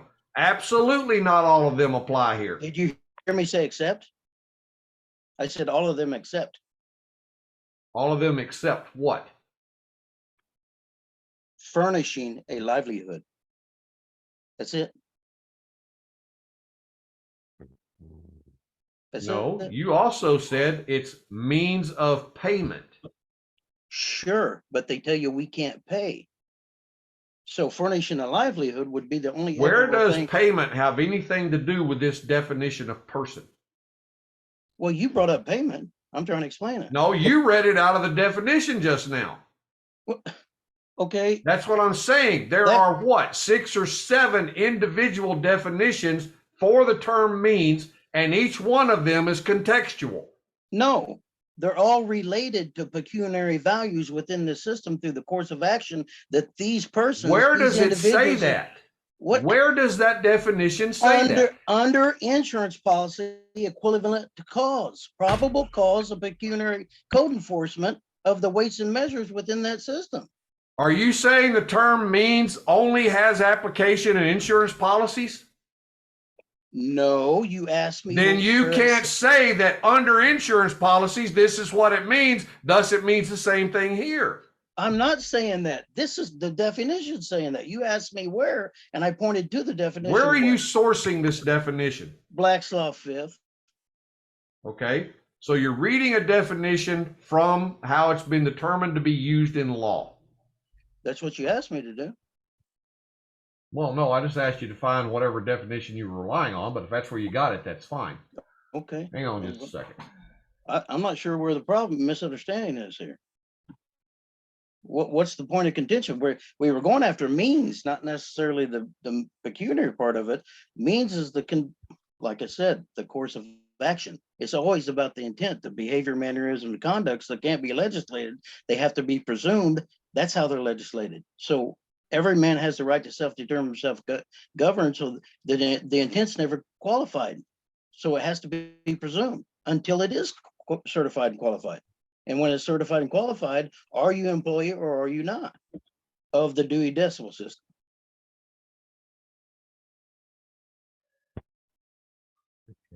Well, again, there we go off on a tangent with the Dewey Decimal System. No, I brought it back around. It's not a tangent. You use that as an example yourself. I simply use that as an example of standardization.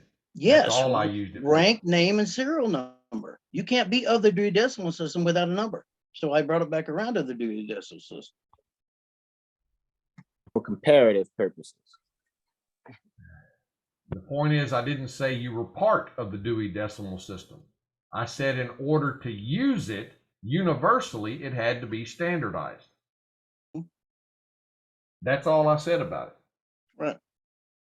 And that's when we were speaking about the ULC, but my whole thing was who gave the ULC authority to standardize anything that's only going to be adopted by said legislatures. These adoptions have no enactments. That's why it's proprietary, like the Dewey Decimal System. But if I'm not part of that, if I'm not a card carrying member, if I'm not doing card business of legalese, I can't be presumed and assumed of that until my intent's clarified, right? There must be a preliminary hearing to certify and qualify me to do that, to be a card carrying member.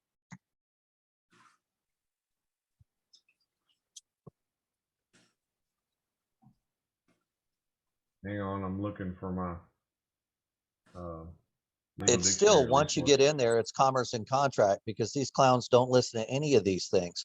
They make their own rules as they go along. No, we hold them accountable, and they do what they're supposed to do, which is get rid of the case, or else they're going to be prosecuted. They're going to be prosecuted under their own penal code, because that's who it's applicable So to. far, we haven't seen too many of that happen, because I'll tell you right now. Well, that's there's no because you listening. see people running off on these tangents we're discussing right now instead of using the law to their advantage. That's the problem. When you run off on these tangents that there is no black letter law in support of, you're making an argument you can't prove up. You can't prove it up. You just hollering out things about this, this, and this. They're going to ignore you, and you're going to lose. So is disqualifying a judge black letter law? If you have a proper basis for doing so, absolutely. There's plenty of black letter law on disqualifying a judge if you have the proper set of circumstances for doing so. And what about disqualifying the prosecuting attorney? Again, under certain conditions and circumstances, that's entirely possible. Okay. But So you even- have to have a legitimate basis in law for doing it. You can't do it just because you don't like the way he parts his hair or says your name. But they can do that to you because they just don't like the way you're dealing with things. Like if I did, Well, that's 20 the affidavits problem with them. having the power to do such things in the hands of unscrupulous persons. Right. Well, I filed Okay. 20 affidavits against city and county officials. So they filed a restraining order on me the next day for unfair competition and They stole my always health do. permit. Well, So I'm just saying, I'm just saying. I filed over 470 criminal complaints against a district attorney in my hometown in less And than what- 2 weeks. And what happened? Hell to them? yeah. I love They it. wouldn't let me within a mile of that courthouse if she was there. Oh, so she's still there? No, she's not there anymore. She lost the next election because after I filed those criminal complaints and the judges refused to take action on them like the law here requires them to do, I sent them to the newspaper. But see, the newspaper was on their side too. In my No, case. actually, the newspaper was not. At least the reporter was not. That's good. And what That's the good. reporter told me is he was prevented from publishing the story, but he took the information I had and he went and tried to do an interview with the district attorney and brought him up. And then he went and interviewed the judges and he went and interviewed the county commissioners. Why don't you show yourself? And the next thing that happened was she lost the election. Hell yeah. That's awesome. But she was flat out ignoring what Texas law required her to do. And I called her on it. And I called her on it hard. See, I just started, and when I started 2 years ago, they took me to court 5 times the first 5 months, and I was in court 6 hours, and they charged me with 28 counts of contempt of court. I beat it down to 4, and then I appealed to 4. So they weren't too happy with that. But I'm just a beginner. I'm just a rookie. But they did a court order to even have PG&E cut my power off after I turned it into a private social club. Did all the documents. PG&E. Yep. And so then PG&E's lawyers a month later did 576 pages against the court along with the governor's order not to turn anybody's power off during COVID. So it was all sorts of fun and still going on. Are you saying? But then they decided, you know what, we're just not going to abide by the law, so we're going to do a summary judgment on you. So I said, thanks for the heads up. So I did I sued the district attorney in small claims for perjury of oath, and I put the guarantor as the United States Attorney General, and she defaulted.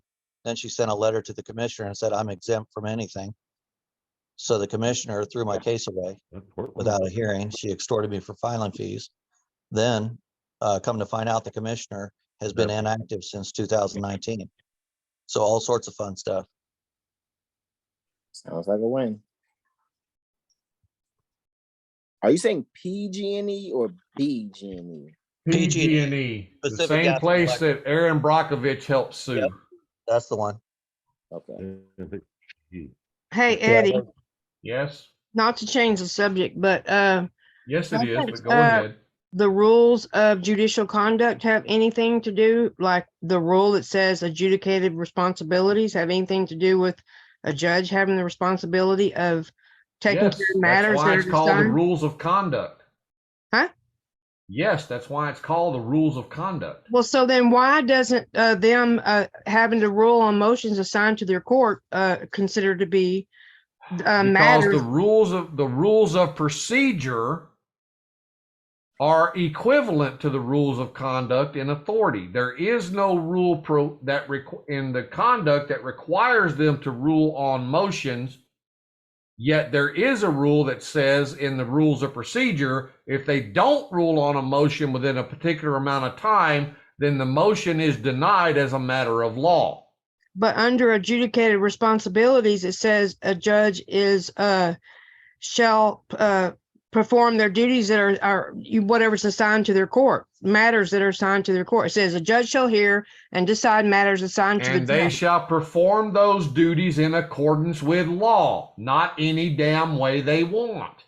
They do. And if though. the law says that there is a default manner in which certain things can happen, whether the judge does or does not do something, then the judge is acting in accordance with law. And that's in the appellate rules, or you're saying it's a civil procedure rules? I was looking for it, I couldn't find it. Where it says that they can allow it to go to 45 days. That was in Texas Rules of Appellate and Procedure, correct? Because we went over it one night. Okay. Just look for the phrase operation of law. You will Okay. find all the statutes where that appears. One of them will be the one you're looking for. Okay, cool, thanks. In California, though, they ignore all of those. I put in probably at least 25. Well, California doesn't They follow never- its state constitution Correct. at all. Correct. Okay? And most of the stuff California is doing is absolutely unconstitutional under your state constitution. Yep. And right now, I've got a friend out there who helps people. His name is Kevin, and he actually Kevin Michaels, and he helps people fight back on this shit. He is the me of California. Is he in San Jose, I believe? I think I've got his number. I don't recall what city he actually lives in, but right now he's got a case before the California Supreme Court that he's helping with. Is that the Brunson case? Because I've talked to Loy, and I don't know. He sent me a copy of it. I don't remember what the name on it was. I haven't had a whole lot of time to read it because I've been dealing with stuff like this. yeah. Okay, And also, now just as an FYI, Bobby, on your definition from Black's Law Fifth, let me show you the definition of means from Black's Law First, okay? Just to show you how things change. Let's see, where is And I put the definition for means from Black's Law Fourth in the chat, just in case. But Okay. even before that, that same definition of person you were just on, still at the end of that definition requires that that individual, man, woman, or otherwise, has to be bound to the business code, which means you still have to be engaged under the business code to be bound to that penal code definition of person. It says the same thing in California, and it says the same thing in every other state we've ever looked at. Okay, Yes, let's make sole proprietor. An Oregon person just means anybody. Well, what she just explained was means. It's got to be by the course of action of the intent of the one that says he is or is not a person. Okay, right here. Mean or mesne, a middle between two extremes, whether applied to persons, things, or time. Okay? Yep. So this is a completely different definition in law than the one you originally read. And this Sure, is the thing, okay? This is something else you need to understand. Terminology in law will change over time. What cannot change is certain meanings of words relative to certain kinds of historical documents like the Constitution, despite the progressives' desire to make it mean something new and different. The principle is what cannot change. The principle is what is immutable. Well, this is the concept of originalism, okay? The Constitution means what it says in the language it was written in at the time it was written. The meaning of the words within it have to be given the meaning they had at the time it was penned, period.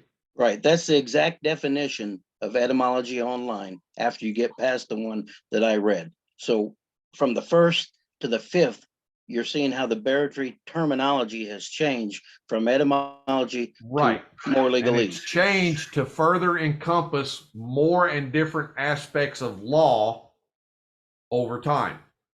Now, I'm not saying it's always used properly or anything like that. I'm just simply saying it exists, and the definition of it from one given time frame will be different than it was from another. I agree. But the simple fact of the matter is, Malika and I are going to have a discussion about what she's talking about here with the business code. But that part's neither here nor there for the part of this group. What I do need to say is that the stuff that I presented tonight in relation to the subject of this, which was how to read a statute and understand it, and how not to misread it and misapply it in a way that's going to harm others, all the documents that I presented tonight on this can be downloaded from my Google Drive, which the link for I've pasted in here several times already, but because there's new people in the class, I'm going to paste it in the chat again. Great presentation tonight, by the way, Eddie. Indeed. I appreciate that, Malika. Yeah, Thank you. thank you. Appreciate it. Just got some police to join us tonight to Who? learn something. Police. Yeah, they'd be here to learn something. Wouldn't that be nice? Well, they haven't learned anything so far. Why do you think this would help? There's a reason why they hire people with 2-digit IQs. I guess. My Well, I only know we're wish is pretty that the intelligent digits people. had to be higher than 0 or 1. Want to believe, that's all. Stop it, Eddie. How else they're gonna feed the bar system if they hire people with reasoning that would actually be like, maybe I should go read those definitions of whatever I think I'm enforcing. Well, there's one benefit of that, though, Malika. This is exactly why a cop is incompetent to testify about the law in court. This is exactly why when a cop goes on the stand and testifies that somebody was operating a motor vehicle, you have the right to object for lack of personal knowledge. Damn it. Because what's the first thing the prosecutor is going to say when you ask the cop, you use the term motor vehicle. Could you please tell me how the statute defines that term? The prosecutor is going to jump up and say, objection, the officer is not required to know that. And what is my response going to be? I beg your pardon, Judge. The prosecution has called this man to testify to the facts in this case. The prosecution, by the mere fact of putting him on the stand, says he has personal knowledge of the facts he's testifying to. One of those facts, as a required element of the offense, is that the person accused was operating a motor vehicle. Therefore, this motherfucker better know how the law defines a motor vehicle, or he shouldn't be testifying to it. Get him. Well, I asked that question. I asked the question of that officer, and she did define it correctly. But incidentally, I won that.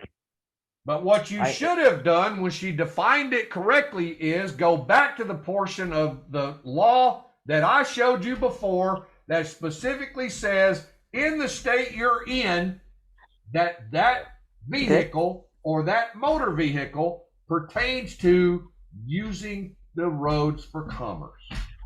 There's a specific citation law that I gave you for that purpose.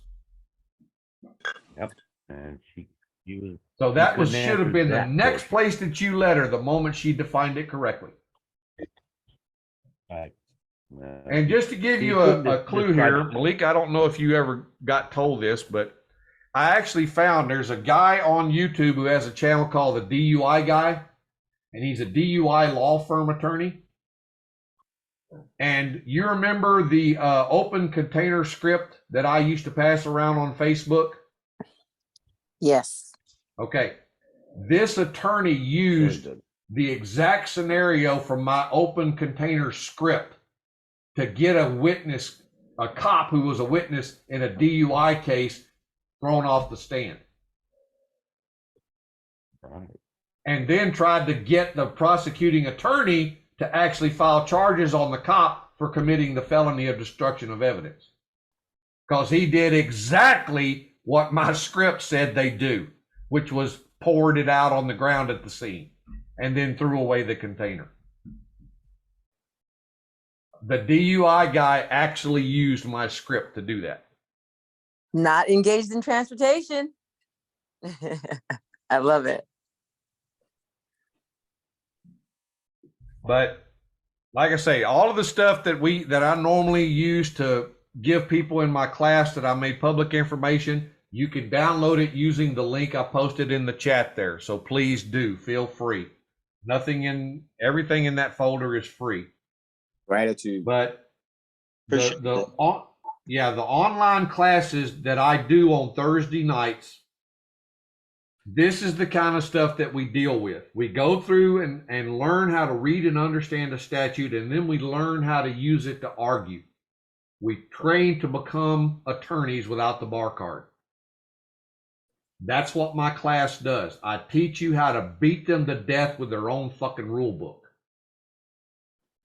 Because that's the one thing they cannot throw away and ignore is their own rules. Because the moment they do that, they're declaring that the courts are anarchy. If they do that, this system is dead in the water. And they fucking know it. So they can't do that. So we learn to play by their rules, and then we beat them up with those rules. And so far, it's worked for the people I've helped far more often than it hasn't.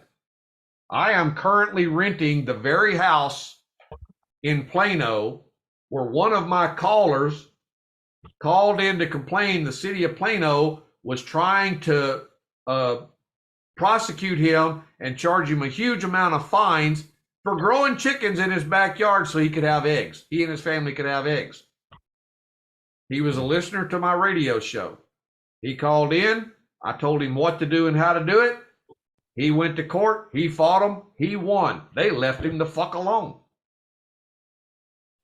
I've gotten people off of 50-year drug sentences just by using the law and proving that the cops framed the people they were charging. My friend that was caught up in this bullshit in San Antonio, they did a whole big old special on her on the news in San Antonio. But I kept her out of prison. I gave her the paperwork to file. I told her what to say and when to say it. I helped her disqualify every fucking attorney they gave her and made it where they could never, ever get her into court to prosecute her because the attorneys wouldn't do their fucking job, and we could prove it. Good job, man. Good job. Good work. So my goal here is not to toot my own horn. It's just to simply let you know that I have actual real world experience doing it my way with my understanding, and it has worked way more often than it has failed. And I don't want to see anybody caught up in this shit without something to help them. That's the only reason I do this, because believe me, this shit is aggravating. It is punishing. Agreed. It is maddening. You have to be an utter fucking fool to do what I do and not get paid like the attorneys do. But I'm an utter fucking fool. Because I would rather people stand a snowball's chance than not. It works. So Because regardless of the they things, can't say we're not going to follow the rules out loud. You know, they Exactly. could only pretend to not when we don't know what they're supposed to be doing and force them to do it. exactly. And if they ever did it openly on public record, they are fucked forever. And We, they we, know it. we have gotten a couple of them, and there's at least one other person on this call that got got them to shut the fuck up forever because they shot themselves in their foot because the attorneys didn't do what they're supposed to do. They, you know, so it works. And that's It what does we're- work. That's a It but that's really what we're all does looking work. for. A shut the fuck up forever card. Oh, I know that some of you haven't been on here for the whole class. My Zoom keeps crashing. I disappear again for a second, but I'm gonna have to end this because I've got a house full of dogs I'm here training, and they're out there. What the fuck is this guy doing? Where are you, Eddie? Huh? Where are you posting the archive? Because I see you're recording. So where do we grab the archive to look at this again? I think I got it. If you ain't got it, Ed, I'll give it to Hassan. Okay. Yeah, I'll copy it there. Cool. Yeah, you can telegram it to me or whatever, but Yeah, see if you can see it. I'll send it in the DM right now to you, but Good night, everybody. Good Yep, night. good. Good night, y'all. Got it. Take care. Y'all Good too. luck. Thanks. peace and Can you love. guys throw your contact information? Can we get the contact information, everybody? Not if they sign off. before Okay, y'all. sorry. My Zoom crashed again. Anyway, Well, we're all just saying. good what I'm night. going to have to do is divvy this up into pieces because of its length, and then I'm going to put it up first on my YouTube channel, which that is, let's see, Which one? that will be this channel right here. Large file. Everybody can see and hear me, right? I'm not talking to myself. No, you're not. You're doing good. Except there's nothing. Hang on. File. Sorry, my headphones here are running out of battery, so I'm going to put you on my speaker. All right, can you hear me now? Yep. Loud and clear. Come on, you stupid thing. You're probably gonna have poop to clean up on the All floor. right, there we go. Okay. All right. Yes, I probably am because I got 2 puppies here. All right. In any case, it will be posted up on the YouTube channel. I just posted in the chat right there. It will have to be divvied up into pieces because of the length. We've been on here since 7. That's 5 hours. Yeah. So this is going to be divvied up. That's going to take me a couple of days. So I'd say look for it come Friday, maybe. All right. All right. But I really appreciate all of you that joined tonight to hear this. Hopefully I didn't upset anybody or make anybody feel like I was trying to beat them down. That was not my goal here. My goal was simply to try to get everybody on a correct page for once where we're not misleading each other. We're not divided. We're focused in one direction because that's where we become powerful. Okay? A team of horses pulling a wagon don't get anywhere if they're all pulling in different directions. They all have to take that yoke and work in the same direction for the same goal before that wagon's going to move the way it's supposed to. That's what I'm trying to get us to do. While I'm swallowing mosquito. In any case, anything else before we get off of here, because this is going to wrap it up for me. Yeah. We wish you good night and God bless and get some rest. Well, I will try to do that. Guys, again, thank you all very much for attending. I will get this up there as quick as I can, hopefully by Friday, like I said. It's just going to take a little bit of time, so bear with me. Hey, thanks, Eddie. Appreciate it. Yes, sir. Good night and God bless to all of you. Thank you. Good night. Okay.